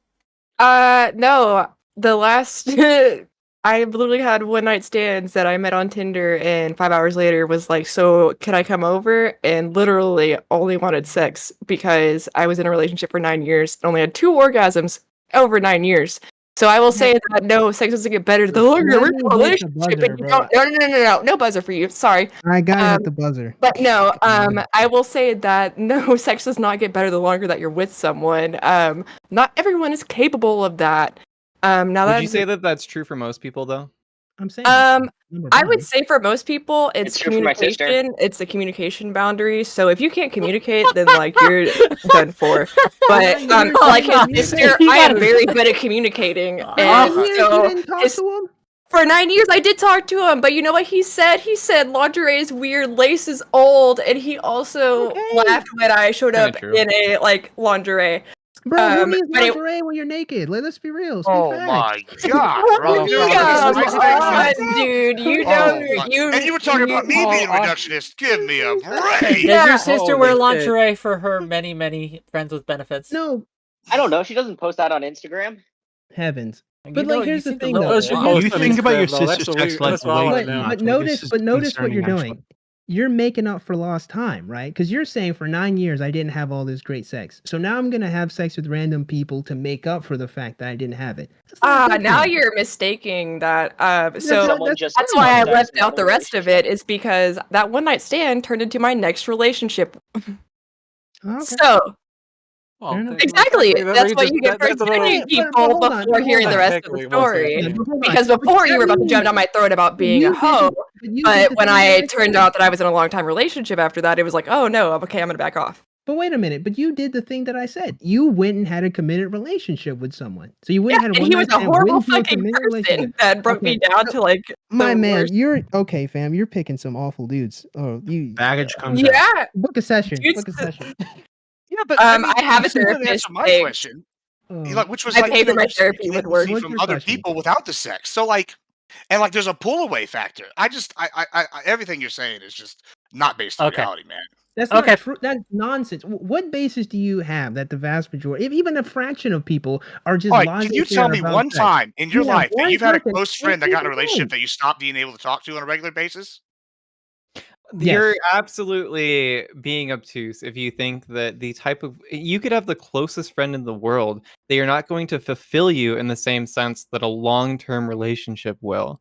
That is a completely different type of relationship that you It have still with can be somebody. the emotional aspects of a Wait, relationship is your without the question sex. question to him like, have you never had a friend, or have you ever had a No, friend that no, stopped being your friend because they got in a relationship? I've had a few that once they yeah, got into a relationship, they just stopped talking to me. Yeah. that's my point. Yeah. I mean, And, that and I can think happen, but I partially don't it's think that because addresses my ultimate point, though, my man. Like, of course that can happen, and of course you have people that are best friends, and then they get into a relationship, and it turned out they weren't as close. They were just filling their time. I would say that that person really wasn't a good friend. They were kind of using you. I mean, fair enough, that happens. But overall, all right, if we're talking about generally, if we're looking at trends, a lot of people are not using casual sex altruistically. They're doing it selfishly. They want to use a lot of people. They want to feel good about themselves. They're not considering how they're affecting other individuals. That's what's going on. If it were so good, we wouldn't have as many people complaining. Let's be real. If casual sex was so great and everyone had such a great time, why who's are so many complaining? The people people that are not getting laid? Do we need to, do we, okay, point of fact number one. There's a huge group of people who aren't getting laid. There's a bunch of women Yeah, those who are the are people getting complaining. laid, and they're complaining too. So if they're I'm not complaining, complaining. you're Well, not. your You're not sister sure having ain't. sex. About So what? so She's having so sex. I'm not.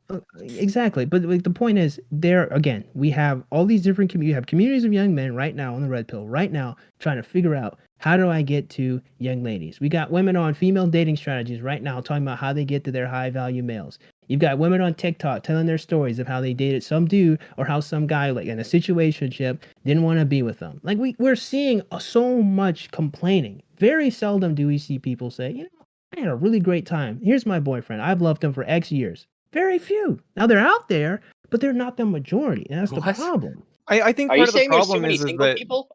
the part of the problem I is would say, that yeah. people are going into casual sex with the wrong intentions, or we sort of idealize casual sex as being good in and of itself, and we should encourage everybody to openly and freely engage in casual sex, right? There is a part of sex positivity that does go too far when it starts to say, well, you know, irregardless of all these consequences that we're not going to talk about, you know, we should be letting people, you know, have all the freedom to engage in casual sex. Well, yeah, that's true, but I think it's also important to realize that, like, you need to make sure that your relationship with sex is healthy, and the way that you're going about casual sex is in a way that isn't counterproductive to, you know, your own health or benefit or whatever. I mean, Yeah. I was just sitting here I thinking, would pose to Ziku, sorry to cut you off, but like Ziku, like, could you not imagine a possible world where, you know, casual sex is okay? I feel like your issue is more so the idea that casual sex should be the goal. There's a little bit of that, and there's the results that I see a lot of people get. So I'm the type of person that looks at what's being produced, and that kind of judges to me for the most part whether something is beneficial or detrimental. And when I see a lot of what's being produced from casual sex, it's not it's not good relationships, or it's not happy Produced. people. Well, I mean, let's So, talk like, about the results. You're sitting here talking about the people complaining. I would argue that the people that are complaining are the ones not getting laid. So why are we sitting here arguing about the people that are getting laid and saying that they're the problem? Maybe it's something that people that aren't getting laid are doing that's causing them not to get laid. I feel like maybe that's a so. 2 + 2 = 4 scenario. Thank you. So if I think could jump in with some facts here, right? So the number of both men and women who are not having sex, who want to have sex, is going up. It is rising, right?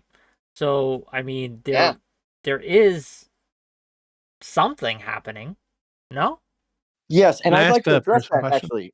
And I only hopped up. Aaron knows all about this, so quick. I think that there is a missing link in this conversation that keeps getting passed over, which is interpersonal reactions, the Victorian mindset that is very much real in the modern day fear of sexuality for some, and or lack of knowledge or experience. We call it Riz. It's called Mojo. We're even misnaming these things. So I would stress that much of what's missing out of some of this conversation, or at least the fear state of the conversation, is that it is not for us to decide what is nice for others in sexuality. It is for us to accept that sexuality exists simply. And I would argue that till the day I'm dead, simply because sex is good That's for us. nonsense.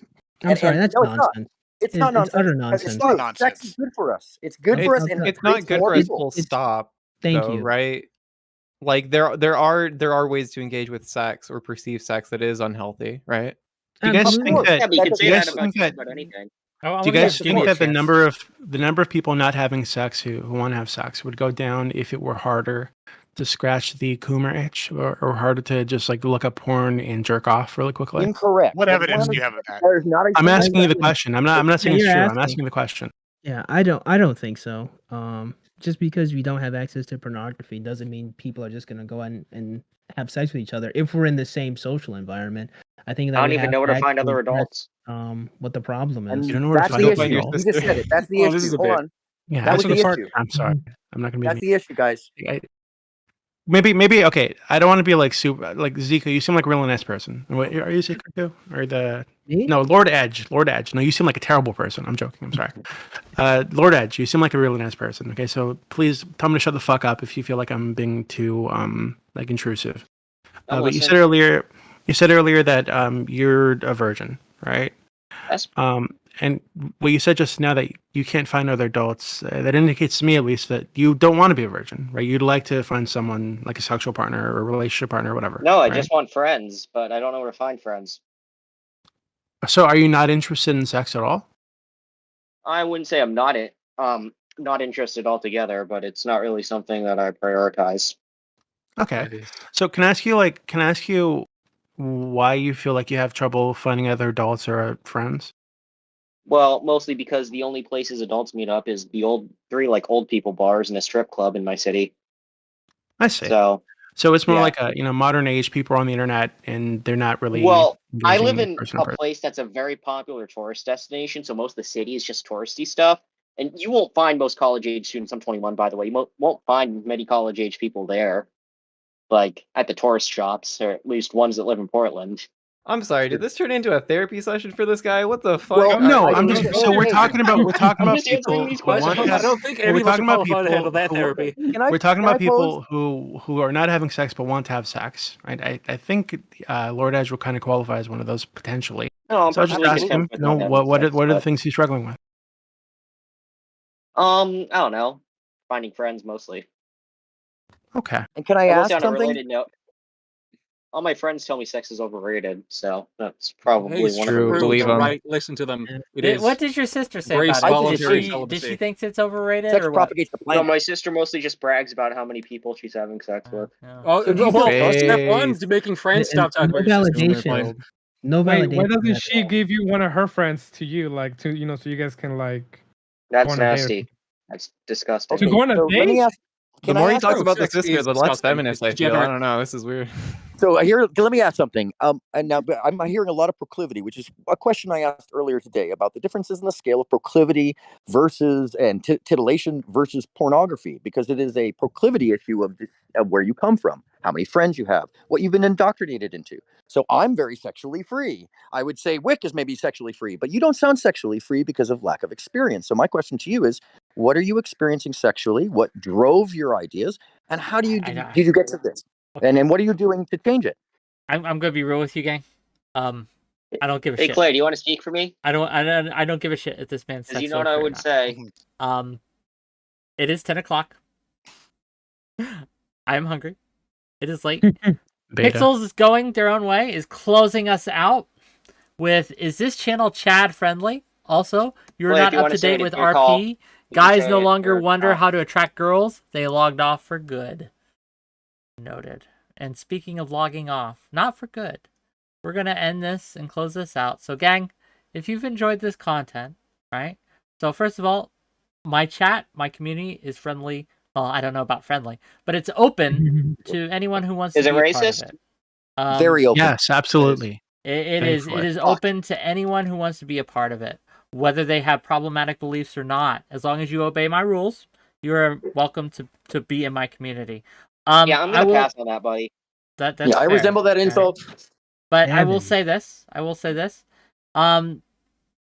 Thank you for coming on and having this discussion with us. I really appreciate all my guests, both the ones who I invited and the ones who just showed up. Tomorrow there will be no stream, but Friday we're going to be hosting a one-on-one debate between President Sunday and 𝕾𝖍𝖎𝖙 about what is a woman. So tune in for that at 6 p.m. Eastern to see how that goes. I'm not sure if it's a good idea or a terrible idea, but we're going to find out Friday, gang. We're going to rate out. Who are we going to? Where are we going? Raid me, PUBG. Wick, or you're a loser. Raid You're- Mindwaves? Okay. Mindwaves, you stuck with me, and you are streaming, so we're going to... For being such a great representation of feminism, right? From a male perspective. Based. You give me content, I'll give you a raid. How's that? Base. So there you go. We'll raid into him. Make sure you let him know it's a hate raid. Okay? Spam those emotes. Okay? And I will see you all Friday. Bye. Thanks for the panel, guys. Yes, Bye. thank Thank you. Bye bye. Bye bye.